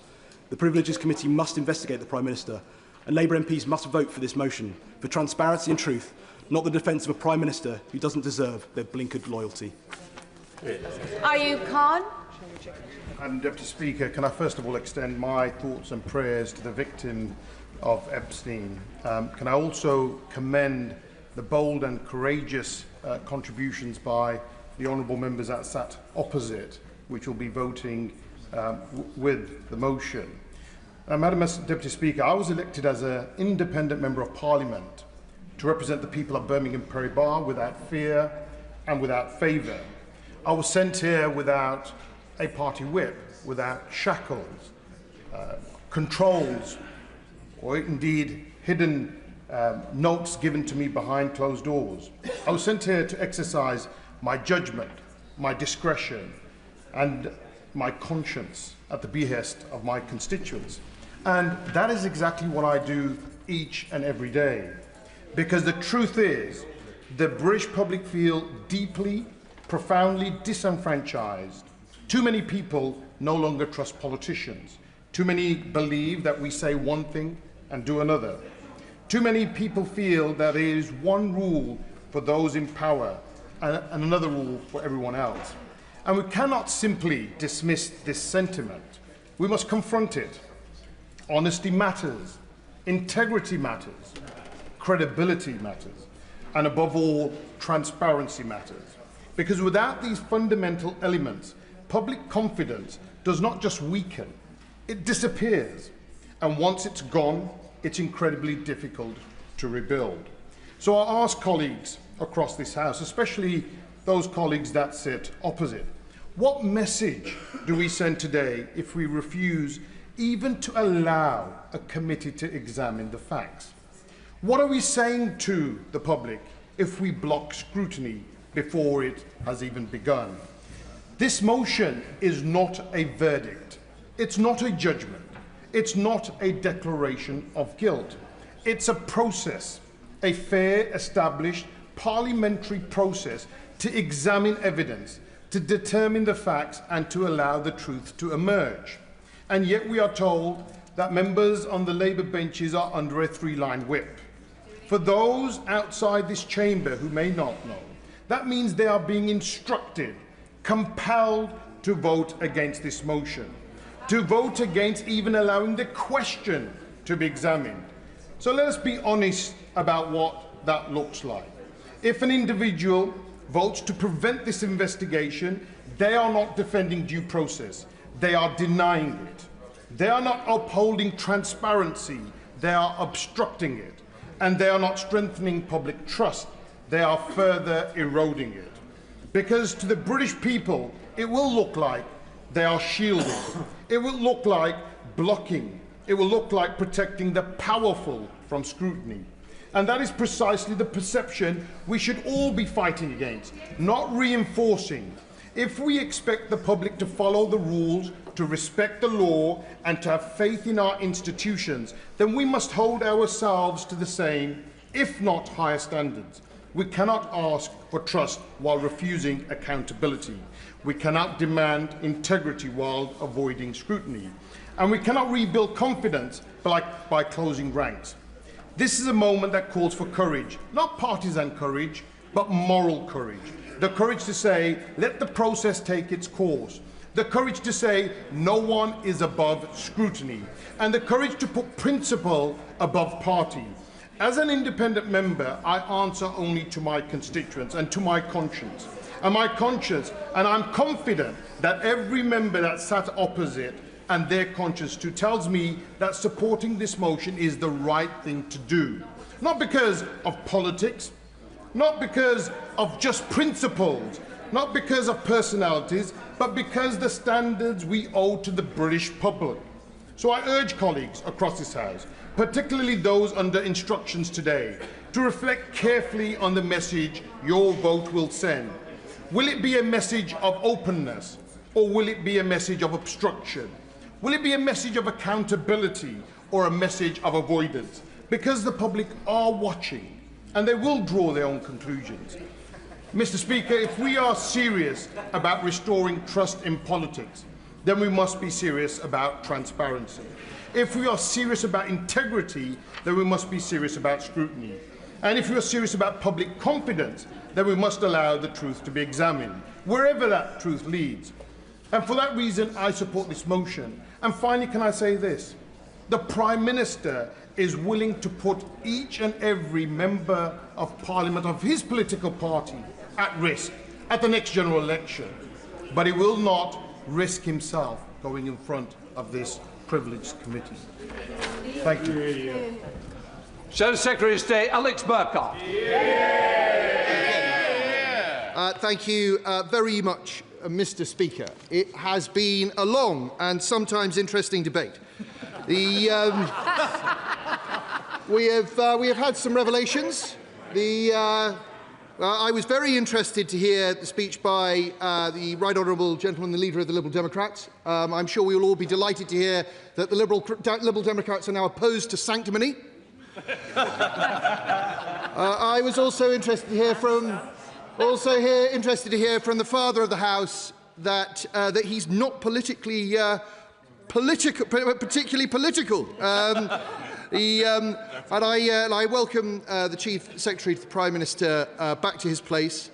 I congratulate him on the fact that the Today programme this morning he was being lauded as the Prime Minister's right-hand man. I hope that you will be not made too anxious by what's happened to all of the other Prime Minister's right-hand men. And, he is smiling. He is smiling. The motion before us today is very, very simple. The motion before us today is about starting a process which will take what is being discussed in this House and put it in the hands of a group, a committee of our peers who will get to adjudicate because there is no agreement on these points.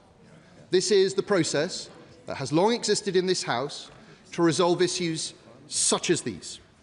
We're doing this for a reason. It is simply because... Come on. Come on. We're doing this for a reason. It is because members of all parties believe that there is reason to believe that the Prime Minister may have misled this House. And so those Labour MPs who stood up and said, to the horror of the Liberal Democrats so sanctimoniously, that this was some sort of political stunt, OK, all right. Do they think that the Honourable Lady from South Shields was part of a political stunt? Yeah, exactly. Do they think that she was part of a political stunt when she said, good, decent colleagues will be complicit in a cover-up? When she said, it is a matter for privileges, was she part of a political stunt? Was it all about the local elections for her? When the Honourable Lady from Lagan Valley stood up and explained that she has no Labour opponent, she doesn't have any local elections, was she part of a political stunt? Was the Honourable Gentleman not in his place at the moment, the member for Kingston upon Hull East, when he stood up and said that he doesn't believe the House was misled by the Prime Minister, but he does think that the Prime Minister should be referred to the committee. Was he part of a political stunt? This falls away at the first hurdle. Exactly. What is going on here is a political objection because the Labour Party knows that the Prime Minister may well be in the wrong and they are scared of referring him. And that's the only reason. That's the only reason they need to put down a hard three-line whip and start twisting arms. Do they really believe that the member for Grangemouth was part of a political stunt? The member for Bradford East was a part of a political stunt? The member for Clapham, who's absent, who's tweeted that if she was here, she would be voting for this motion. They think she's part of a political stunt? No. As my right honourable friend from Belfast East said at the start of this debate, if the government has nothing to hide, it has nothing to fear from the Procedure Committee. Now, a number of Labour MPs have objected, saying that they think the Prime Minister is innocent, and they're perfectly entitled to make that case. We think that case is wrong, which is why, as my honourable friend from Gordon Buchan elegantly pointed out, that is why we need the Privilege Committee to adjudicate. A number of Labour MPs thought that the Prime Minister should have referred himself. Indeed, he should have done. It would have been the simplest way of moving this whole process on, without any further need for the House to agonise over it. And those Labour MPs who stood up and said how sad it was that they couldn't debate all the other things they wanted to debate today, they could have done if the Prime Minister had referred himself. The case, which has been well trodden this afternoon, I will make again very briefly, is on 2 points. It's on full due process and it's on pressure.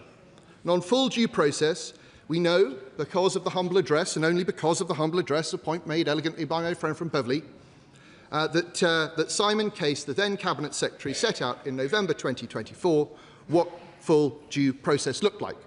That the Prime Minister's appointee had to have security clearance before he was appointed, and he had to declare his interests before he was appointed. So far, the government, despite being asked on very many occasions whether Peter Mandelson filled in a conflict of interest document, have been unable to tell us.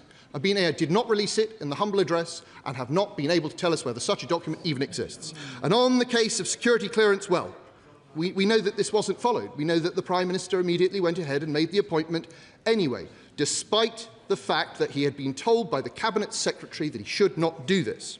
But look, there are plenty of other reasons why we know that full due process wasn't followed. It doesn't require any great experience of government to know that full due process does not include reading a due diligence document by the Cabinet Office which tells you that Peter Mandelson was a director of a Russian company during the Russian invasion of Crimea, and then think, well, we just did security clearance later. That's obviously not full due process. It's not full due process to ask Peter Mandelson's Labour Together friends to complete the clearance process for him. It's obviously not due process. And it's not due process to not keep any records of any meetings, of any calls, of any decisions in a way that is clearly in violation of all of the guidance given to civil servants. This in no way was full due process following. Those people who have nobly stood up and tried to make a case that Wormald, the later Cabinet Secretary, said it was all done fine. Let us remind the House that Wormald's letter to the Prime Minister was written on the 16th of September. By that time, the Prime Minister had already told the House that full due process was followed. The system was trying to defend a position that the Prime Minister had already made very clear in the House repeatedly. And at that point, at that moment in time, on the 10th of December, when he told my right honourable friend, the Leader of the Opposition, that full due process had been followed, the last piece of advice given to him by a Cabinet Secretary was from Simon Case. He knew that he had not followed full due process. On the point of pressure, that, I'm afraid, it's also very clear that the Prime Minister, at the very least, misspoke in the House last Wednesday. The Prime Minister said yesterday, he said that Sir Ollie Robbins went on to say, I'm quoting at this point, I have complete confidence that recommendations to me and the discussion we had and the decision we made were rigorously independent of any pressure. But what Sir Ollie actually said to the Foreign Affairs Select Committee was, I also have complete confidence that their recommendations to me and the discussion we had and the decision we made were rigorously independent of that pressure. There's a difference between no pressure and there being pressure. Sir Ollie, as he made very clear throughout his whole testimony, was put under pressure. He and his office were put under pressure. And when the Prime Minister said, and I quote again, Sir Ollie was absolutely clear that nobody put pressure on him to make this appointment, that is manifestly false. Because what he actually said was throughout January, honestly, my office and the Foreign Secretary's office were under constant pressure. Again, he said, while I think the department felt under pressure, we were proud of the fact that we had not bowed to that pressure. And he also said that he was very clear that he found an atmosphere where this was not just, please get this done quickly, but get it done. That was, I think, pretty clear. Yeah, it deserves to be said loudly because it's important, because the Prime Minister appears to have misled the House and not corrected the record. And under the Ministerial Code, as everyone knows, a minister sometimes makes mistakes, but they have to come and correct the record at the earliest available opportunity. The earliest available opportunity was Thursday. We could have probably squeezed it to Monday, but it is Tuesday, and the Prime Minister is still pretending that he has done nothing wrong, even though it is here in black and white for everyone to read. There is clearly a case to answer. There is clearly a case to answer, Mr. Speaker. And I have sympathy for all those Labour MPs who have spoken in this debate, who have deep concerns and grievances about this, and I also have a very great deal of sympathy with those who feel the same way but haven't spoken. The Prime Minister's failure to self-refer, as several Labour MPs have suggested, has put them in this position, and they are being whipped to support something that they know is wrong. They are being whipped to support something they know their constituents will hate. They are being whipped to defend the Labour Together machine, which has brought such shame on the Labour Party. You've all taken money from them, so you can get angry. You've all taken money from them. Well, not all of you, to be fair. There are some honourable members opposite who are calling for an investigation into Labour Together, and quite rightly so. And they are being whipped by a Prime Minister who will lead them over the edge of the cliff if they let him. As my right honourable friend from Herne Bay said very powerfully, it is important in politics, at the end of the day, to be able to look yourself in the eye. And I know that there will be many Labour MPs who are going through the lobbies tonight who will struggle to do that. They don't need to. They all know how this ends. Where this ends is with the Prime Minister not fighting the next general election. They all know where this ends. It ends with them having then to justify what they've done. They then are left only with what is left of their reputations. Yeah. Secretary Jones. Thank you very much, Mr. Speaker. Can I just begin by saying that the comments from the honourable member in his final speech, not least at the beginning where he visibly enjoyed his jokes more than the rest of us in this House, shows that for them on that side of the House, this is purely a joking matter. But we take this seriously, Mr. Speaker, and so I will speak to the substance and the motivations of the motion that's before the House today. Before I do so, can I thank all right honourable and honourable members for their contributions to the debate. I would particularly like to thank honourable friends and other members who reminded us, as they should, that the victims of Jeffrey Epstein suffered the most hideous abuse and will be reminded of that every single time this matter is debated.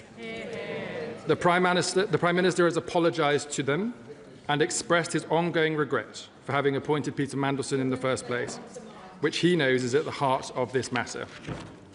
Mr. Speaker, the Prime Minister and indeed the whole government recognise the importance of transparency in respect of Peter Mandelson's appointment and dismissal as ambassador. This is why this is my 8th appearance at the dispatch box to provide updates on these issues, and why the government welcomes the opportunity today to debate the substance of the motion before us. Can I also recognise the diligence of this House's select committees to pay tribute to the work of my right honourable friend, the member for Islington South, and the members of her committee for the important work that she is leading on the Foreign Affairs Select Committee. Members from across the House will have heard the evidence from a number of officials and the Prime Minister's former Chief of Staff as part of that ongoing work in this Parliament. I would also like to thank the honourable member for North Dorset as Chair of the Public Administration Committee and the members of the Intelligence and Security Committee for their support in providing additional layers of transparency and accountability as the government complies with the humble address. Mr. Speaker, moving to today's motion from the Leader of the Opposition. I won't. In recent weeks,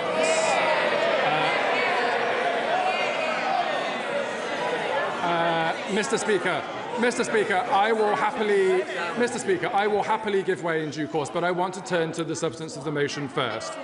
In recent weeks, Mr. Speaker, some have accused the Prime Minister of dishonesty, saying there was no way that Foreign Office officials would have given Peter Mandelson's clearance against the vetting agency's recommendation, let alone without checking with the Prime Minister himself. The Leader of the Opposition herself on BBC Radio 4 said he knew, and I quote, that I know he is lying. But the testimony provided by Sir Ollie Robbins has disproved those accusations without further question.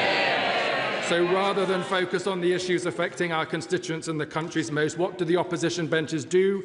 They try to shift the goalposts and have tried again and again to make their arguments fit. Today alone, Mr. Speaker, we have heard members of opposite bounce from one accusation to another in a desperate search for something that will stick. And we have been subjected, Mr. Speaker, to the ranting incoherence of the Leader of the Opposition, where she's in search of something that she could use to justify today's politically motivated spectacle. I think we've heard enough, Mr. Speaker, of the ranting incoherence of the leadership of the opposition. So let's take the specific allegations in turn. First, Mr. Speaker, as to whether the Prime Minister was correct when he said full due process was followed. Yesterday, the government deposited a letter from the then Cabinet Secretary, Sir Chris Wormold, into the library of the House. In that letter, it is clear he was specifically asked by the Prime Minister to review whether due process was followed in the appointment. He confirmed it was. Last week, the former permanent Under-Secretary at the Foreign Office, Sir Ollie Robbins, stated to the Foreign Affairs Committee that his department followed that process. We have also heard the Cabinet Office Permanent Secretary's evidence, which covered this issue in great detail. Catherine Little stated unequivocally that due process was followed in relation to Peter Mandelson's vetting. I give way.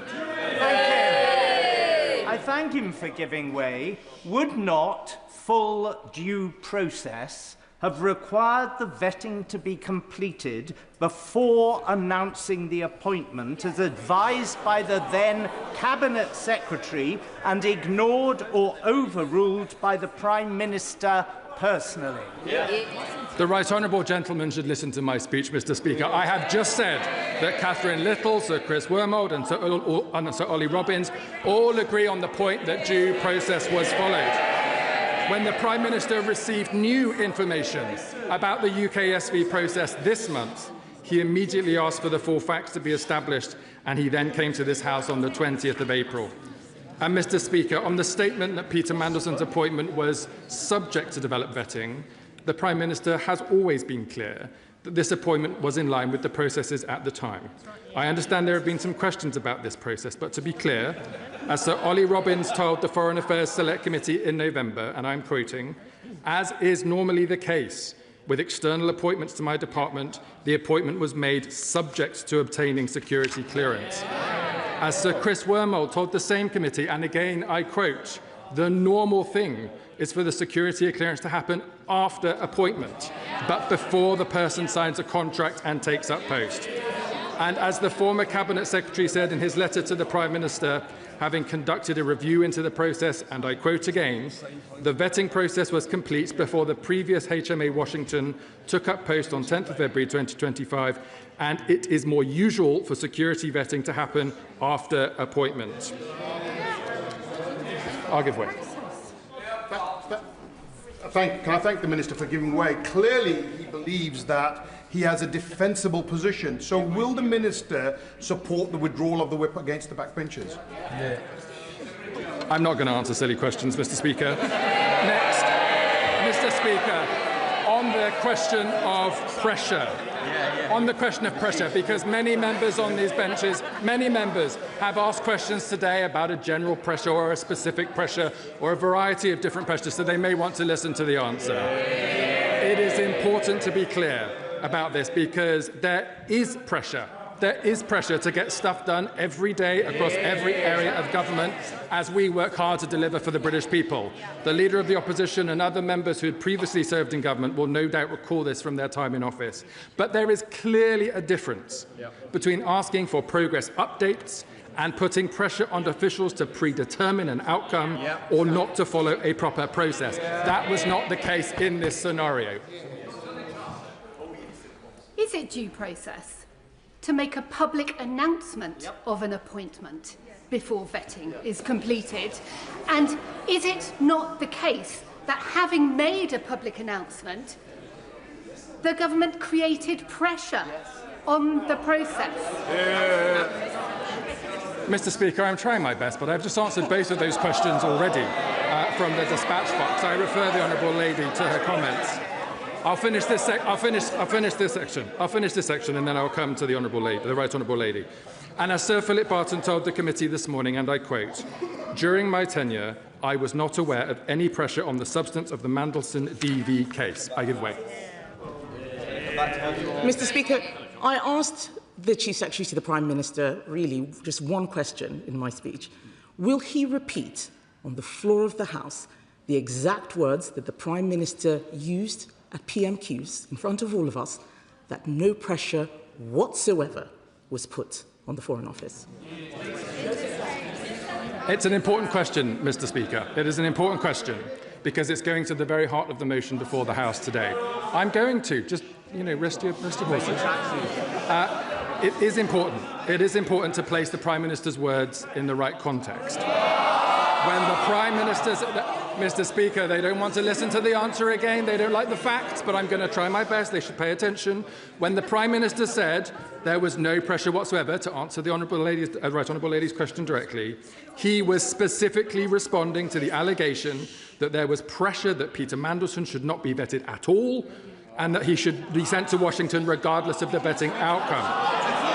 Again, Sir Ollie Robbins told MPs it was, and I quote, never put to him in that way, and the Prime Minister made that comment immediately after quoting the evidence provided by the Foreign Affairs Committee.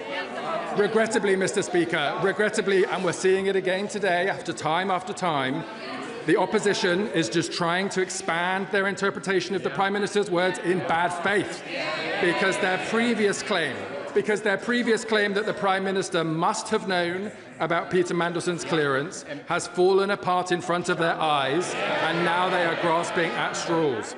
And this matters, Mr. Speaker, because, as the Honourable Member for Herne Bay and Sandwich argued, the processes in this House, the work of the Privileges Committee, is important. It is integral to our Constitution. But there must be appropriate thresholds for these investigations, not every week off the back of PMQs on an interpretation of the wording of the Prime Minister, but instead on very significant cases that warrant the work of this committee. And that's why it is important, Mr. Speaker, as many members in the House have done today, to contrast the allegations and the accusations of the opposition party today to the seriousness of when Boris Johnson was referred to the Privileges Committee in the last Parliament. This is important precedent, Mr. Speaker, because in those circumstances, Boris Johnson knowingly told this House that there were no parties in Downing Street during COVID lockdowns, only for it to emerge that he'd personally been at 5 of them and received a police fine for attending them. That is the nature of lying to this House, which he was proven to have done in the work of the Privileges Committee. This is not about interpretation of a question and answer at Prime Minister's questions. This begs the question, therefore, Mr. Speaker, if there is no substance to the allegations in the motion today, what is it? What is it that is driving the behaviour of opposition parties on the opposite bench? This question goes to the very basis of the motion before us. So I have to ask, Mr. Speaker, I have to ask, what is it precisely about this Labour government giving rights and powers to workers, to renters, to the disadvantaged that they do not like? What is it, Mr. Speaker, about this Labour government standing against unearned wealth and people who use their privilege to extract value from the system rather than adding to it that they do not like? What is it, Mr. Speaker, about a Labour government raising taxes on private jets and non-doms to raise money for our state schools, our NHS, our police, to lift children out of poverty after years of neglect from the Conservative Party opposite that they do not want to hear? We all know why, Mr. Speaker, because they are on the side of the vested interests and we are on the side of the British people. But Mr. Speaker, to be fair to the House, this is not just an accusation I'm levelling at the Conservative Party, Mr. Speaker, because they are not the only ones playing games with this motion today. The SNP too. They're desperate to distract from their record in power. 10,000 kids in Scotland without a home to call their own, a Scottish NHS in decline, and the shameful ferries fiasco. What is it that they're trying to distract from today? I thank him for belatedly giving way. I don't know if he's noticed, but this afternoon polling was released which outlines that 61% of people on these aisles believe that there should be an inquiry in the terms laid out in the vote tonight. Just 20% of the public agree with his position. Why is he once again on the wrong side of public opinion? I notice, Mr. Speaker, he has nothing to say to those kids, those patients waiting in the NHS line, or the people waiting for his government to perform. And the so-called Green Party, Mr. Speaker, just for me to complete going round the House, a party desperate to distract from Labour's mission for clean energy. from their opposition to clean nuclear power to quibbling over new solar farms, which, and I literally couldn't make this up, Mr. Speaker, they think are too big. Get real. We are in an energy bills crisis and a climate emergency, and this Labour Party is going to pull out the stops to serve the British people. Mr. Speaker, whilst the parties opposite play... Order. Please, if he's going to give way, in fairness to John Jones, he's given way once already. You can't stand while the member's speaking. You can indicate, but you can't continue to hang loose like you're trying to summon a taxi. Come on, Secretary. I'm grateful, Mr. Speaker. I'm grateful. Mr. Speaker, I for one am rather enjoying myself, but I think the public might want to listen to the debate in the House today. Because, Mr. Speaker, whilst the parties opposite, which you can hear from their chuntering and their joking and their shouting, are playing games, this Labour government is doing the work that matters. I've been asked, Mr. Speaker, where is the Prime Minister?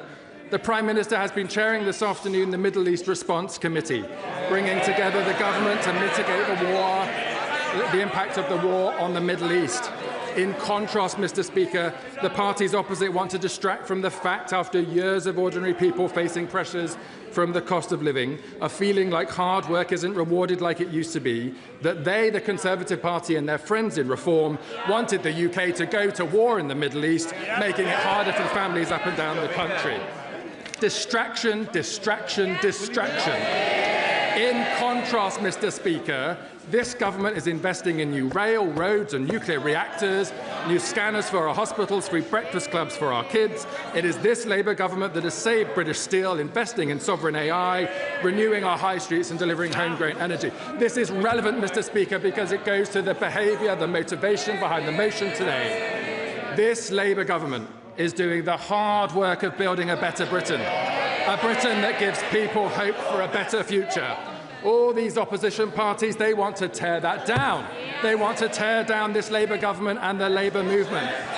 And they agree, Mr. Speaker, they agree, because like our forefathers before us, we've stood up to the power of vested interests, and we will do so again. And so I say to the opposition parties today, I say to them all when they come here to try to tear down this Labour movement and our project for the British people, not today, Mr. Speaker, not on our watch. We will not let it happen, and on that basis I commend this statement to the House.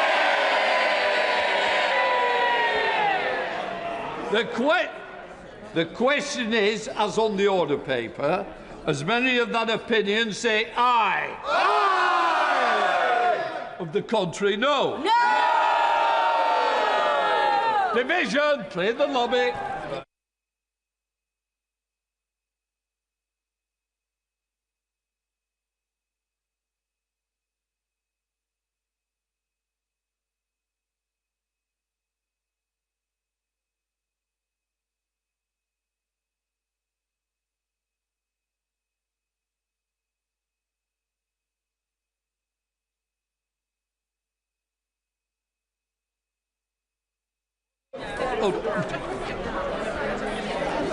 The question is, as on the order paper, as many of that opinion say aye. Aye! The contrary, no. No!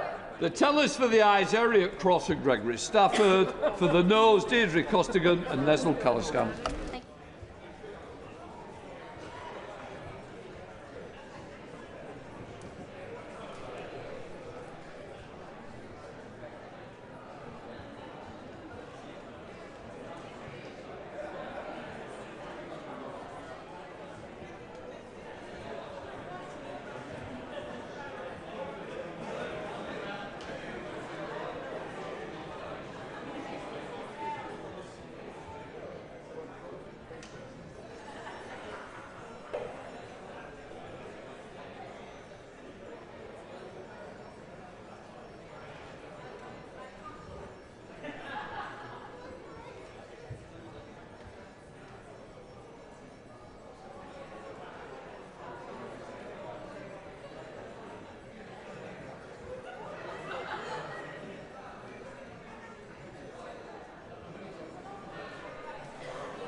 Order.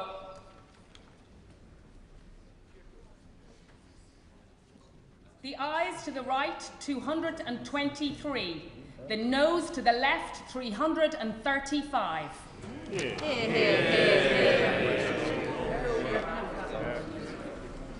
Thank you. The ayes to the right, 223. The noes to the left, 335. The noes have it, the noes have it. Unlocked. Can I just say, a member of Parliament's been to complain to me and another member. When other members are shouting shame when they're voting, it is not acceptable and it will not be tolerated. So I hope that the people concerned will apologise to those members that they shouted at. Point of order, Sir Julian. Thank you, Mr. Speaker. Out of 190 questions for written answer that I've put down this session, which is coming to its close, all but one have been answered.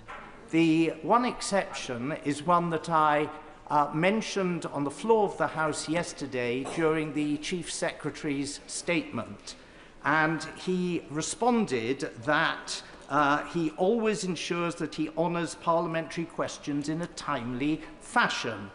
The last day for answering this question is today, and it so far hasn't been answered. So I wonder if I might give the Chief Secretary the opportunity to answer it now. And it is this: to ask who first suggested to the Prime Minister that Peter Mandelson should be appointed as ambassador to the United States.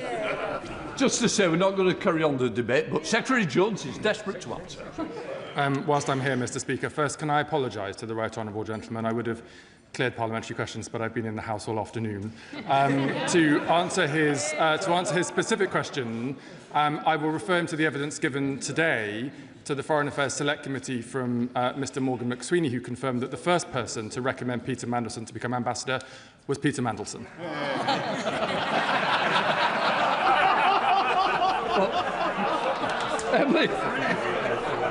Emily Darlington, point of order. Mr. Speaker, I'd like to seek your advice. I understand that it is custom and practice when an MP comes to visit your constituency that you are given due notice of that. The Leader of the Opposition came to my constituency and did not inform me that she was there, and I would like to know if we could how best to resolve this. I think the good thing is you've told me about it, and what I would say to honourable members, whether the ministers, shadow ministers, leaders, whoever they are, the courtesy is the MP should know, unless it's for a private visit. So please, can everybody take that on board, especially as we're coming up to the election. The fever's already with us, so please adhere to what I believe is good practice. The clerk will now proceed to read the orders of the day. Pension Schemes Bill, consideration of Lord's message. Sorry. Now. Before we consider the Lord's message on the Pension Scheme Bill, I inform the House that the Government has tabled a new motion in relation to the Lord's message and has withdrawn the motion it tabled this morning. The new amendment paper is available in the Vote Office and online and was issued at 5:55 and includes a note indicating that a motion relating to the Lord's Reason 88X has been withdrawn and the new motion has been tabled. I can confirm that nothing in the Lord's message engages common privilege. Right, we now come to government motion related to the Lord's Reason 88X. As set out on the notice paper, I call Minister Torsten Bell to move. Minister. Thank you, Mr. Speaker. It's obviously disappointing to see that not every member in this chamber prior wishes to stay for a detailed discussion of the Pension Schemes Bill, but it's not the biggest disappointment ever, and it's good to see our regular engagers on this bill in their place. And I want to actually thank particularly those members for helpful discussions on the bill in recent days. Madam Deputy Speaker, I do not intend to detain the House for long. Honourable members will be, that's always the reaction we're looking for. Honourable members will be aware that there is one outstanding issue between this House and the other place when it comes to the Pension Schemes Bill. This relates to the reserve power on asset allocation. Today, the Government returns to its previous amendments on this issue. These spell out the intended purpose of the reserve power to underpin the industry's own commitments in the Mansion House Accord and to rule out other uses, such as a focus on any specific asset or asset class. But we are also bringing forward a final set of changes that aim to do justice to the points made in this House and the other place while retaining the original policy intent. These have three elements. First, a new requirement on regulators, in this case the TPR and the FCA, to make an assessment of barriers to the delivery of private asset investment, including the extent to which those barriers reflect the collective action problem that we have discussed extensively during exchanges on this bill. This assessment would be required to be incorporated into the ex-ante report the Secretary of State must produce before any use of the reserve power that the bill provides for. Our amendment, importantly, also places a duty on the Government to have regard to this regulatory assessment before any use of the power. This will ensure a Secretary of State behaving reasonably, as they are required to do, must place weight on the assessment of the regulators on this matter. Now, it was always the Government's intent to evaluate progress against the Mansion House Accord commitments in terms of the broad direction of travel over a substantial period of time, rather than short-term movements in private asset exposure. To reinforce this, we also propose to add to the face of the bill that the power cannot be exercised any earlier than 2028. Our second set of changes builds on the saver's interest test to reinforce the central role of trustees and providers. Our amendments in lieu would change the bar required to engage the saver's interest test. Rather than having to demonstrate that meeting the asset allocation requirements would be likely to cause material financial detriment, a scheme would instead have to show that meeting the requirements is likely not to be in the best interests of members. This language reflects language regularly used when considering trustees' duties.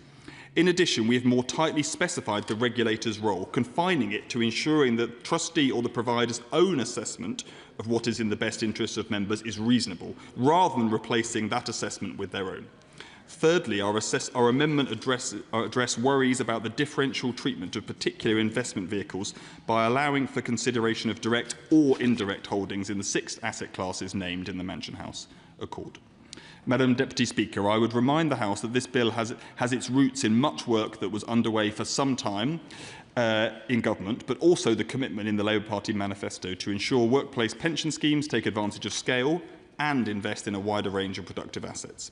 That was why one of the first things this government did on taking office was to launch a comprehensive review of pensions investment. That review found clear evidence that DC pensions market is operating with an excessively narrow focus on costs to the detriment of saver outcomes. That is where the reserve power comes from. It exists because the review found, and the industry itself has told us, that competitive pressure focused on cost minimisation is the single biggest barrier to diversifying in savers' long-term interest. But, of course, things can change over time, and there are a range of other factors which may come into play, which we have discussed particularly with the member for Wyre Forest. The changes we propose today address that worry directly and others. They require regulators to assess whether these competitive pressures remain a material barrier to more diverse private asset investment before any use of the power. And they put trustees or providers' own assessments of savers' best interest centre stage. And on that basis, Madam Deputy Speaker, I commend the Government's position to this House. The question is that this House insists on its disagreement with the Lords in their amendments 15 to 24, 27, 30 to 34, 36, 38 to 42, 83 and 88. Insists on its amendments 88C, 88E to 88P. 88R, 88S and 88W to the words restored to the bill by that disagreement. Does not insist on its amendments 88A, 88T, 88U and 88V to the words so restored to the bill but proposes amendments A to J to the words so restored to the bill. And I call the Shadow Secretary of State, Helen Wake. Thank you, Madam Deputy Speaker. May I begin by welcoming the honourable gentleman back to his place. We missed him last night and it is good to see him back in the chamber. Through our many debates, we have broadly agreed on the policy intent behind most of this bill. But as I have said time and time again, agreement on the principles of a bill is not the same as offering the Minister unqualified support for every measure within it, particularly not for the power contained in Clause 40, mandation, the reserve power, as he calls it, the power for ministers to instruct pension funds where to invest. When this bill was first introduced, that mandation power was truly breathtaking in scope. It was extraordinary, an unconstrained power that would have allowed the Secretary of State access to 100% of at least £400 billion worth of auto-enrolment default pension funds. It allowed ministers to direct their investment however they saw fit. And what happened the moment that became clear to people? Well, right honourable members and honourable members opposite, in front, and indeed members behind me, not least Reform UK, were already queuing up with pet projects and struggling sectors they thought savers' money should be used for. Net zero schemes, steel, renationalising water, and to be clear, they were not proposing these on the grounds of the return on investment for savers, the income they would generate people for later life. That much is obvious.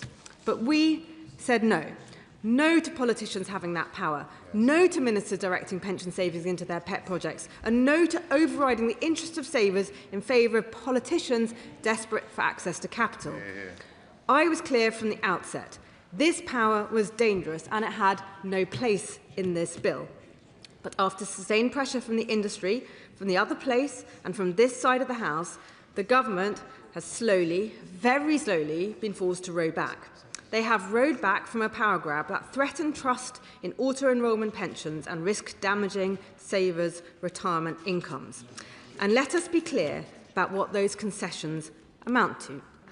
First, on allocation limits. The original bill contained no cap whatsoever on how much of a saver's pension could be mandated into specified assets. Now, after pressure, the government has imposed hard limits. No more than 10% of a default fund may be directed into qualifying assets, and no more than 5% may be directed specifically into UK assets. That is a major retreat from the original proposal. Second, sunset and single-use restrictions. The government has brought forward the expiry date of the reserve power to 2032 if unused, and repealed the whole regime by 2035 unless renewed by fresh primary legislation, and limited the core mandation power so it can only be exercised once. Another retreat. Third, the scope has been narrowed. Mandation can now apply only to the main default auto-enrolment fund, not the entire pension scheme, not every pot. Again, another retreat. And today, we've had further concessions.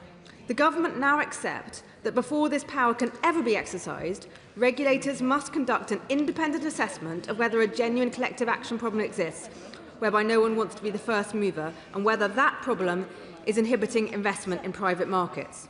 We have been consistent in our view that mandation is not the right solution, but we accept that requiring independent assessment before the power can be exercised is a safeguard against ministerial overreach. And I appreciate the Pension Minister's assurances on the weight of evidence required at the dispatch box. They have also accepted that the reserve power cannot be used before 2028. Again, another retreat.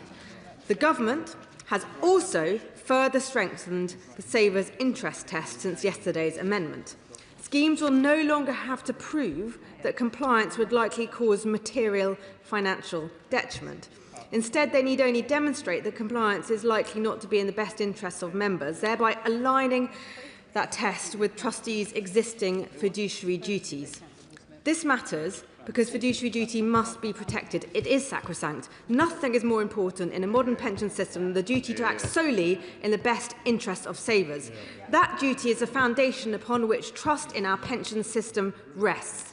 This amendment means that in a conflict between mandation and fiduciary duty wins. Again, another important retreat. Finally, The Government has agreed to remove discrimination between investment vehicles by clarifying that both direct and indirect holdings in the relevant asset classes count towards compliance. The final retreat. Madam Deputy Speaker, every one of those changes tells the same story. The Government introduced a power that was too broad, too vague and too dangerous, and step by step, under pressure, they have been forced to narrow it, constrain it and hedge it about with safeguards. Why? Because the original power was indefensible. Because the Government knew the concerns were real, the work we have done has obliterated the Government's original proposal. The mandation power, as it stands now, looks nothing like how it was first imagined. What began as a sweeping ministerial power grab has been stripped back, pared down and boxed in on all sides. Only now, after our intervention, has it become at least palatable. It's a vestige of its former overmighty self, a shrivelled husk. But let me be clear. We do not believe government should direct private capital, and we do not believe ministers should interfere in investment decisions properly left to trustees and markets. Here we have Labour doing what they always do, thinking government is the answer, the state going where it has no place to go. When Conservatives return to government, we will remove mandation from the statute book entirely, because, Madam Deputy Speaker, at the heart of this policy lies a dangerous assumption that ministers in Whitehall know better than trustees, fund managers and markets how to invest the public's pension savings. I have yet to meet anyone who wants a politician managing their pension. And pensions belong to the people who earn them, not government ministers. It is as simple as that. We have no backbench speeches, so I'll come to Steve Darling if you're ready. The Liberal Democrat spokesperson, Steve Darling. Thank you, Madam Deputy Speaker. And Liberal Democrats have opposed mandation from day one, and we have continued to oppose throughout this bill. The challenge is that once you cross the Rubicon, you have changed the dynamics of pensions significantly. And the crucial thing that pensions need to be is that people need to have confidence that this is a good way of saving for your retirement. And if we undermine that by government interference, then that will reduce people's confidence in actually saving for their pension. And that is a complete reverse of what this bill as a whole is all about, because this bill is mostly about making sure that our pension system is fit for the future, fit to serve those who are looking to have a good retirement. And that is to be celebrated with the vast majority of this bill, and it is to be welcomed. However, as Liberal Democrats, although there have been significant concessions, and we welcome those steps in that right direction, there is still a crossing of a Rubicon, and we continue to have grave concerns. Would you allow me? Do come in. Thank you. The Liberal Democrat spokesman makes an incredibly important point about crossing the Rubicon, with the government taking mandation powers to be able to interfere in people's savings and assets. And we're talking about pension funds here. But once that Rubicon is crossed, actually there's no reason why the government might not feel that they could start mandating investment trusts, other types of saving schemes as well. So this is not only something about pensions, this is about this fundamental relationship between the state and the private individuals. Thank you. And my colleague makes a very powerful point that is well made, and I'm sure the Minister will reflect on that in his wind-ups. So we continue to oppose mandation as Liberal Democrats, and we plan to vote against this tonight. Thank you, Madam Deputy Speaker. Wind-ups, Minister Torstenberg. Thank you, Madam Deputy Speaker, and to members for their contributions and for the kind words from the Shadow Secretary of State. I will be brief. The Government has continued to insist on the inclusion of the reserve power in this bill across 4 rounds of discussions in this place because we have not heard a convincing alternative approach to solving the collective action problem that we have discussed. But we have heard convincing arguments about how this part of the bill can be strengthened, and on each of them we have acted. That is why the amended power is necessary but also constrained. It is capped, time-limited, single-use, sunsetted, subject to savers' interest test that has been materially strengthened, as the Shadow Secretary of State laid out. Madam Deputy Speaker, on that basis, the elected House has now been clear on many occasions. On each occasion, that has been seen by large majorities. And on that basis, it is now clear that this is the time to resolve this and get the bill passed, as the industry and the groups supporting workers and pensioners themselves have repeatedly called for. The government has listened to the arguments from the benches opposite and those expressed in the other place, not only listened but acted on them. But the elected House has also made its position overwhelmingly plain. Given both these points, which are both important, it is clearly time for the unelected House to bring to an end attempts to frustrate the clearly expressed will of this chamber. It is with that, I think, entirely reasonable expectation that I commend the government's amendments and the passage of this bill to the House. The question is that this House insists on its disagreement with the Lords and their amendments 15 to 24, 27, 30 to 34, 36, 38 to 42, 83 and 88, insists on its amendments 88C, 88E to 88P, 88R, 88S and 88W to the words restored to the bill by that disagreement. Does not insist on its amendments 88A, 88T, 88U and 88V to the words so restored to the bill, but proposes amendments A to J to the words so restored to the bill. As made in that opinion, say aye. Aye. No. No. Clear the lobby.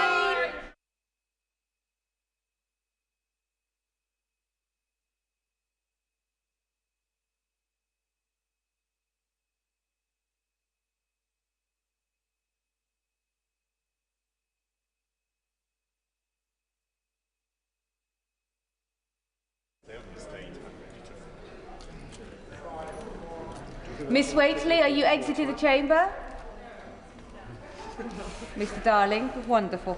The question is, as on the order papers, may the opinion say aye? Aye. On the contrary, no. No. Tell us for the ayes are Deirdre Castigan and Nessel Caliscan, and tell us for the noes are Katie Lamb and Gregory Stafford.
Order, order. The ayes to the right, 335. The noes to the left, 158.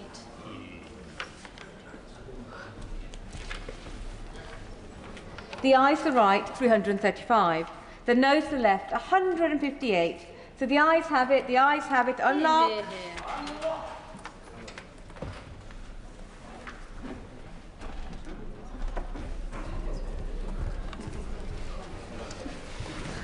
That concludes consideration of the Lord's message on the pension schemes bill. 7 o'clock motion. I beg to move. The question is as on the order paper. Has made in their opinion say aye? Aye. Contrary no. The ayes have it. The ayes have it. Do the front bench wish to shuffle over?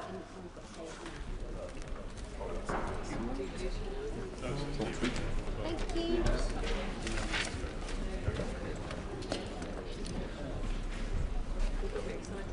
Order, order. English Devolution and Community Empowerment Bill, consideration of Lord's message. Now. Before we consider the Lord's message to the English Devolution and Community Empowerment Bill, I inform the House that the Government has tabled a new motion in relation to the Lord's Reason 123J and has withdrawn the motions it tabled this morning relating to those motions. The motion relating to Lord's Reason 155J is unchanged. The new amendment paper is available in the Votes Office and online and was issued at 6:30 p.m. and includes a note indicating that the paper was issued at 6:30 p.m. and replaces an earlier version. The motion relating to Lord's Reason 123J has been withdrawn and a new motion has been tabled.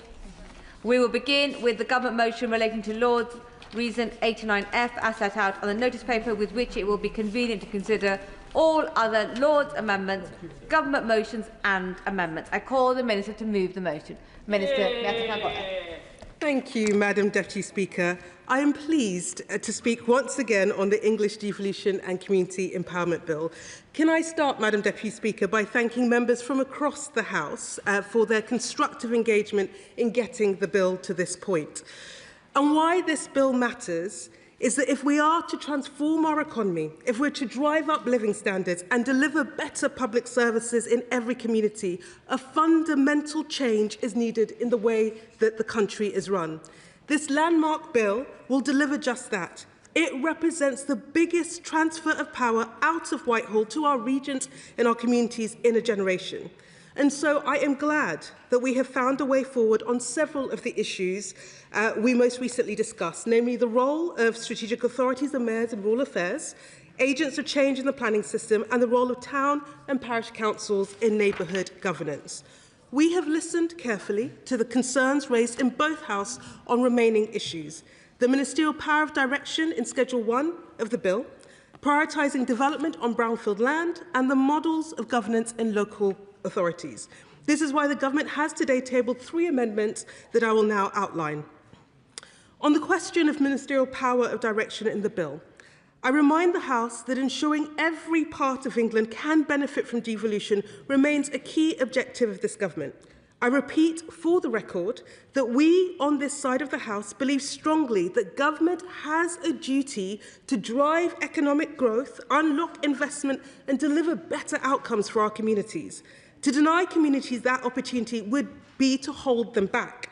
This is why we originally put in place a backstop power of direction for the Secretary of State to use in exceptional circumstances. And I emphasise exceptional circumstances. But to be very clear, the approach that we are taking in practice is to work with local leaders to forge enduring local partnerships and strong local institutions with their consent. However, we have heard the concerns and the strength of feeling from some noble peers about the scope of the powers previously included in Schedule 1. To that end, and in the interest of not delaying the progress of this bill and of ensuring that communities can benefit from the powers that all of us wish to see enacted at the earliest opportunity, the Government is content to remove all powers in Schedule 1 that would allow the Secretary of State to direct the establishment of a strategic authority, whether mayoral or non-mayoral, or to provide directly for a mayor of an existing non-mayoral strategic authority. In addition, I am happy to commit that the government will not seek to use remaining power to direct the addition of a local government area to an existing strategic authority for a period of 4 years following royal consent. It will then remain subject to all the same safeguards that have been discussed at length. As I have said consistently throughout the passage of this bill, our policy and our practice is very, very clear. We are working with local leaders, and we will continue to work with local leaders to develop devolution proposals that command broad support across their area. That collaborative approach will always be our clear preference. The concessions I am making here today put that commitment beyond any doubt. Turning now to the issue of brownfield land. The government considers Lord's Amendment 89B and 89C to be unworkable. They would undermine effective plan making, constrain proper consideration of local circumstances, and introduce inconsistency between spatial development strategies prepared by mayors and strategic authorities and those prepared by other authorities. As I have previously said, national policy remains the most effective route through which planning reform should be pursued, and is the right place to set clear expectations about where development should take place. Where concerns have been expressed about the effectiveness of existing policy, it remains too early to assess the full impact of recent and proposed changes to national planning policy. However, in recognition of the strength of feeling expressed about inappropriately located development, and to further reinforce a brownfield-first approach, the government has tabled its own amendment. This would set a requirement in primary legislation for the Secretary of State to use existing regulation-making powers to ensure that strategic planning authorities have regard to the desirability of prioritising development on land that has been previously developed. This will put consideration of brownfield land on the same legal footing as other highly important issues that are also on the face of legislation, such as promoting sustainable development and the impact on health and health inequalities. It will ensure that the prioritisation of brownfield land is front and centre when strategic planning authorities are producing a spatial development strategy and considering how to meet the growth needs of their area. The drafting of our amendment is consistent with national policy, making clear that prioritising development on brownfield land is an overall objective and clearly desirable. Enshrining this requirement in legislation will elevate its importance and will further solidify the government's clear commitment to a brownfield-first approach. I now turn to the matter of local authority governance. As honourable members will know, the government has set a clear default position. Councils currently operating the committee system and which are not otherwise protected should be required to move to the leader and cabinet model within 1 year of the relevant bill provisions coming into force. That remains the government's firm expectation. However, we have heard concerns from the other place and concerns expressed in this House that requiring a council to move to the leader and cabinet model within a year could potentially create challenges for some councils, their members and officers. For example, where authority has submitted a proposal for a boundary change or merger in response to the Secretary of State's new power to invite such proposals. The government amendment we are bringing forward today responds to those concerns. It allows the Secretary of State to extend the 1 year transition period for non-protected councils by a further year in certain circumstances. This provides flexibility where a council is already on a clear path to dissolution, so that it is not required to undertake a significant governance change that may have little practical benefit. This does not change the government's wider policy on local authority governance reform, but it does provide a proportionate and pragmatic safeguard in response to the points that have been raised over the pace of change.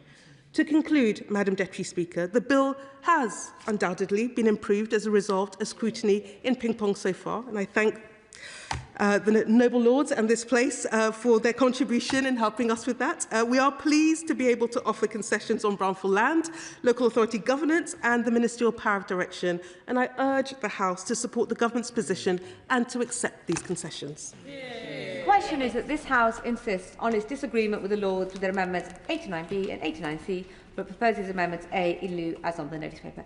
And I call the Shadow Minister, Davidson. Well, thank you, Madam Deputy Speaker. May I start by expressing and putting on the record my thanks to the Minister and colleagues in her department for the constructive spirit in which they've approached the negotiations around this bill. It remains the view of the official opposition that the overall direction of travel of this bill is a centralising one, that it does bring into effect many new powers for the Secretary of State to direct the work of local authorities, and especially the new mayors and the strategic responsibilities that they undertake will all be subject to a degree of direct influence from Whitehall. However, it clearly is in the interests of all parties represented in this House to seek to reach agreement on those points that have remained in contention. And I know I share the Minister's sense of delight at once again being here at the dispatch box discussing Lord's amendments. Let me just briefly address those in turn. The Minister set out very clearly the government's agreement to step back from some of the directions which were included in that original legislation. And that was an example of one of the points that we felt on this side demonstrated that sense of a centralising power within the legislation. However, government has been, I think, very constructive in the way that they've approached that, has recognised that there is a degree of justification around that backstop power to avoid a situation where the whole of the country is covered by combined authorities, but some councils are left outside of those boundaries. And I know many members have expressed concern in the debates both at Bill Committee and in the House at the impact that that would have, particularly on opportunities for economic development. But let me turn secondly to the amendment around brownfield. Now, members on this side of the House have been resolute from the outset in saying whatever new arrangements the government is determined to implement, we need to ensure that local communities will continue to be able to stand up for and protect the green spaces that they cherish, whether those are greenfield sites that are used for agriculture or whether they are greenfield and greenbelt sites that may be used for leisure to provide that buffer around our cities and our suburbs. Will my honourable friend give way on that point? Of course. Thank you. I thank my honourable friend for giving way. Does he agree with me that it is vital that we continue to protect those greenfield sites, as we do in my constituency of Bromley and Biggin Hill, and indeed Conservative councils across the country do? And does he agree with me that it's sad that the Reform candidate for Mayor of London disagrees and wants to build over some of our precious greenbelt land? David Simmons. Madam Deputy Speaker, the member for Bromley and Biggin Hill is absolutely spot on in what he says. I think members across this chamber have been quite surprised to hear Reform in particular saying that they wish to tear up London's greenbelt as part of the local election campaign. And I am grateful to this Minister and to her colleagues that they have recognised, in the fine tradition of many of our Labour councils as well, that we need to make sure that there are sufficient provisions in the legislation to ensure the protection of those vital green spaces for future generations. And I'm grateful in particular for the Minister having made what may seem like a fairly technical change, but as she's just told us at the dispatch box, what it establishes for the first time after 5 rounds of ping-pong is a very clear hierarchy in the legislation that sets out that the new mayors in their spatial development strategy will need to prioritise brownfield land for development. And many of the concerns which members across the House expressed when we debated local government reorganisation just a few weeks ago about the impact of housing targets being displaced will be more effectively managed by the amendments which have been agreed across the House tonight. So that is a distinct step forward from all our perspectives. Finally, Madam Deputy Speaker, I'll just briefly touch on the point about local authority governance. Now, we recognise that there is a difference of opinion. It is the view of the opposition that local authorities should be able to set up their structure of governance in a way that reflects their local circumstances. And whilst it is strongly our view that the Leader and Cabinet model is the most efficient and effective way to do that, it is the essence of local democracy that people may take decisions that we disagree with.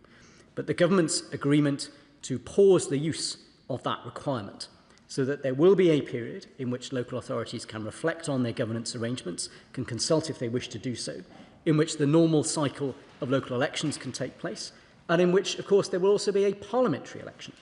And I think we all know that the matter of local government reorganisation never entirely stops. It merely starts again at a different point in each parliamentary cycle. So there will be further opportunities in the future to reflect on that.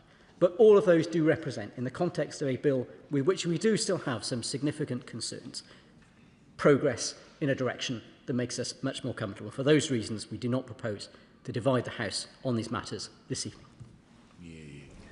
I call the Liberal Democrat spokesperson, Gideon Amos. Thank you, Madam Deputy Speaker. I'll be brief, as most of the arguments have already been well stated. We recognise the Minister's argument yesterday that this bill represents a step forward, not the final destination, and some consistency is needed to make the system function. But in seeking that consistency, it's really important that we don't lose the very flexibility that makes devolution truly meaningful. We remain supportive of my Lib Dem colleagues in the Lords in their efforts to strengthen the bill. I want to place on record the Liberal Democrats' continued backing for a number of those amendments. On Lords Amendment 36, we return to the central point. It's not devolution to mandate a single model of governance from the centre. Local areas must retain the ability to choose what works for them. I'd like to thank the Minister for concessions she has made from the dispatch box in relation to the amendments Liberal Democrats have tabled. We're grateful the government has taken note of those issues and the importance of the right of communities to choose their own governance and ensure that choice is better protected. We've already seen why flexibility for local authorities matters. In Sheffield, the council moved away from the leader and cabinet model to a committee system following real concerns about transparency, accountability and council overreach. That change was driven locally by councillors responding to their communities. As my noble friend, Liberal Democrat peer, Lord Mohammed of Tinsley set out in the other place, the consequences of concentration of that power in a small executive can be profound. In Sheffield, decisions to fell thousands of healthy trees, street trees, were driven through by a small group without the scrutiny of a wider number. A plaque now stands in Sheffield which reads, "In recognition of the courageous campaigners who saved thousands of street trees from wrongful felling by Sheffield City Council," as a reminder to all that such failures in leadership must never happen again. This is a stark warning of what can go wrong when power in authorities is too concentrated in the hands of too few. Liberal Democrats will continue to challenge the government on this because we are the party that believes in real community representation and local governance decided by local people. We'll always fight to ensure that communities have a genuine voice in how their areas are run, not decisions handed down from Whitehall. If consistency comes at the cost of local voice, then we are not strengthening devolution, we will be narrowing it. Turning to Lord's Amendment 98, Liberal Democrats believe that placing limits on Secretary of State's powers over structural changes is vital if local democracy is to have genuine autonomy. I'd like to thank the Minister for what she said in relation to that. Likewise, we have sought to remove powers that would allow ministers to direct the creation or expansion of combined authorities, including the imposition of mayors without meaningful local consent. On both sides of these benches and those opposite, we agree that meaningful devolution cannot mean that structures designed in Whitehall and delivered to local areas with limited input, cannot mean structures delivered and sent from Whitehall with limited local input. If local government is to have real autonomy, consent must be meaningful and Parliament must retain its proper role. We will continue to work constructively with the government on that front. On Lord's Amendments 89B and 89C, we strongly support prioritisation of brownfield development. That is why Liberal Democrats are grateful to the government for listening to calls for better protection of greenfield land, and that they have taken steps in this bill to encourage prioritisation of brownfield. Going forward, this will help ensure that development is happening in the right places on land that needs to be developed on, and in consultation with communities that surround it. This is not about opposing growth. It's about delivering that growth sustainably and making best use of the land that has already been and previously been developed. Whilst I recognise the Minister's argument that some flexibility is needed to meet housing demand, if that flexibility results in greenfield and green spaces becoming the default, then we will have failed and got the balance fundamentally wrong. Green spaces are essential to community well-being. They support mental and physical health, provide space for recreation and contribute to the identity of local places. Once lost, they cannot be replaced. If brownfield land is not properly prioritised, development pressure will fall on those spaces. We therefore welcome this step in the right direction from the Minister, but we will continue to ask the government to go further on prioritising brownfield. When taken together, these three amendments do not frustrate the bill, they improve it. They move it closer to what devolution should be, rooted in local consent and accountable to local communities. We're glad the government has taken heed of the priorities Liberal Democrats put forward, and we will continue to work constructively to ensure decisions are made with local people and not done to them. Minister, to wind up, Minister Matapambola. Thank you, Madam Deputy Speaker. And can I thank honourable members for their continued engagement and their insightful debate on these issues. In the time left, I will respond to some of the particular points that was made. I do want to put on record my thanks to opposition members for the constructive way in which they have approached this so that we can progress this bill and take it forward. To the member for Islip, Northwood and Pinner, we will continue to disagree on whether this is a centralising bill or a radical shift in power. I still fundamentally believe that this is a huge step in transferring power outside of Whitehall, but candidly, we will demonstrate this through our actions and through the impact of the bill. The thing that drives us is the impact that this will have in our communities, and I think we have got strong measures that will help us ensure that we are putting communities in the driving seat so that they can shape their place. To the member of Taunton and Wellington, I hear the points that he's made on local government governance in particular. The example of Sheffield that he's raised is one that many of my honourable friends on this side of the bench have advocated and been very clear and advocated for their communities on their behalf, which is why we made the original concession. We think that we have found the right balance. What I would say is that we are clear that if we are to empower local authorities in the way that we want, they need strong governance in order to make decisions for their communities that will impact on their communities. And the reason why we are trying to support the shift in governance arrangements is to ensure that we have enduring local authorities that can fundamentally deliver. And we think that we have achieved this in the concessions that have been made. Madam Deputy Speaker, to conclude, look, the thing that I have found hugely heartening throughout the passage of this bill is that there is a clear point of consensus across the House that if we are to deliver change in our communities, we must push power out into our communities, into the hands of our local leaders, into our neighbourhoods, and to people who know their patch best. And I hope that this bill represents the start of a journey that will fundamentally change the way that government works and how we in this place serve the communities that we are here to represent, where the principle of devolution by default, underpinned by a clear framework, is locked in, where local leaders are empowered to drive economic change and improvements in living standards across their patch, where communities are put in the driving seat and given power to shape the places in which they live and work. I've been clear throughout the passage of this bill that this represents a flaw, not the summit of our ambition for devolution. So I look forward to working with my honourable friends on this side of the House, but with honourable members across the House as we build on the provisions in this bill.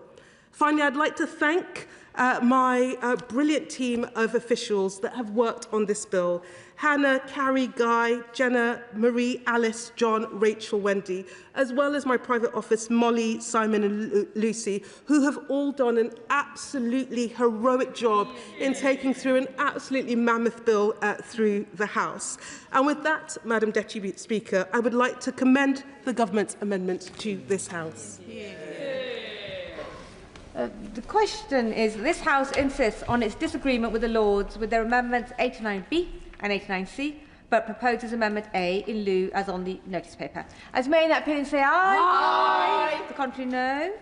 The ayes have it. The ayes have it.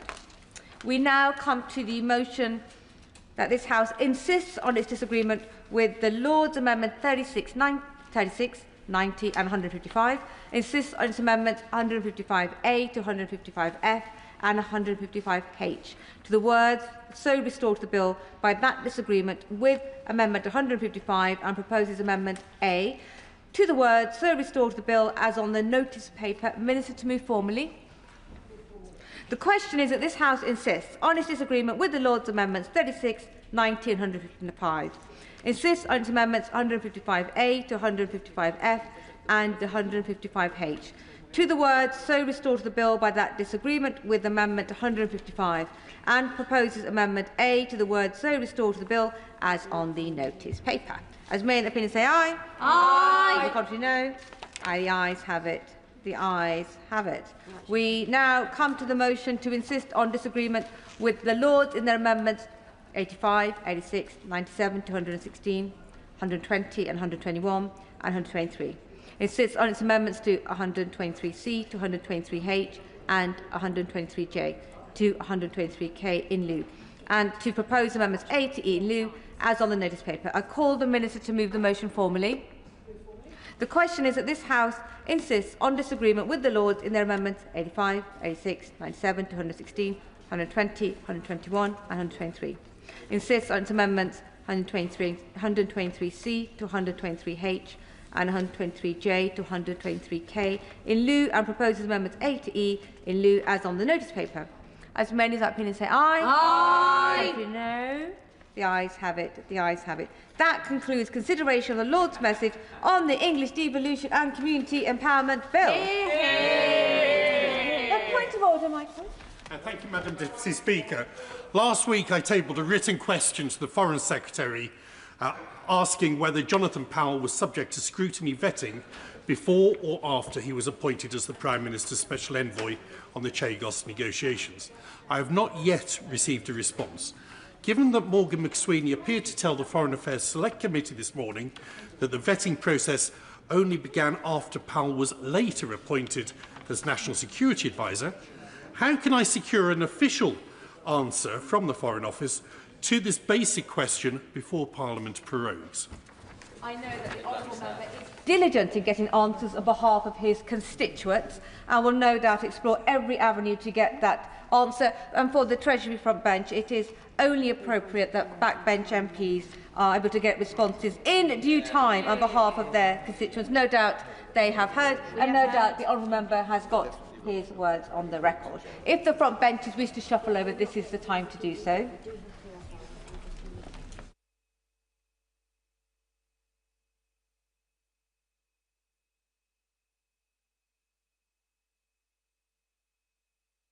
I now come to motion number 5 on income tax, and it would leave the House to take them collectively. Motion number 5 on income tax, retained EU law reform.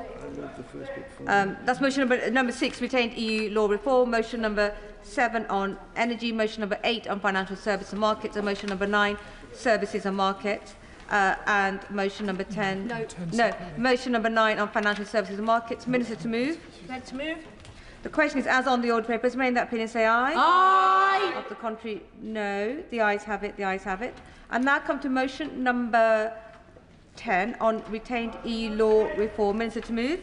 I beg to move. The question is as on the order papers. May in that opinion say aye. Aye. Of the contrary, no. Aye. Division. Clear the lobby.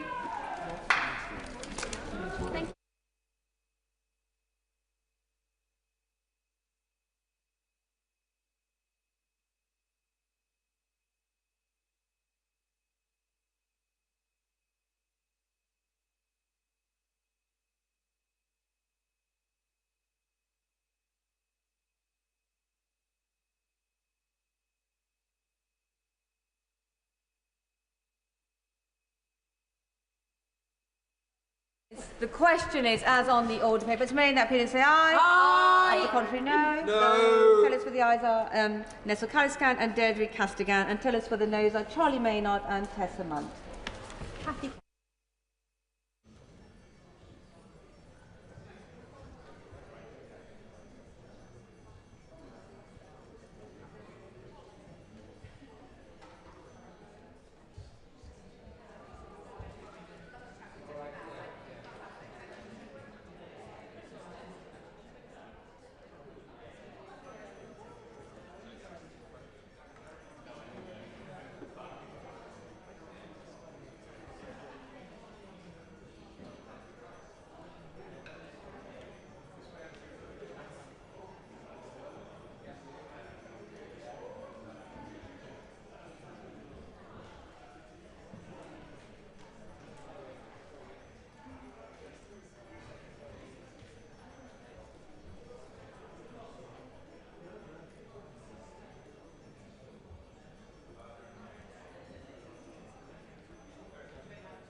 Order. The ayes to the right, 308. The noes to the left, 81.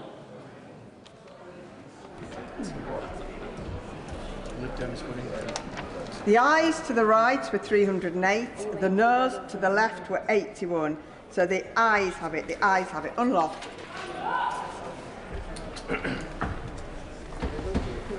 We now come to motion number 11 on immigration and asylum. Minister to move. I beg to move.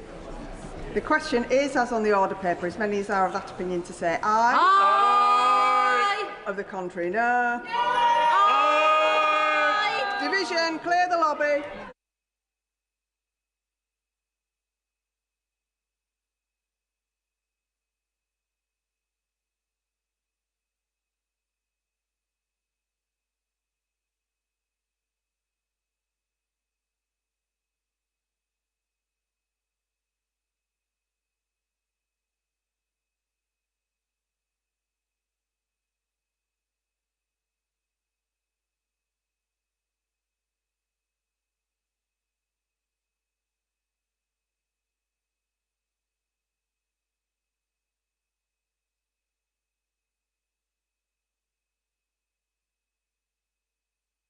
The question is, as on the order paper, as many as are of that opinion say aye. Aye. Of the contrary, no. No. Tellers for the ayes, Nezel Kaliskan, Deirdre Costigan. Tellers for the noes, Kirsty Blackman, Graham Ledbetter.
Order, order. The ayes to the right, 304. The noes to the left, 28.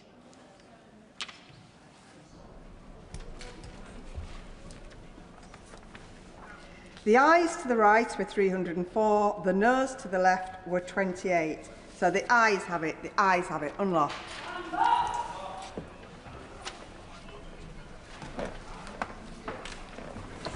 Motions number 12 on land, motion number 13 on electricity, motion number 14 on tribunals and inquiries, motion number 15 on excise. Minister to move. I beg to move. The question is, as on the order paper, as many as are of that opinion say aye. Aye. Of the contrary, no. I think the ayes have it, the ayes have it. We now come to motion number 16 on business of the House today, Minister to move. The question is, the business of the House today motion as on the order paper, as many as of that opinion say aye. Aye. Of the contrary, no. I think the ayes have it, the ayes have it. We now come to motion number 17 on select committee statements, with which it will be convenient to consider motions 18 to 21 on the Backbench Business Committee and Select Committee Chair elections. I call the Minister to move. Shadow Leader of the House. Thank you, Madam Deputy Speaker. I brought forward a number of motions today in order to facilitate recent recommendations of both the Backbench Business Committee and the Procedure Committee. I thank both committees for their recent reports on these matters, and I will briefly address each motion. Honourable members should note that the explanatory notes are also available in the vote office. First, Select Committee statements. Currently, for a Select Committee statement to be made, it must be made within 5 sitting days of publication of the report or announcement of the inquiry. The Backbench Business Committee recommended in its 15th anniversary report that the Select Committee statements under Standing Order number 22D should instead be allowed to take place 10 sitting days after publication of the report or announcement of an inquiry.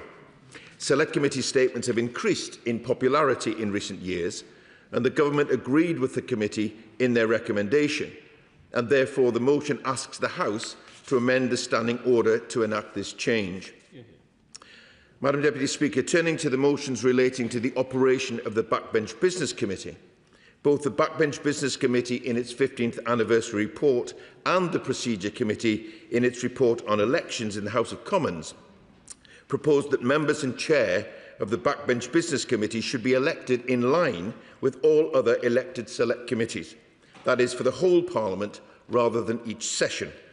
While the Backbench Business Committee does have unique powers in scheduling business on the floor of the House, the Government recognises that the operation of the committee is well established and that the reappointment of the committee at the beginning of each session can cause delays to the scheduling of backbench business. The Government therefore has accepted this recommendation, and the relevant motions bring forward proposals to make this change ahead of the next session with a few consequential changes. The Government proposes, as far as possible, alignment of nomination periods and ballot timings for the Backbench Business Committee to that of other Select Committee chairs. No other arrangements relating to the election of the Backbench Committee chair, for example, signature required for candidates or parties eligible to stand for chair, have been amended. However, as the current chair and members have only been appointed on a sessional basis, the committee is still required to be re-elected at the beginning of the next session to allow the chair and members to be appointed for the remainder of this Parliament. As ever, the Government will endeavour to ensure that the committee can be re-established in good time in the new parliamentary session. A further motion has been tabled which sets out the arrangements for the election of the chair and the appointment of committee members at the beginning of the next session to ensure clarity of the arrangements for setting up the committee in the transition session. Madam Deputy Speaker, the final motion in this group relates to Select Committee chair elections and follows the recent report from the Procedure Committee. Their inquiry recommended that rules be adopted for Select Committee chair elections to limit campaigning activity and the time that campaigning can take place. Paragraphs 109 to 111 and 114 to 115 of the committee's report set out how the rules should be adhered to. The Government accepts the committee's recommendation, and the motion asks the House to endorse these rules. I thank the Backbench Business Committee and the Procedure Committee for their consideration of these matters, and I look forward to continuing to work with them across a number of areas, both as leaders of the House of Commons but also as Chair of the Modernisation Committee. I hope members will support these motions today, and I commend them to the House. The question is motion number 17 on select committee statements as on the order paper. And I call Shadow Minister Joy Morrissey. Thank you. And may I echo the words of our Leader of the House, and to thank the Backbench Business Committee and the Procedure Committee for contributing to these motions today. And they're widely very sensible.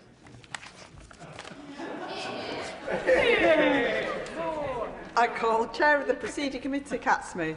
And thank you, Madam Deputy Speaker. It is a pleasure to follow a previous member of the Procedure Committee. Thank the Honourable Lady for all her work that she did in contributing to the work of this committee, which came to a very clear view, very consensual view across the committee, that the elections that we saw in the House for select committee chairs at the beginning of this session of Parliament did somewhat resemble a silly season with excessive campaigning, and for newer members of the House who perhaps maybe didn't even expect to be in this House, they found it very overwhelming, and we were able to take that information and put together a very sensible set of rules that create a level playing field for all candidates, whilst respecting the right for members to have be able to open their office door without falling over a pile of leaflets, frankly, Madam Deputy Speaker, which was one of the things that was fed to us as a committee as one of the problems last time.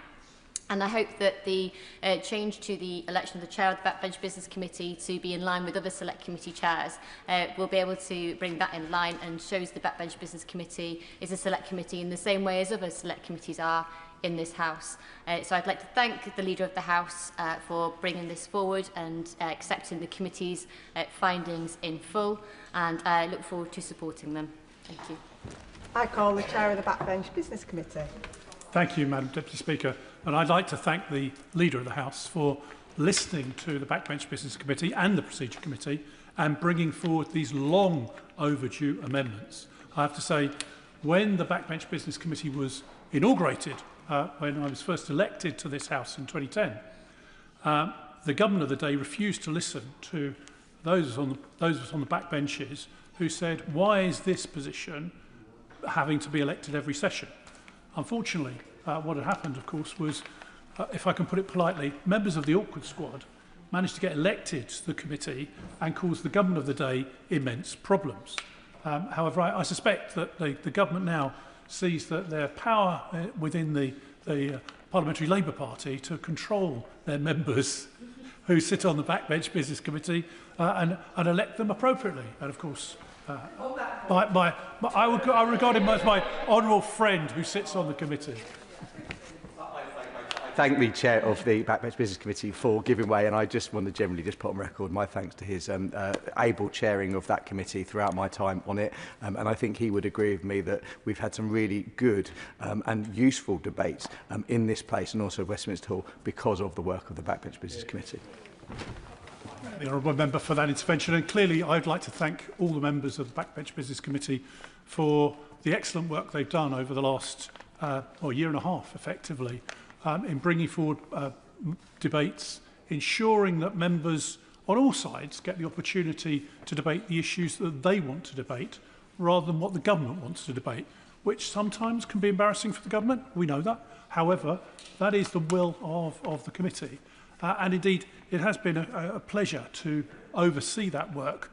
We've reformed things as well, so that members that come in front of our committee now will be face questioning from all members of the committee, not just one or two, which was the case in previous years. So that, I think, has been an important reform. In terms of the changes that the Leader is putting forward, I just point out the consequences of this. The Select Committee statements have been coming forward to the committee or requests for Select Committee statements on a regular basis. Because of pressure on the Chamber, we've had to push some of them into Westminster Hall, which limits the amount of time in Westminster Hall. Now, this will give the committee in future flexibility on when the committee allocates these select committee statements in the House. And I think that is to the benefit of all select committees. So it's something we recommended, I warmly welcome. Indeed, the other issue, of course, is that the election of the committee. Now, I'm working out what's likely to happen in the next session. It's likely that there'll be at least one day, possibly more days, when the government will have to put on general debates in the chamber, which have not been committed by the Backbench Business Committee because we won't have been reformed or reconstituted in time. As the leader knows, I've written to him with a list of debates that members want to debate, so he can choose from some of those, I hope, to make sure that the will of backbenchers is heard, and those, particularly those who have been waiting for some time, will get the opportunity.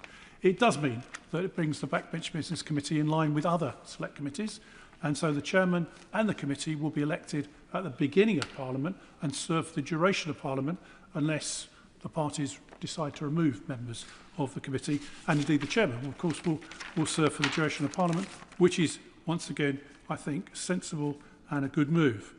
I hope, of course, that members will see the wisdom of re-electing me as chairman of the Backbench Committee when we return after state opening. But that's for another day, Madam Deputy Speaker. Equally, I think it's extremely welcome the change of rules, which obviously came from the Procedure Committee, on how the lobbying and process of elections will take place for Select Committee Chairman at the beginning of Parliament. We all are used to the fact of being fighting each other in the election, suddenly arriving back in Parliament to be greeted as long-lost friends when somebody is standing for election for a Select Committee chairmanship, which I think that's reasonable. But what has not been reasonable has been the literal deluge of papers and other lobbying that's taken place, and particularly use of the email system on behalf of candidates. I think most of us got fed up with it a long time ago. So this is a very sensible reform.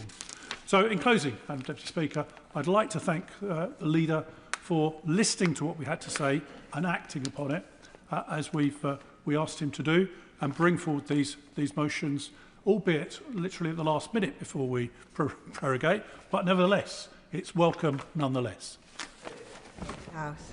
Much indeed, Madam Deputy Speaker.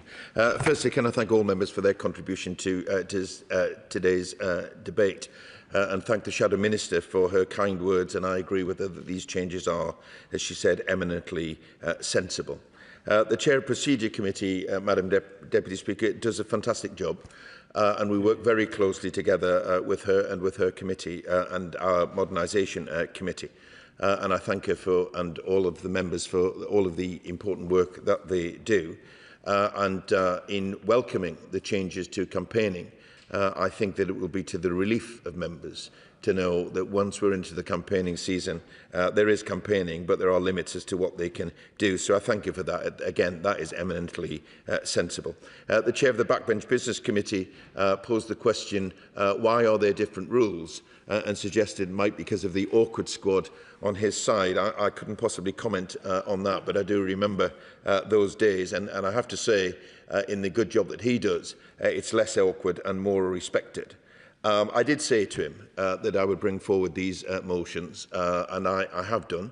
And as for his final remarks, better late than never, I suppose, in that sense. But I do thank him and his committee for the important work that they do. And again, they work closely with modernisation. And we will be taking forward a piece of work on how we spend our time in this particular chamber. And I think that there are lessons that we can learn from people like the Honourable Gentleman and the experience that he brings. But let me finish on this point. I am clear in the changes that we make, including if they need to be made to backbench business time or indeed petitions, that I want to be seen as a champion of the rights of backbenchers in this place. It is really important that they have the opportunity to have their voices heard, and long may that continue. So I hope that members will support these motions today, and I commend them to the House. The question is motion number 17 on select committee statements as on the order paper. As many as are of that opinion say aye. Aye. Of the contrary, no. I think the ayes have it. The ayes have it. We now come to motion number 18 on the Backbench Business Committee. I call the Minister to move formally. The question is motion number 18 on the Backbench Business Committee as on the order paper. As many as are of that opinion say aye. Aye. Of the contrary, no. I think the ayes have it. The ayes have it. We now come to motion number 19 on consequential amendments arising from the Backbench Business Committee motion. I call the Minister to move formally. Move formally. The question is motion number 19 on consequential amendments arising from the Backbench Business Committee motion. As many as are of, as on the order paper, as many as are of that opinion say aye. Aye. Of the contrary, no. I think the ayes have it. The ayes have it. We now come to motion number 20 on Backbench Business Committee election of chair and nomination of members in the 2026 to 2027 session. I call the Minister to move formally. Move formally. The question is motion number 20 on Backbench Business Committee election of chair and nomination of members in the 2026 to 2027 session as on the order paper. As many as are of that opinion say aye. Aye. The contrary, no. I think the ayes have it. The ayes have it. We now come to motion number 21 on Select Committee Chair elections. I call the Minister to move formally. Move formally. The question is motion number 21 on Select Committee Chair elections as on the order paper. As many as are of that opinion say aye. Aye. Of the contrary, no. I think the ayes have it. The ayes have it. The House will now suspend pending the arrival of Lord's messages. I will cause the division bells to ring 5 minutes before the sitting resumes.